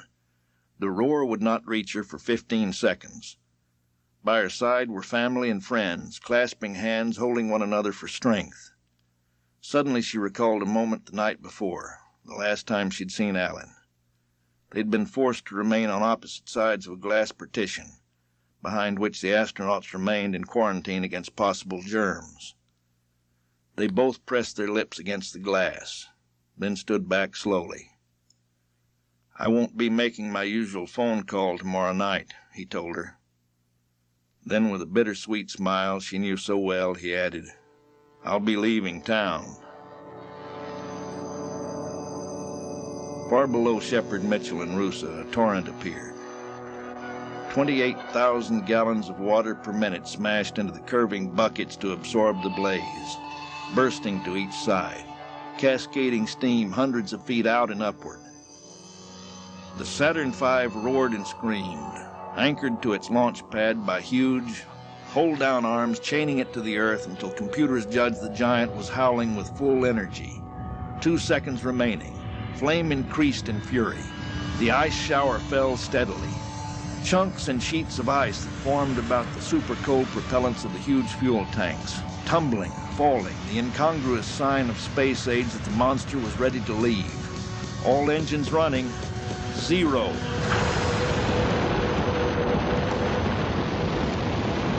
Alan Shepard was prepared, body tensed, for the hammering jolt he knew must come as the hold-down arm sprang back to free Saturn V. Mercury and Gemini boosters had shaken the teeth of their crews with a battering vibration. Men who had been to the moon told Alan, relax, just lie back and enjoy the ride, it's a dream. It couldn't be that easy. When a rocket this big fires up, it just cannot be smooth, thought Alan. I was wrong. Was I ever wrong? The astronauts felt a sense of motion. To their surprise, a very gentle rise. It wasn't that way outside. The Saturn V roared, bellowed, shrieked. It seemed the rocket was held back, it rose so slowly. More than 7.5 million pounds of thrust, straining to push more than 6 million pounds of rocket upward.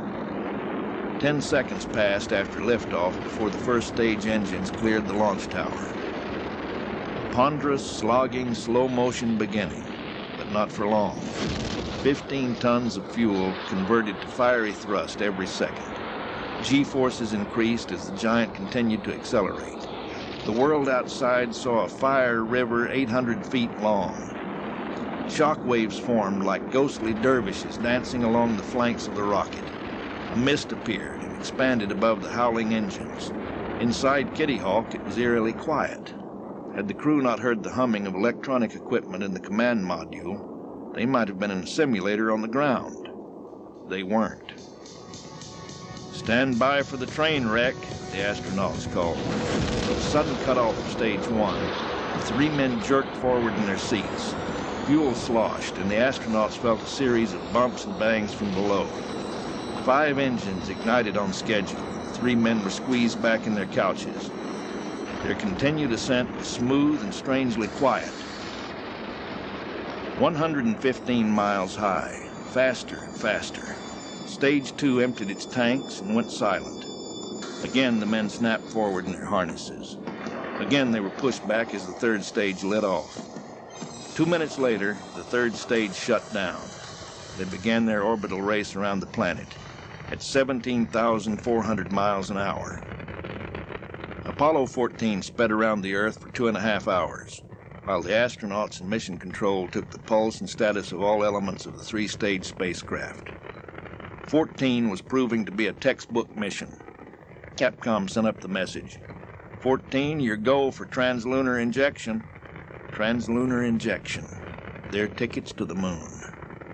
Saturn's 3rd stage reignited, and they were on their way.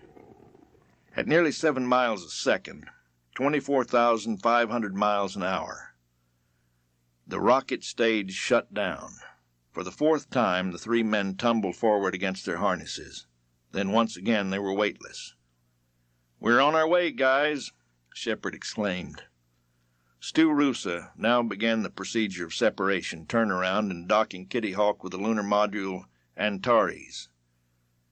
The maneuver had been accomplished on previous flights with ease. Stu would separate, turn around, and maneuver back for a hookup with the moonship. Extending forward from the top of Kitty Hawk was an arrow-like probe, which Rusa would connect with a receptacle on Antares' nose. 3 metal probe latches, each the size of a cigarette, would lock and inch both spacecraft close enough for 12 larger and stronger latches to clamp together tightly. "Let's do it," said Shepherd. Rusa fired his thrusters with a touch of a surgeon. Kitty Hawk and the heavy service module nudged gently toward the docking target. The arrow slipped into the waiting cone. "Hot damn, you hit it dead center, Stu," Mitchell confirmed. The astronauts listened for the click of latches, watching their control panels for the green light that would confirm capture. No click. No green light. "Houston, we failed to secure a dock," Stu called to Earth. Capcom hesitated. Roger, Kitty Hawk. You're a go for another attempt.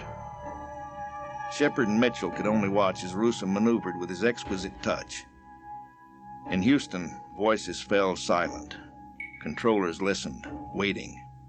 A whisper carried across the room. If they can't dock, there goes the farm. Far out in space, Russo tweaked his thrusters. Perfect alignment. Probe and cone met, snubbed tightly, and separated. Russo's voice carried through mission control, flat-toned, frustrated. Houston, we do not have a dock. We're going to pull back and give this some thought. Roger, Kitty Hawk. We'll be doing the same down here.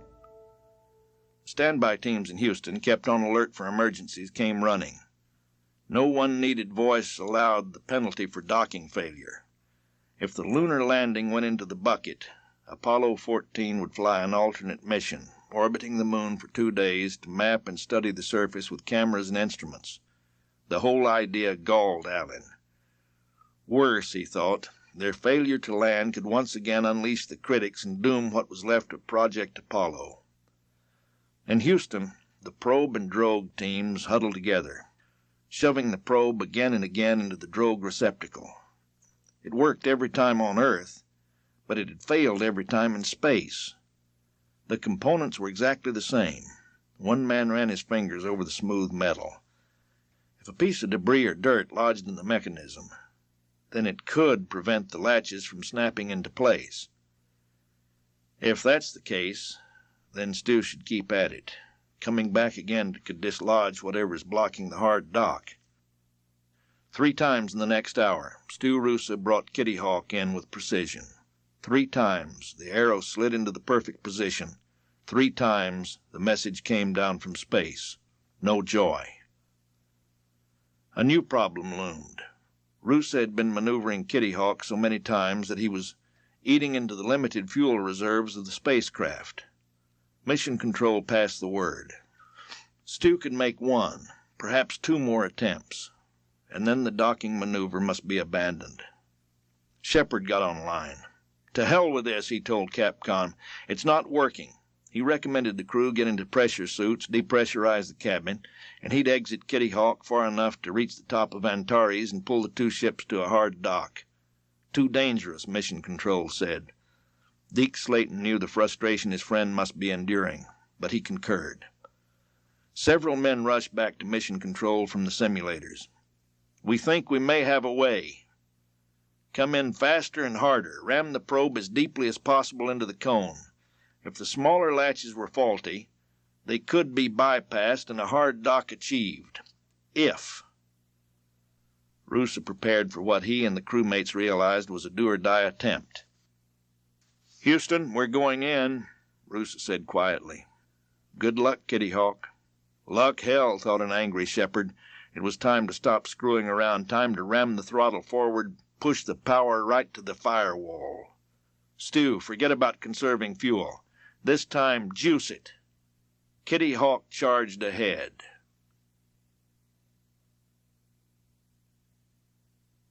Chapter 21. No Turning Back. Stu Russo took his cue from Alan Shepard and brought the thrusters up to full power charge. Kitty Hawk burst forward. Shepard's command still rang in Russo's ear as the probe of the tip of Kitty Hawk slammed into the lunar module cone.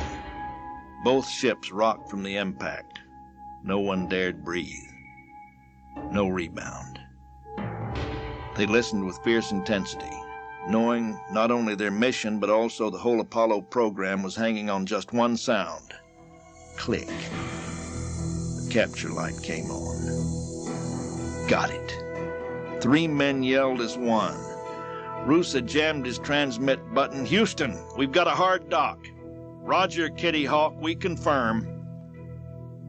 But now Houston applied the brakes.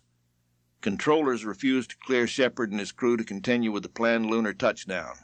They wanted to be sure the mechanism was satisfactory for docking again before committing to the moon landing. Capcom reminded Allen and his crew that they'd been up 19 straight hours. Get some rest, they ordered. They went to sleep, and Kitty Hawk kept chugging to the moon. Several times, Shepherd awoke to convince himself that he was actually living what for so long had been a dream. It was folly to consider backing out of this mission before they'd gone all the way. To have vanquished odds that would have felled 100 men and then quit because of some mechanical hang-up went against every fiber of his being. The young New Hampshire kid who had thought breathlessly of flying at 100 miles an hour had made the long climb from rag wings to metal, from propellers to jets, and exchanged his greasy jeans for G-suits and helmet, and went supersonic. And in spite of his inner ear problem, it had happened. He was here, moonbound. He wasn't going to let some piece of scratched metal screw up his mission. To hell with worrying about docking after the moonwalk, Shepherd told himself.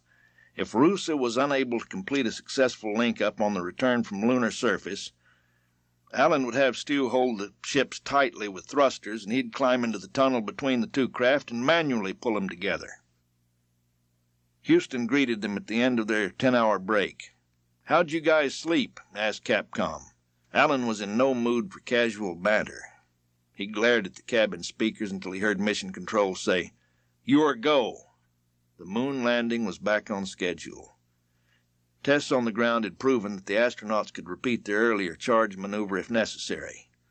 Shepherd lightened up. "Hot damn!" he exclaimed. The next day they swept around the lunar far side into the 33-minute radio blackout from Earth.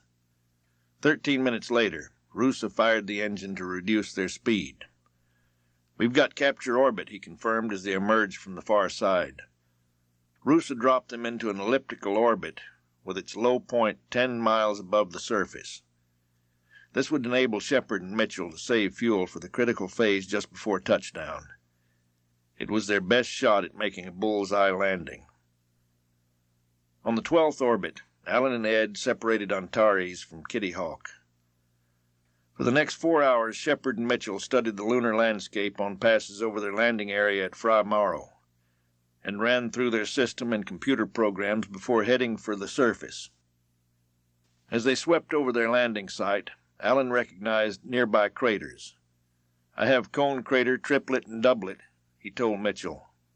Both men watched familiar details flash past. Mitchell called out the checklist, missing nothing. Then it was time to begin the dress rehearsal for their descent program. The rehearsal was a full practice run for the computers that would be used on the descent flight path to Fra Mauro. Shepherd activated the simulated descent sequence just as he'd done so many times with Ed in the ground simulators. Only this, hopefully, would be the final run-through. Numbers flashed by. If there was going to be a problem, now was the time to discover it. "Practice descent has started," Shepherd announced. They would do everything except fire the engine for this rehearsal.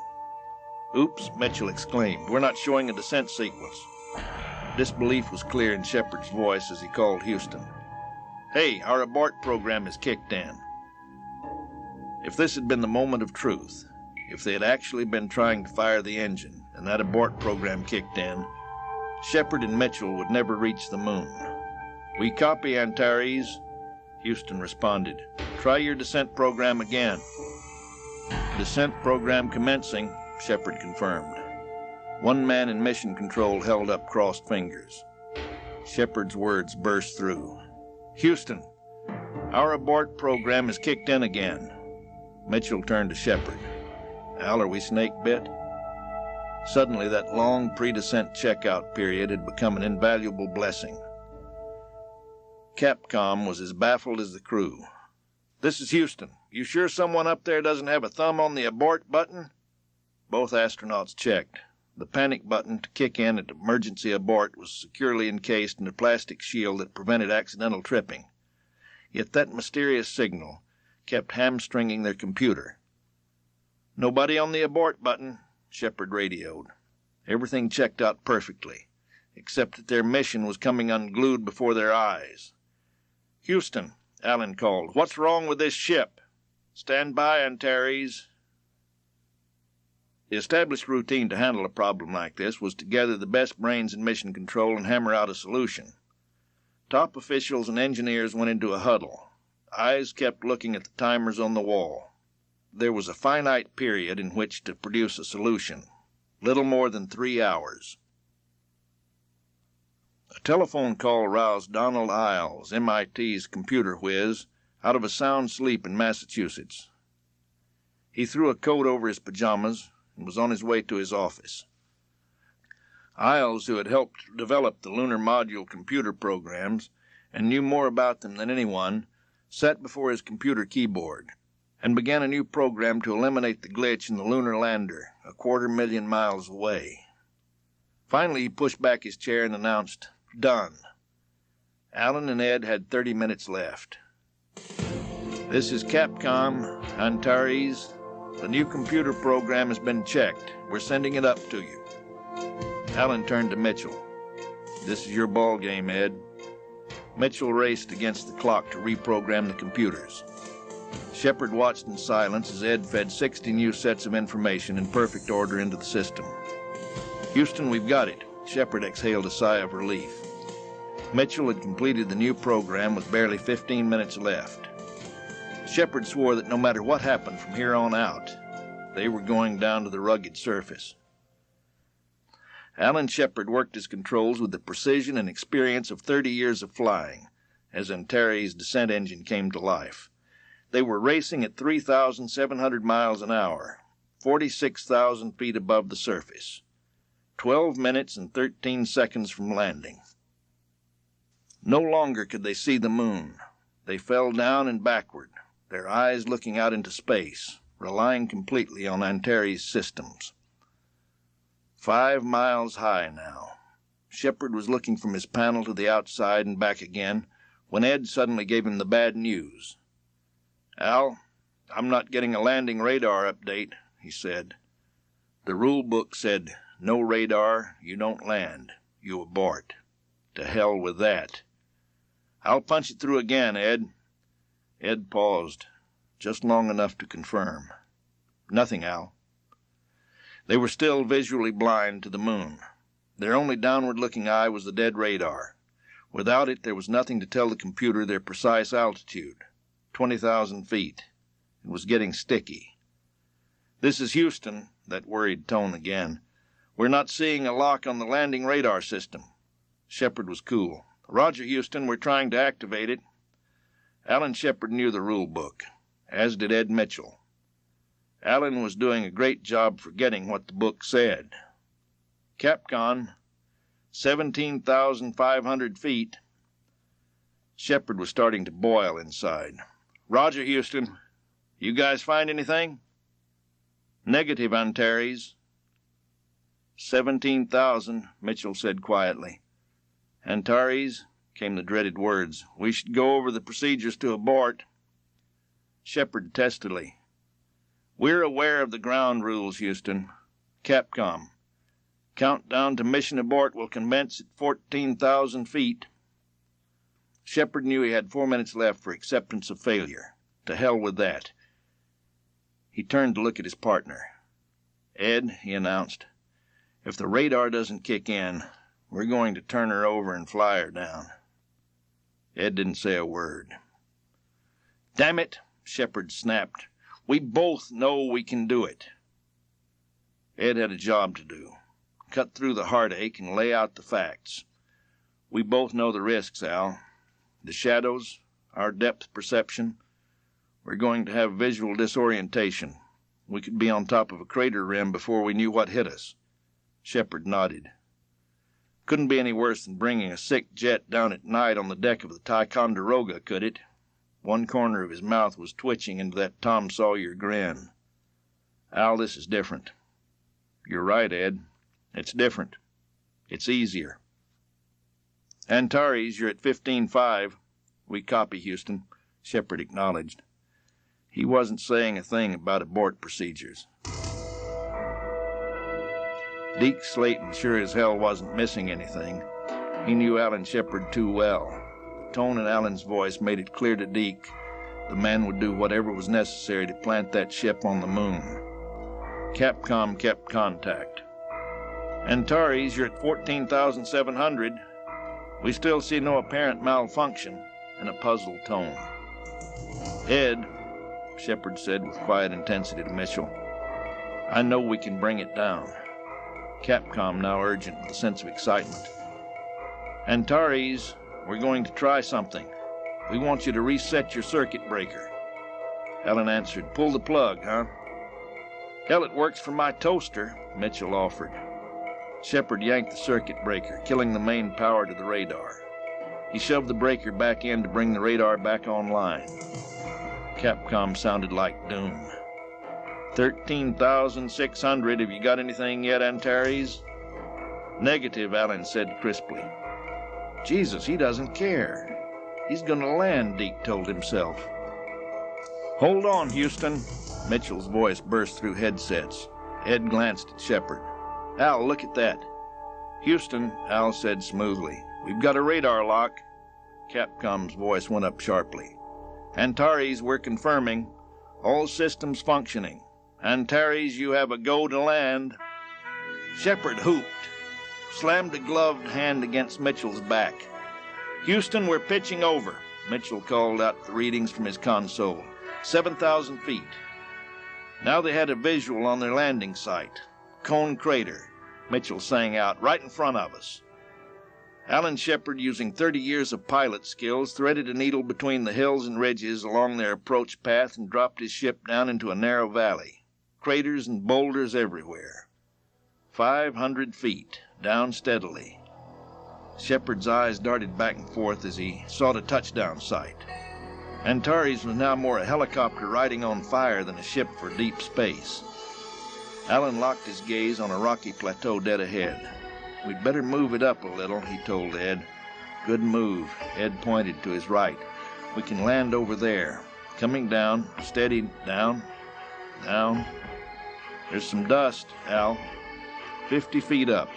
Fire tore into ancient lunar soil. Mitchell spoke calmly. 20 feet, descending at 3 feet per second, 10 feet. A small probe beneath Antares jabbed into the moon. Throttles off, Shepherd said, eerily quiet, until Ed whooped it up. Great! We made a good landing, Houston, Alan called Capcom. About the flattest place around here. Mission control was bedlam. Alan Shepherd and Ed Mitchell had turned what appeared to be certain failure into a perfect lunar touchdown. The only two living beings on the moon shook hands. Ed Mitchell gave his friend a long, hard look. Come on, Al. The truth now, just between us.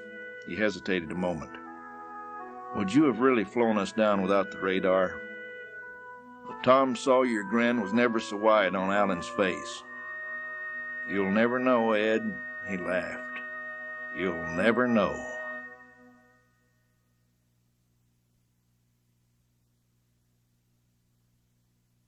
Chapter 22. Moonwalk. Shepherd stepped backward, 1 foot at a time. 9 rungs down the ladder, a pause. He gripped the handrails carefully, pushed off backward. The last 3.5 feet down were a lazy drop. Moon dust flowed up in a fine spray, settling quickly. He stood for several moments. Antares rested in absolute silence in a world that was frozen motionless. Immense satisfaction went through him. His first words spoken from the moon came in an inner rush of deep emotion.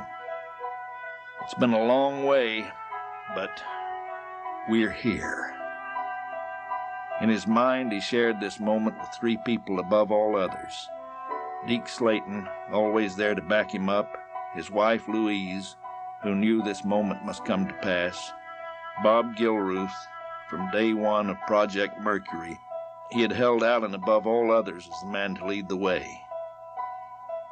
Not bad for an old man, Capcom answered. Gazing around at the bleak landscape, Shepherd reported, It certainly is a stark place here at Fra Mauro. The sky is completely dark. He studied the landing pads of Antares. The soil is so soft, he added, it comes all the way to the top of the Lem's footpad. two men started their work schedule. They placed samples of rock and soil in containers for scientists to study.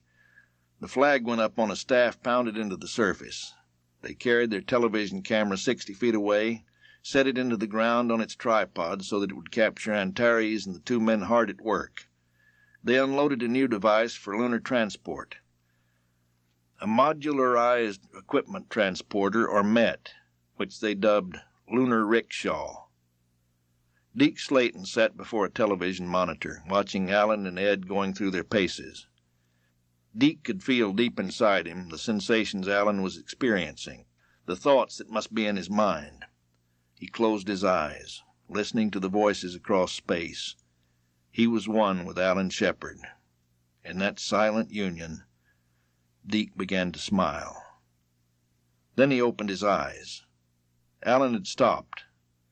Something in the way he stood, the manner in which he turned, told Deke that a powerful emotion was running through this man. Deke was right. Shepherd the man had taken over Shepherd the explorer. Alan Shepherd held this moment for himself.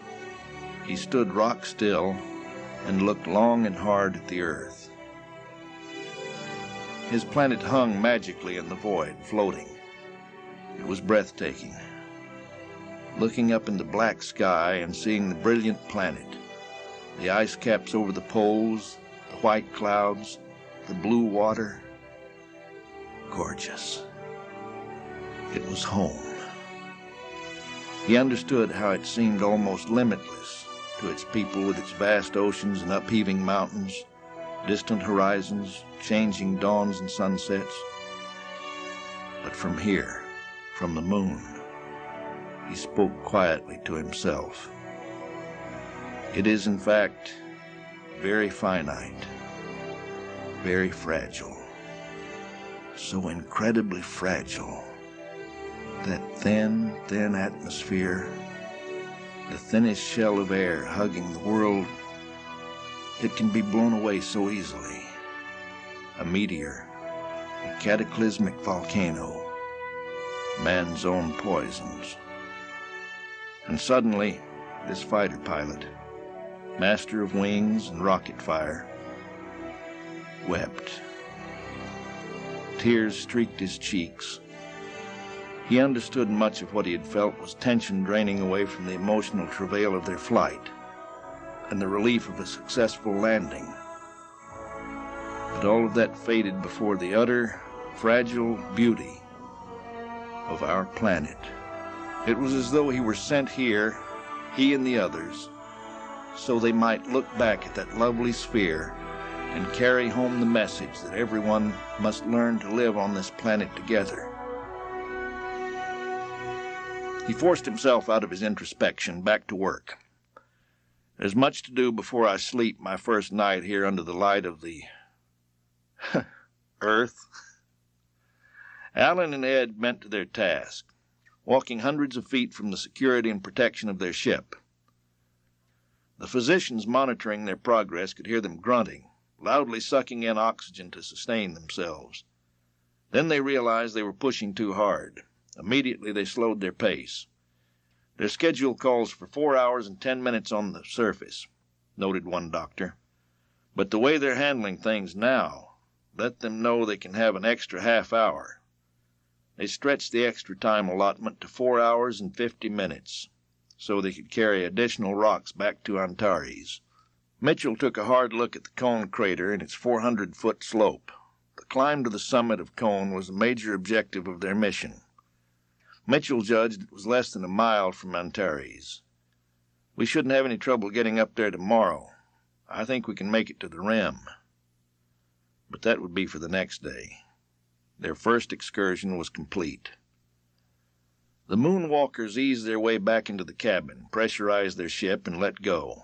They replenished the pressure suit containers with oxygen and water, checked the battery packs and systems, and reveled in the pleasure of being free of their cumbersome suits.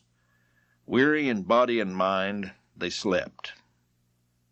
They were alert, raring to go, well before the end of their rest and sleep period. "Hey, we're up and running this morning," Shepherd told Capcom with impatience. They wanted to start the most critical day of the moonwalk 2 hours ahead of schedule. Cone Crater awaited their presence. They reloaded the Met for the trip to Cone, anticipating an easy trek, but the Met, or rickshaw, turned out to be less than advertised. Fra Mauro was thicker and deeper in dust than the earlier Apollo landing sites. Moving the rickshaw was like plowing through deep sand. "This is ridiculous," Mitchell groused. "Let's carry the damn thing." The moonwalk became more and more difficult. Optical illusions plagued them from the outset. Distance measurements proved to be grossly misleading. The sun angle seemed to change and twist shapes into unrecognizable features. The crystal-clear sharpness of a world without atmosphere threw off their depth perception. Worst of all were the gullies that had never shown up in photographs. They were gulping oxygen at a fearsome rate. Both men were drenched in perspiration. Internal suit temperatures were shooting up. They stopped often to rest. Then finally, before them, loomed a slope that extended 400 feet to the rim of Cone. They would have to climb through a massive boulder field, rubble and smashed rock everywhere, some the size of small houses. They pushed themselves as hard as they could. The slope fought back, deep dust grabbing at their ankles. They were gasping for breath. "Let's keep going," Allen labored to get the words out. The slope resisted every move they made. Judging their tortuous progress, Shepherd was beginning to accept that Cone Crater would win. They would lose. "I'd say the rim is at least 30 minutes away," Shepherd notified Houston. Mitchell fought not to yield. "Gee whiz, we can't stop without looking into Cone Crater." They kept pushing and pulling and digging their boots and gloved fingers into the moon's soil until it was painfully clear that Cone Crater had won. Mission Control judged the two men at the very edge of their endurance. They were still about 75 feet from the top. Capcom told them, "Al, Ed, you guys have already passed your 30-minute extension. We think you'd better proceed with the rock sampling." The high rim of Cone Crater would remain unchallenged. "I think you're finks," Mitchell told everyone. Later studies revealed Shepherd and Mitchell had gathered rocks more than 4 billion years old, among the oldest found on the moon. Coming down was immeasurably easier. Quickly their suit temperatures returned to normal, and with renewed energy they completed their experiments. Then their ladder was before them. They loaded their booty and were ready to climb the steps to their cabin. Well, almost. "Houston," Allen alerted Mission Control. From a suit pocket he withdrew a small metal flange and carefully attached it to the long aluminum handle of the rock collector. He paused. "You might recognize what I have in my hand. The handle for the samples. It just so happens to have a genuine 6-iron on the bottom." He held up a round object for the world to see. "In my left hand I have a little white pellet that's familiar to millions of Americans." Grins flashed throughout Mission Control. Shepherd, an avid golfer, dropped the ball into the dust. "I'm trying a sand trap shot," he cracked as he swung awkwardly, spraying lunar dust and plopping the ball into a crater less than 100 feet away. "I got more dirt than ball," Shepherd apologized. "Looked more like a slice to me," Mitchell quipped. Allen dropped a second ball, determined to do better. He slammed the face of the 6-iron squarely into the small white sphere and sent it sailing away against the perfect black of space and the weak lunar gravity. "Beautiful," murmured Allen. Then, louder for his audience back on Earth to hear, he called out, "There it goes, miles and miles and miles." That was it. Both men checked the list. Shepherd turned to look into the remote television camera. "Okay, Houston, the crew of Antares is leaving Fra Mauro base." "Roger, Antares." Shepherd and Mitchell had been on the moon 33 hours and 30 minutes. 1 hour after liftoff, they closed in on the waiting Kitty Hawk. No docking hang-ups this time, perfect link-up. Everything destined for the homeward flight was floated into the command module. they sealed off the tunnel between the two ships. Stu Roosa fired the LEM away from Kitty Hawk. "And we say goodbye to Antares," he said in a farewell salute to the now deserted upper stage of the lunar lander, destined to crash into the moon for seismic tests. Transparent flames ghosted behind them as they powered their way up for the return flight. 3 routine days without any problems, ending in the Pacific Ocean near the waiting aircraft carrier New Orleans.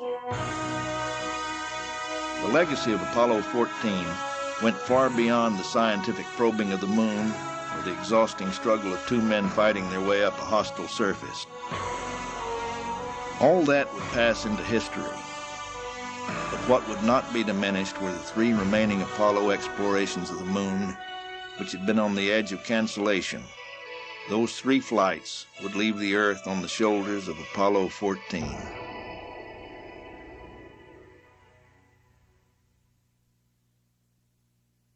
Chapter 23. Last Apollo Out. Deke Slayton looked up from his desk as Alan Shephard eased into a chair. Apollo 14 was behind him, and this was Deke's first real chance to be alone with his friend since Shepherd had returned.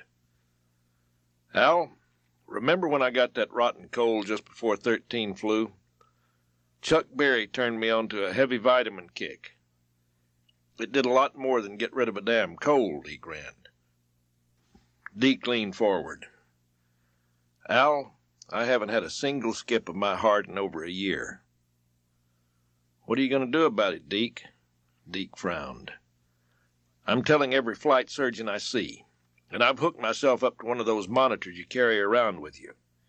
I've got records showing that in all this time my heart hasn't skipped a single beat." "What do the docs say?" Shepherd asked. "They refuse to believe it," Deke growled. He locked his gaze with Shepherd's. "I've got to find somebody with the guts to stick his neck out. Al, I'm okay to fly." "What about Chuck Berry?" "Hell, Chuck's got the guts all right," Deke said quickly. "He's on my side all the way, but NASA insists I've got to have an eminent heart authority to certify I'm healthy to fly. And that," Deke sighed, "we haven't been able to do." Shepherd walked around the desk and put his arm around the man who had been by his side from the first days of the space program. "Look," he said carefully, "I'm 47. We both know I don't have much chance to get back into the rotation for another flight. But I'll stay on at the astronaut office. That's the only way I can help you knock down the walls." Several months later, at a medical conference in Istanbul, Turkey, Dr. Chuck Berry found the solution. He spent time with Dr. Harold Mencken, a world-renowned cardiologist from the Mayo Clinic in Minnesota. Berry explained Deke's situation. "Can you help?" Berry asked. Mencken answered, "Send Slayton up to Mayo. I'll be able to tell him once and for all if he's still got a chance to fly." Deke was on his way as soon as Berry passed him the word. Dr. Mencken lowered the medical boom on Deke. They hung him upside down on a treadmill, poked holes in him, pumped dye into his system, and examined parts of his body he didn't even know he had. He fretted impatiently for the final word. The surgeon came right to the point. He called Chuck Berry. "Your man Deke Slayton? This guy's as good as gold." The door upstairs had opened just a crack. Armed with the endorsement of Dr. Mencken, Flight Surgeon Chuck Berry went on a crusade to return Deke Slayton to flight status. He hammered on doors of the best people in the medical field. On March 13, 1972, the doctors called Deke in for a personal conference. It wound up with extended hands and one word: congratulations. Deke Slayton's decade of agony was over. Shepherd banged him on the back. "The next step, my friend," Allen said, "is to get you a flight, and you've got a hell of a lot of competition." Deke wasted no time charging into the office of Chris Kraft, with whom he'd worked hand in hand for 10 years. "I'm no longer one of your managers, Chris." What the hell was Deke talking about? A grin spread across Deke's features. "From this moment on, I'm a prime candidate for a flight crew." Kraft pounded him on the back. "Wonderful, Deke. You know how I feel about your going all the way, but getting you a flight is not going to be easy. You can't just boot someone off a crew. I know, Deke grunted. The final Apollo crews are in training. 16 is about ready to fly, and 17's been tighter than ticks the way they are working together. Skylab? Deke asked with raised eyebrows. We've already selected the crews. Damn. I know. Tell you what. Continue with your present job, wind down Apollo, and we'll see what comes along. It was an old idea, long cherished but also held in great doubt. The United States had come from behind and won the space race to the moon. But could the fierce competition with the Russians be transformed for a higher purpose? Could the United States and the Soviet Union leave their angry confrontations behind and meet in a joint mission? If so, it might just open the door to future cooperative programs. The first seeds of what would become ASTP, Apollo-Soyuz Test Project, began to sprout in 1969.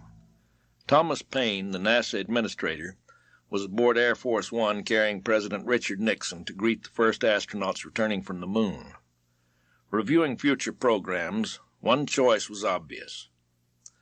The Russians were the only other power sending men into space. Paine postulated that both countries could benefit if either could rescue the astronauts of the other in an emergency. Nixon gave Paine the green light. Paine contacted the Soviets and presented the concept of compatible docking systems and a test flight with both an American and Soviet spacecraft. The idea was planned. But the Russians moved with an agonizing slowness, and not until May 24, 1972, at a summit meeting between President Nixon and Soviet leader Leonid Brezhnev, was a pact finally signed. It called for the docking of a Soviet Soyuz spacecraft and a United States Apollo spacecraft, with visits of astronauts and cosmonauts in each other's ships. The Russian signatures on those documents did more than signify unparalleled cooperation in a vast science program. The Russians had just punched the ticket for Deke Slayton's ride into space. Nixon and Brezhnev inked their joint declaration just 2 months after medical teams removed Deke's grounding shackles.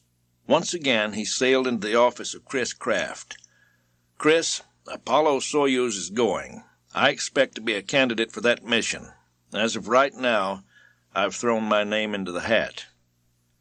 Give me a recommended crew like you've always done, Chris replied. Deke answered immediately. Okay, you've got it.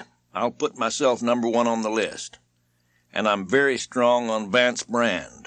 I've been impressed by his work as a backup in Skylab crews. Now, tell me who else should be on the team. Kraft leaned back in his seat. Tom Stafford. He's got 2 Gemini flights and the Apollo 10 mission under his belt. And just as important, we sent him as a representative from NASA for a cosmonaut funeral. He was there long enough to make friends with a lot of cosmonauts and officials. That could open the way for a joint project better than anything. Slayton accepted Kraft's recommendation, but they weren't through yet. One more thing. I've got the seniority to command this mission. That counts. I've never used it before, but I've got it, and I'm using it now. But Kraft turned him down. Tom Stafford had both the experience and the all-important trust of the Russians. Alan Shephard was waiting the outcome. Deke came into Alan's office with a mixture of exuberance and grumbling. I'll tell you, Al, this is what bittersweet is all about. I wanted to command this Russian thing from the beginning. Damn if Chris didn't give it to Tom Stafford. Shephard laughed. Come on, buddy, what do you expect? In Chris's shoes, I'd make the same decision. The whole thing is to fly, to get there. Doesn't matter what seat you're in. Yeah, Deke admitted, and we both know that this is the only ticket. The shuttle's too far down the line. My clock's running out. Apollo-Soyuz was 3 years away. Within a period of 4 years, 24 American astronauts had sailed from Earth to the moon. 12 of those rode their landers down, walked and drove on the lunar surface. Had the Soviet Union sustained its early lead over the United States, the number of human beings going there might have increased greatly. It was a fierce competition. and the Russians went through a series of devastating rocket explosions and suffered costly failures after reaching Earth orbit. Just 2 weeks before the last Apollo departed for the moon, the Russians were down to a last gasp hope that their mammoth N-1 rocket would enable them at least to reach the moon. It was not to be. The fourth launch of the N-1, intended to fire an unmanned lander to the moon, was ripped apart by a violent explosion as it climbed through the atmosphere. When the wreckage tumbled back to Earth, it sounded the death knell of the Russian manned lunar effort. Bitter and frustrated, the Soviet government insisted that it had never been in a moon race. History records otherwise. Several Russian lunar landers became dust collectors in remote hangars. The rocket stages and enormous fuel tanks of the leftover N-1s were hammered into storage sheds and playgrounds for children. But if Russia had endured failure in its manned lunar effort, it had nevertheless hurled its considerable power and experience into a massive program of space stations in Earth orbit. The Salyut stations led the way, followed by the complex Mir station. Cosmonauts, men and women, flew regularly to the stations to conduct medical, scientific, and military experiments.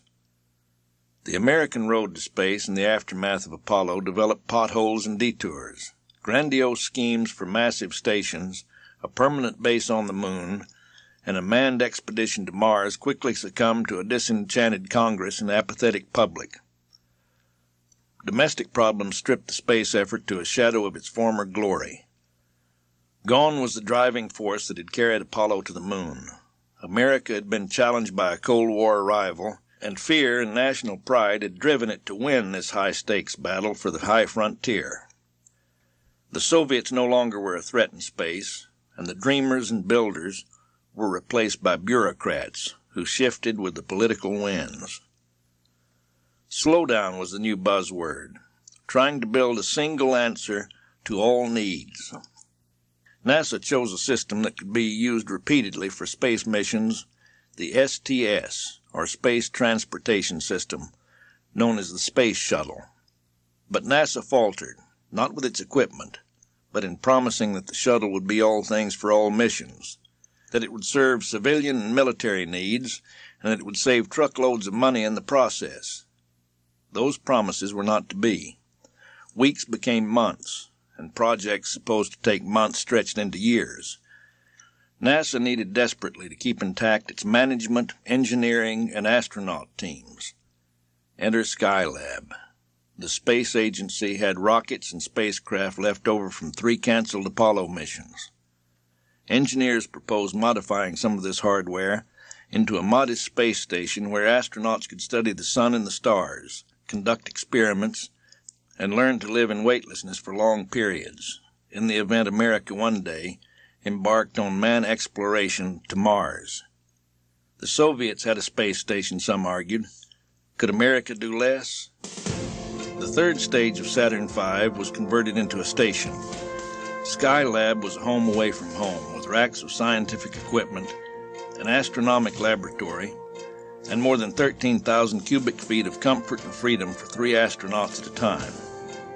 3 successive missions of 3 astronauts, each rode to the station, and in 1974 the final stay in space extended to 84 days and proved that man suffered no ill effects from weightlessness for that length of time.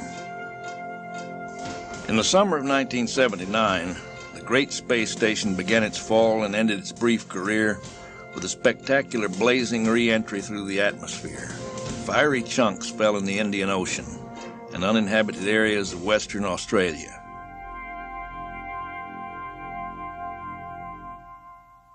Chapter 24.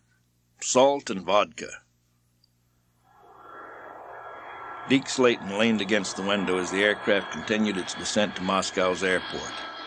Along with fellow astronauts Tom Stafford and Vance Brand, he would soon be immersing himself in Soviet space technology and in Russian culture and language in preparation for an unprecedented space mission.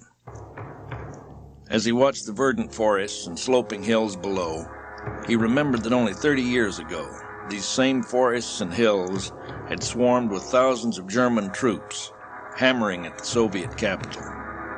The Soviet Union and the United States had fought as allies then. Deke had flown B-25 bombers against the Germans and had always felt a comradeship with Russian pilots, who also flew B-25s against the Wehrmacht. He regarded them as partners. But from 1945 on, those feelings of comradeship had been eroded by growing suspicion of Soviet ambitions for dominance of Europe in the world. In those years, our bombers and nuclear missiles had been locked on Soviet targets, and the Russians had responded in kind. Whereas only a few years ago he might have hurtled toward Moscow in a single-seat fighter, he now sat in a comfortable jetliner and was about to join with the Russians, work with them, to fly through space as a single entity. Strange bedfellows those cosmonauts might be, but Deke and his two fellow astronauts knew full well that if they pulled off this joint mission, in one fell swoop they could accomplish a tremendous easing of the tensions of the Cold War.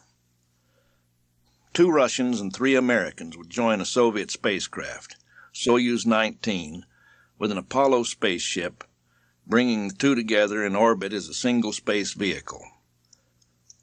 The problems of making the men function as a tightly knit team appeared just as formidable as the many technical issues to be resolved. For starters, the Russians didn't speak English, and the Americans didn't speak Russian. Leading the Russian team was Alexei A. Leonov. Deke was quick to judge the stocky, muscular cosmonaut as one of the best he'd ever run into. The longer he knew him, the more convinced he became that Leonov was as crazy as most fighter pilots. He was a fun-loving extrovert who'd crack jokes every chance he had, which, with the English language baffling him, was less often than he liked. The Russians had had their eye on Leonov from the beginning. He was an outstanding athlete, pilot, parachute instructor, and in 1960 he swept into the cosmonaut corps with ease. Leonov had flown the Voskhod 2 flight, during which he made history's first spacewalk. That kind of experience would be invaluable in their joint mission. The second cosmonaut, Valery Kubasov, was a brilliant flight engineer, but he'd never qualified as a pilot. What marked Kubasov as the perfect second man for Soyuz 19 was his background as a cosmonaut engineer with orbital experience. He had worked from the beginning as a designer and tester of new space vehicles. He made his first flight aboard Soyuz 6 in October 1969, during which he conducted space welding, equipment teardown, and repair experiments. Commanding the U.S. crew was Thomas Stafford, 44 years old. He was the most experienced of the 5 men who would meet in orbit. He'd flown the Gemini 6 and 9 missions, and then with Gene Cernan, had taken Apollo 10 to within 9 miles of the moon's surface. Deke Slayton, who'd waited 16 years for his first space flight, would serve as the docking module pilot. He was the old man of the crew, just topping 50 years of age. Command module pilot Vance Brand, 44, was, like Deke, a space rookie, but he was a hard-nosed aeronautical engineer and an experienced test pilot. A lot would ride on the mission. The goal was critical to America and Russia: to engineer, build, and test a common docking device that could be used to dock American or Russian spacecraft for rescue missions to a crippled spacecraft or space station. That was Deke's assignment: make the hardware dream come true. He must not only monitor the development of the docking system, but then prove its merit by personally bringing Apollo and Soyuz together at the critical moment. No matter how close the men became, they were never really free of the political baggage that shadowed their years of preparation. The Russians had a great distrust for the United States, and suffered deep anger at having crumbled before the American advance to the moon. And many of American space leaders and politicians had vivid memories of those days when NASA stumbled badly in trying to get grapefruit-sized payloads into orbit, while the Russians were launching satellites the size of trucks. In those early days, Moscow had taken every opportunity to trumpet Soviet superiority. Though American technology had surpassed the Soviets, there were many who were reluctant about the joint flight because they felt the Russians, having lagged in space, would use the mission to gain data about American technology. Fortunately, those with a longer view prevailed. Both nations went to work, and Apollo-Soyuz became an official joint project on May 24, 1972. The Russians entered the project with equipment decidedly backward compared to the American hardware and systems. Propaganda aside, they were quick to acknowledge that Apollo represented a huge technical superiority over Soyuz. The comparisons were honestly made to define the roles each team would play. Few people in the space business were more experienced than veteran flight director Chris Kraft. We had to work through interpreters, and that was difficult and time-consuming. Initially, if we got 5 minutes actual work done in a given day, we were doing extremely well. Deke recognized the frustrations of the U.S. team. "Give them time," Deke told his team. "We come from different worlds. As soon as they get the hang of it, they'll be galloping along with the rest of us." Deke was right. Before long, the teams were doing practically a full day's work in a day's time. Deke was insistent about one thing. Let's get rid of this crap once and for all that the Russians were stuffing our technological secrets under their sweaters. We did not transfer carloads of technical data to them. Their Soyuz was 20 years old. But hell, Apollo was hardly new. It was a 10-year-old ship by then. We'd already developed entirely new technologies for our space shuttle. What the Russians learned from us, if they learned anything at all, was our system of management. That's where we really shone, and they recognized our way of doing things. Do you know what was the toughest part of the whole job? It wasn't a thing to do with the nuts and bolts or technology or science. The hardest part of the entire training, Deke said seriously, was learning to speak Russian. That was god-awful tough. The rule was, when we got into orbit, we'd speak Russian, and the cosmonauts would speak English. Now, Tom and Vance, they did a hell of a lot better than me. I learned enough to get by, and that was good enough. On our first trip over there, Deke recalled, we stayed in the Tourist Hotel in Moscow. Just checked in like tourists. Every morning they ran us in buses out to Star City, and every night they'd return us to the hotel. That didn't last too long, Deke laughs. The hotel had a basement bar. People came from all over. We got right into that scene, drinking vodka, doing the tourist routine. Work all day, play much of the night. Anything to change the sterile atmosphere. The Russians didn't like it, but they didn't know what to do about it, at least our first trip. But on their second visit, hell, we never even saw the hotel. At the airport, they loaded us into buses just like before. We were ready to hit the bar and cut loose. Wrong. They drove us directly to Star City. Barbed wire fences and heavy security. And we all looked at each other and wondered what the hell was going on. While we were back in the States, they'd built a private hotel for us. The damn thing was 3 stories tall, large apartments in it. They equipped it with dining room, kitchen, and assigned us our own cooks. And a bar. Can't forget that. He smiled. Their intent was to keep us under lock and key. It didn't take a rocket scientist to figure out that the Russians had bugged the entire hotel. You couldn't sneeze without being recorded. So we put it to good use, Deke laughed. We talked to the walls, lamps, everything. One of our guys said how great it would be if we had more towels and soap. Presto. We had 'em the next night. Another of the guys said real casual-like, how great it'd be if we had a pool table in the place. Sure enough, we came back after work, and that night we almost fell over a pool table. There were a couple of Russian technicians working with us we didn't like. So we talked to a lamp one night about what assholes we thought they were, and man, we never saw those guys again. They just vanished. What the Russians lacked in basic amenities, they made up for in entertainment. The Russians started by throwing parties just in the Amerikansky Hotel. But they opened up little by little, and soon the Americans were being taken into the Russian homes for dinner and bottomless vodka and cognac. These folks didn't have much to give, Deke said, but they shared everything they had. Later, when the Russians came to Houston, we returned the hospitality. Most of them had never been outside the Soviet Union, and we brought them into our homes. Our lifestyle absolutely amazed them. They'd see a nice home, couple of cars outside, with a bunch of bathrooms, and stereo and televisions all over the place. Russians couldn't believe the U.S. government hadn't built it all as showrooms to impress them. They figured it was some sort of a plot. They told us we were very privileged people, and the average American couldn't possibly live in such incredible luxury and freedom.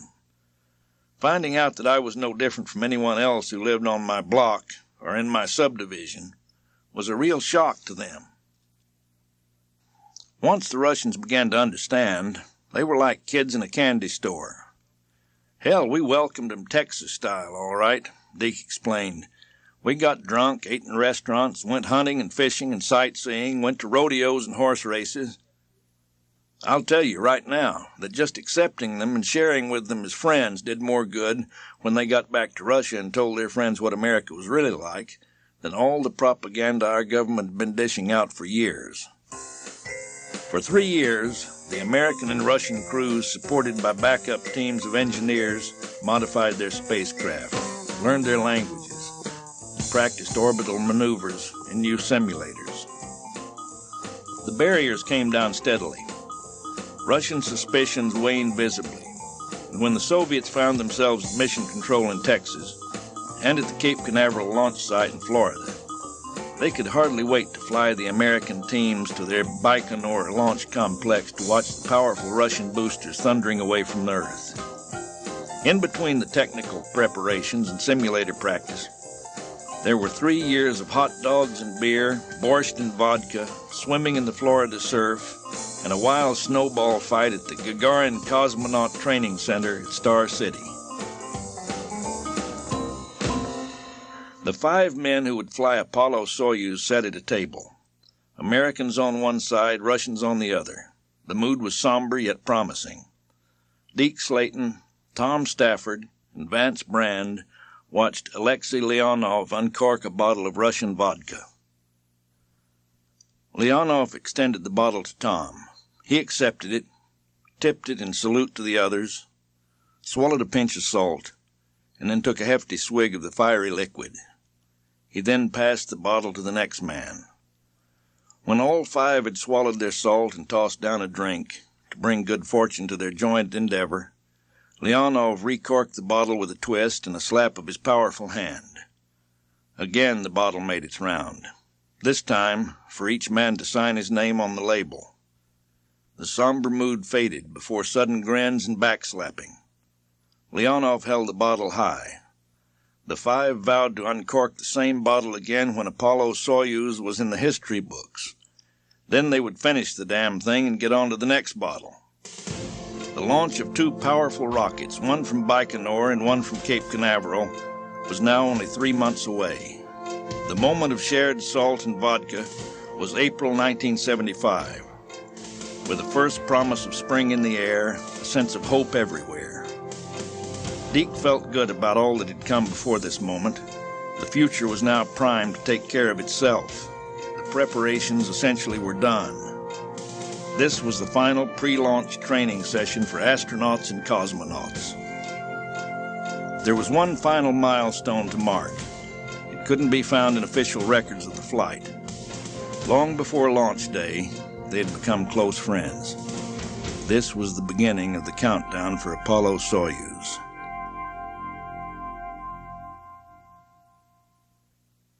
Chapter 25. Soyuz and Apollo are shaking hands. Alan Shepard stood on the beach at Cape Canaveral, staring at the deep red edges of the first dawn on the horizon. The last time Alan had seen such a moment was another Florida July, long ago, when Gus Grissom was ready to follow him into space. Alan turned to the huge bowl of light surrounding the giant Saturn 1B rocket, Deke's bird. Today, this man, as close to Shepherd as a brother, would ride the last Apollo into space. Alan felt deep satisfaction that Deke's long-awaited moment was almost at hand. He had an intense urge to protect Deke. even though he knew such protection was not within his ability to provide. His feelings caught him by surprise. Now he had the launch jitters. He'd had them for weeks. He couldn't help that protective urge toward Deke, so Alan checked and inspected, cornered and quizzed anyone who had the least connection with the flight. He would do everything he could to give Deke and his crew the safest possible ride. As his thoughts settled in his mind, he felt a sudden rush of confidence. Hey, the crews might call Deke the old man of the astronaut corps, but during these past few months Deke had been almost giddy, happy, grinning as if he were a child about to take a ride at Disney World. It'd be a good day, a great day, but that would be this afternoon. Right now, Soyuz 19 with Alexei Leonov and Valery Kubasov was well into its countdown, and Alan hurried inside the Launch Control Center to observe the sounds and television pictures of the Russian rocket sitting on its launch pad 9,000 miles away. On the 15th day of July in 1975, by the best estimates of military intelligence, some 200,000 rockets in the arsenal of the United States and the Soviet Union were poised for launch. But on this particular day, 2 of those rockets carried men instead of warheads. If all went well with Soyuz 19, later that day, American Saturn 1B would also begin its journey. The world listened and watched, the first live television ever broadcast from the launch site deep within Russia. Ignition. The engines are powered up. Launch. The booster is off. Moscow time, 15 hours, 20 minutes, 10 seconds. 2 minutes after liftoff, 4 strap-on boosters separated from the rocket. 40 seconds later, the escape tower blasted free. The core stage shut down and was discarded. The third and final booster blazed for another 30 seconds. Then Soyuz 19 separated from the booster and eased into perfect orbit.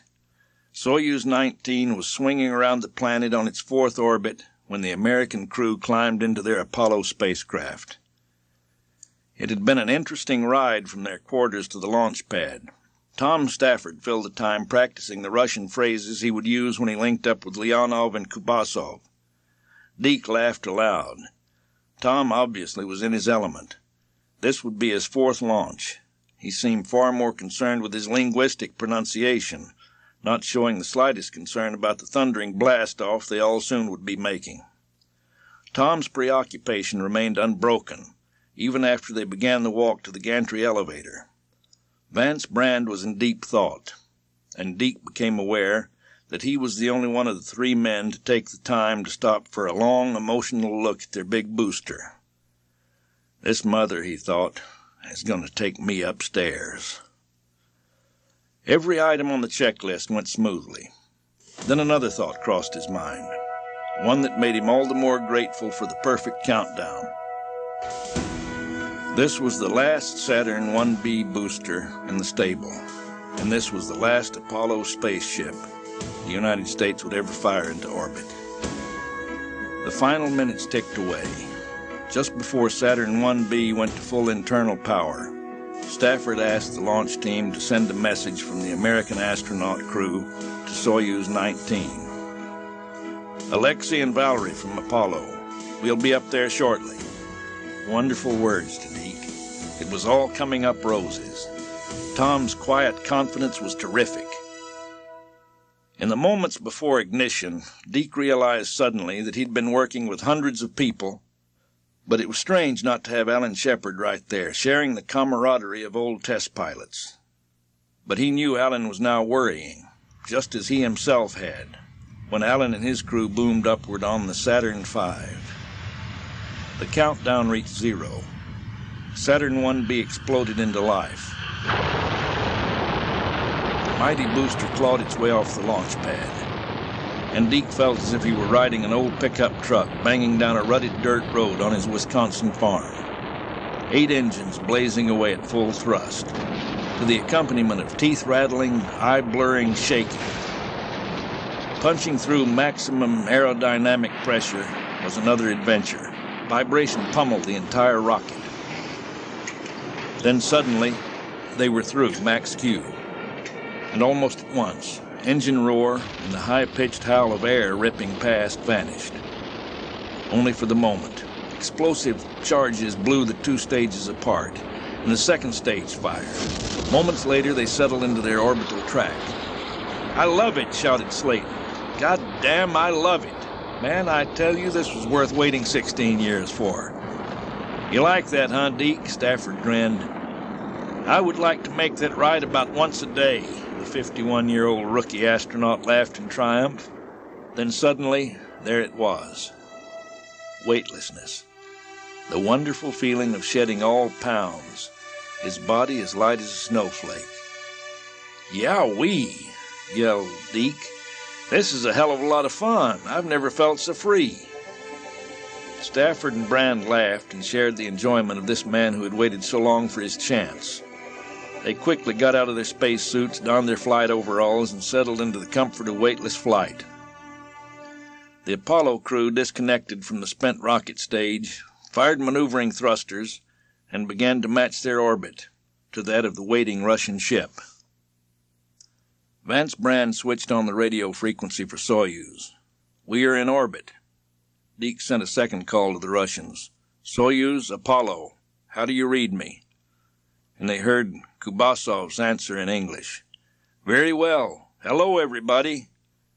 "Hello, Valerie," Slayton said. "Good day." "How are you?" "Good day," Kubasov replied. "Excellent," Deke boomed. "I'm very happy." He'd made it. Orbit.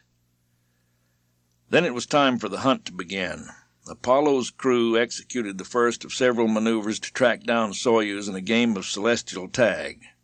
Circling in a lower orbit and making precise engine burns, Apollo gradually caught up with the Russian ship, and on July 17th, the two spacecraft, high over the French city of Metz, performed a stately orbital ballet as they maneuvered close to each other. "Less than 5 meters distance. 3 meters. 1 meter," said Stafford in Russian, as he guided Apollo nearer. Just 52 hours after Leonov and Kubasov had departed Baikonur, Stafford, Slayton, and Brand brought the two spacecraft together. There was a slight shudder as the two craft, both traveling more than 17,400 miles per hour, docked. "We have capture," Stafford reported. "Well done, Tom," the Soyuz commander replied. "It was a good show.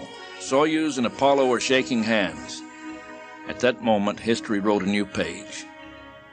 Throughout the world, fascinated TV viewers watched American and Russian spacemen clear the hatches between their vessels and push themselves from one spacecraft to another. "Tovarich, friend," Stafford called out as he shook hands with Leonov. "Very, very happy to see you. How are things?" Leonov asked, giving Stafford and Slayton the traditional Russian bear hug. They then floated into the Soyuz cabin to be greeted by Kubasov. The spacemen traded gifts, including flags of their nations and commemorative plaques. Leonov, a gifted artist, gave the astronauts sketches he had made of them during training. The visiting Americans gathered around a green metal table in Soyuz for a meal to toast the success of the mission with apple juice. They feasted on reconstituted strawberries, Roquefort cheese, sticks of apples and plums, and tubes of borscht, which the cosmonauts had mischievously labeled vodka. Later, aboard Apollo, the cosmonauts were treated to potato soup, bread, more strawberries, and grilled steak. Space flyers have never considered their food the best, prompting Leonov to remark, "As the philosophers say, the best part of a good lunch is not what you eat, but with whom you eat." President Gerald Ford could hardly wait for his chance to talk to the crew. He asked Deke Slayton, "As the world's oldest space rookie, do you have any advice for young people who hope to fly on future space missions?" the president asked. Deke answered in his own pragmatic style. The best advice he could offer the youngsters of the world, he said, is decide what you want to do, then never give up till you've done it. Before the hatches between the craft were closed for the last time, the two commanders held a brief farewell ceremony in Soyuz. Each crew had brought along halves of two commemorative aluminum and steel medallions, which Stafford and Leonov joined together. They also traded small boxes of seeds from their countries. It was incredible. Alan Shepard's mind soared with a vision of Deke testing the delicious sensation of zero gravity, of knowing finally that incredible feeling of weightlessness. He thought of Deke floating on the edge of the heavens, and he knew Deke was now one of those privileged few who with a single glance could drink in the beauty of the gleaming earth below, lift his head, and become part of the universe. Alan Shepard smiled. He knew it couldn't get any better for Deke Slayton. The docking of the two spacecraft had until now been strictly an American show. It was now time to prove the quality of Russian space science and the skill of the cosmonauts. The two spacecraft separated, and Apollo adopted the passive role. Leonov flew Soyuz 19 with consummate ease, sliding the two ships together for a perfect hard dock. There remained no question that in an emergency, either nation now had the capability of rescuing men and women high above the planet. Only a few years before, the idea of a joint American-Soviet space mission had been judged unthinkable. Now 5 spacemen from both countries held press conferences from 140 miles above the planet with reporters on Earth. That was the lasting foundation and the heart of the Apollo-Soyuz mission. Of all the aims and achievements of Apollo-Soyuz, nothing could have mattered less than spacecraft or technical achievement or scientific goals. That representatives of the two most powerful military nations in history, bristling with antagonism, met peacefully in full cooperation, was the salt and bread of this space flight. Finally, the two spacecraft separated for the last time. Deke Slayton worked the thruster controls of Apollo with a sure hand, backing off from Soyuz and then flying dazzling maneuvers about the Soviet craft. They drifted together a while, then moved away. As the ships began to part, Alexei Leonov declared, "Mission accomplished." From Tom Stafford came the reply, "Good show." On July 21st, after 6 days in space, Leonov and Kubasov fired retro rockets to start back to Earth. Soviet television cameras provided the world with the first ever live coverage of a Russian spacecraft returning home, picking up Soyuz as it descended through cloudy skies, dangling beneath a single red and white parachute. Applause came from the Apollo crew still in orbit. Stafford, Slayton, and Brand told Mission Control to give Leonov and Kubasov their best and to say they were glad they'd made a safe landing. Soyuz was home. The last Apollo's work was not yet done. 3 more days of orbital experiments awaited the astronauts as they moved into the final phase of their flight plan.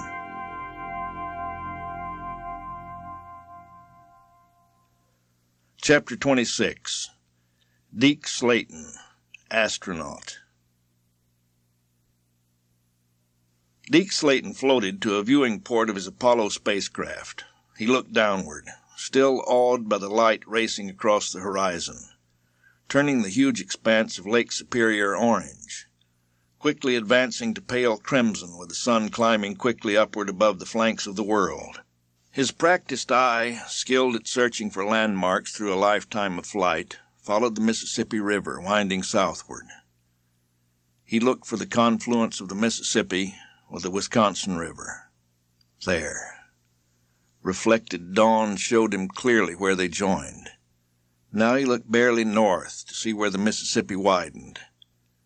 There was La Crosse, unmistakable with its night light still glowing. From 140 miles high, the town of Sparta, east of La Crosse, was visible. Below Sparta, the countryside flowed along hills and valleys. Deke knew this Wisconsin farmland better than any place on the planet below. 160 acres of that land was where he had spent his boyhood. Then, with a silent sigh of time, it was gone, flowing far behind the hurtling spacecraft. Soon Deke and his crewmates would end their flight. Apollo would begin its fiery descent through the atmosphere. But not yet. There was still time to revel in the wonder of weightlessness and the celestial fireworks across the velvety black curtain of space. Most flyers had long known a great truth. Boundaries between states and nations did not exist. When they looked down, it was impossible to tell what belonged to whom. Now at last, in the summer of 1975, Deke saw Mother Earth from space, the high throne of orbit, and he could raise his eyes and look with awe at the stunning and unfathomable universe. Deke's body demanded rest, but there was so much to see. Each sunrise, each sunset, differed from all those that had gone before. When heavy clouds enveloped the planet, they seemed to create huge cliffs of white, spread across all the visible world. No oceans, no land, only that shifting panorama. He had the strangest thoughts that perhaps this was what the angels could see. Deke gloried in it. He marveled when they drifted over oceans and seas, and he could clearly see the huge V-shapes of wakes from ships. Once he saw a shining streak, a gleam that ran for miles. Sunlight reflecting off a long railroad track. Dust storms raised great brown mists off the deserts. Snow turned high mountains into zebra-like stripes of white snow and dark rock. Green fields, cities that were darker patches, silver rivers. But it was the night that held him in its wonder. Cities sprang to life with multicolored lights, man-made oases of brightness, connected by long tendrils of highways marked with headlights. Magical glowing colors would rush down from the Arctic regions, the aurora borealis in the upper atmosphere. Greens, reds, yellows, oranges, and blues, swirling and flashing. Then came the moment. A meteor rushed at Earth with tremendous velocity, skimming along the upper atmosphere. Deke watched it tear into thin air. Instantly, its outer surface began to burn, its front edges blazing. It skipped along the atmosphere and gained an upward lift, like a flat rock skimming across smooth water. Deke gazed in wonder as the burning invader continued its journey, then flashed beyond and disappeared. He was a man grateful for what he'd been given to see, and he was now seeing clearly into tomorrow, focusing on life and time itself. Below was the beginning of life, its present and its end. The bounty of Earth was finite. Its supply of energy, food, atmosphere, pristine waters, all were finite. One phrase remained in Deke's mind from the moment he had read the words. A Russian scientist, Konstantin E. Tsiolkovsky, at the dawn of the 20th century had surveyed the future and saw what the human race must do and where it must go. Earth is the cradle of the mind, he wrote, but one cannot live in the cradle forever. If Deke and the others were successful, then man had taken his first faltering steps, not merely to worlds close by, but to distant stars and worlds revolving around them. Down there, man consumed the limited resources of spaceship Earth. It might be that long before the wells were dry and the fields dusty, our sun could burn Earth into a cinder, or its energy would shrink and the Earth would slip into a deep freeze. Either would toll the bell for the end of man. Well, he reasoned, brief as it was, he had done his part. He knew that if one day men were successful in journeying to distant stars and populating other planets, then the race of man was safe. Life would go on. He smiled to himself. That was the gift to the future of all those among us who made it possible. Shepherd, Armstrong, Grissom, Gagarin, Leonov, Stafford, Borman, Glenn, Cooper, Schirra, Carpenter, and so many more. And on that roll call, there was now this name to remember. Always. Deke Slayton, astronaut.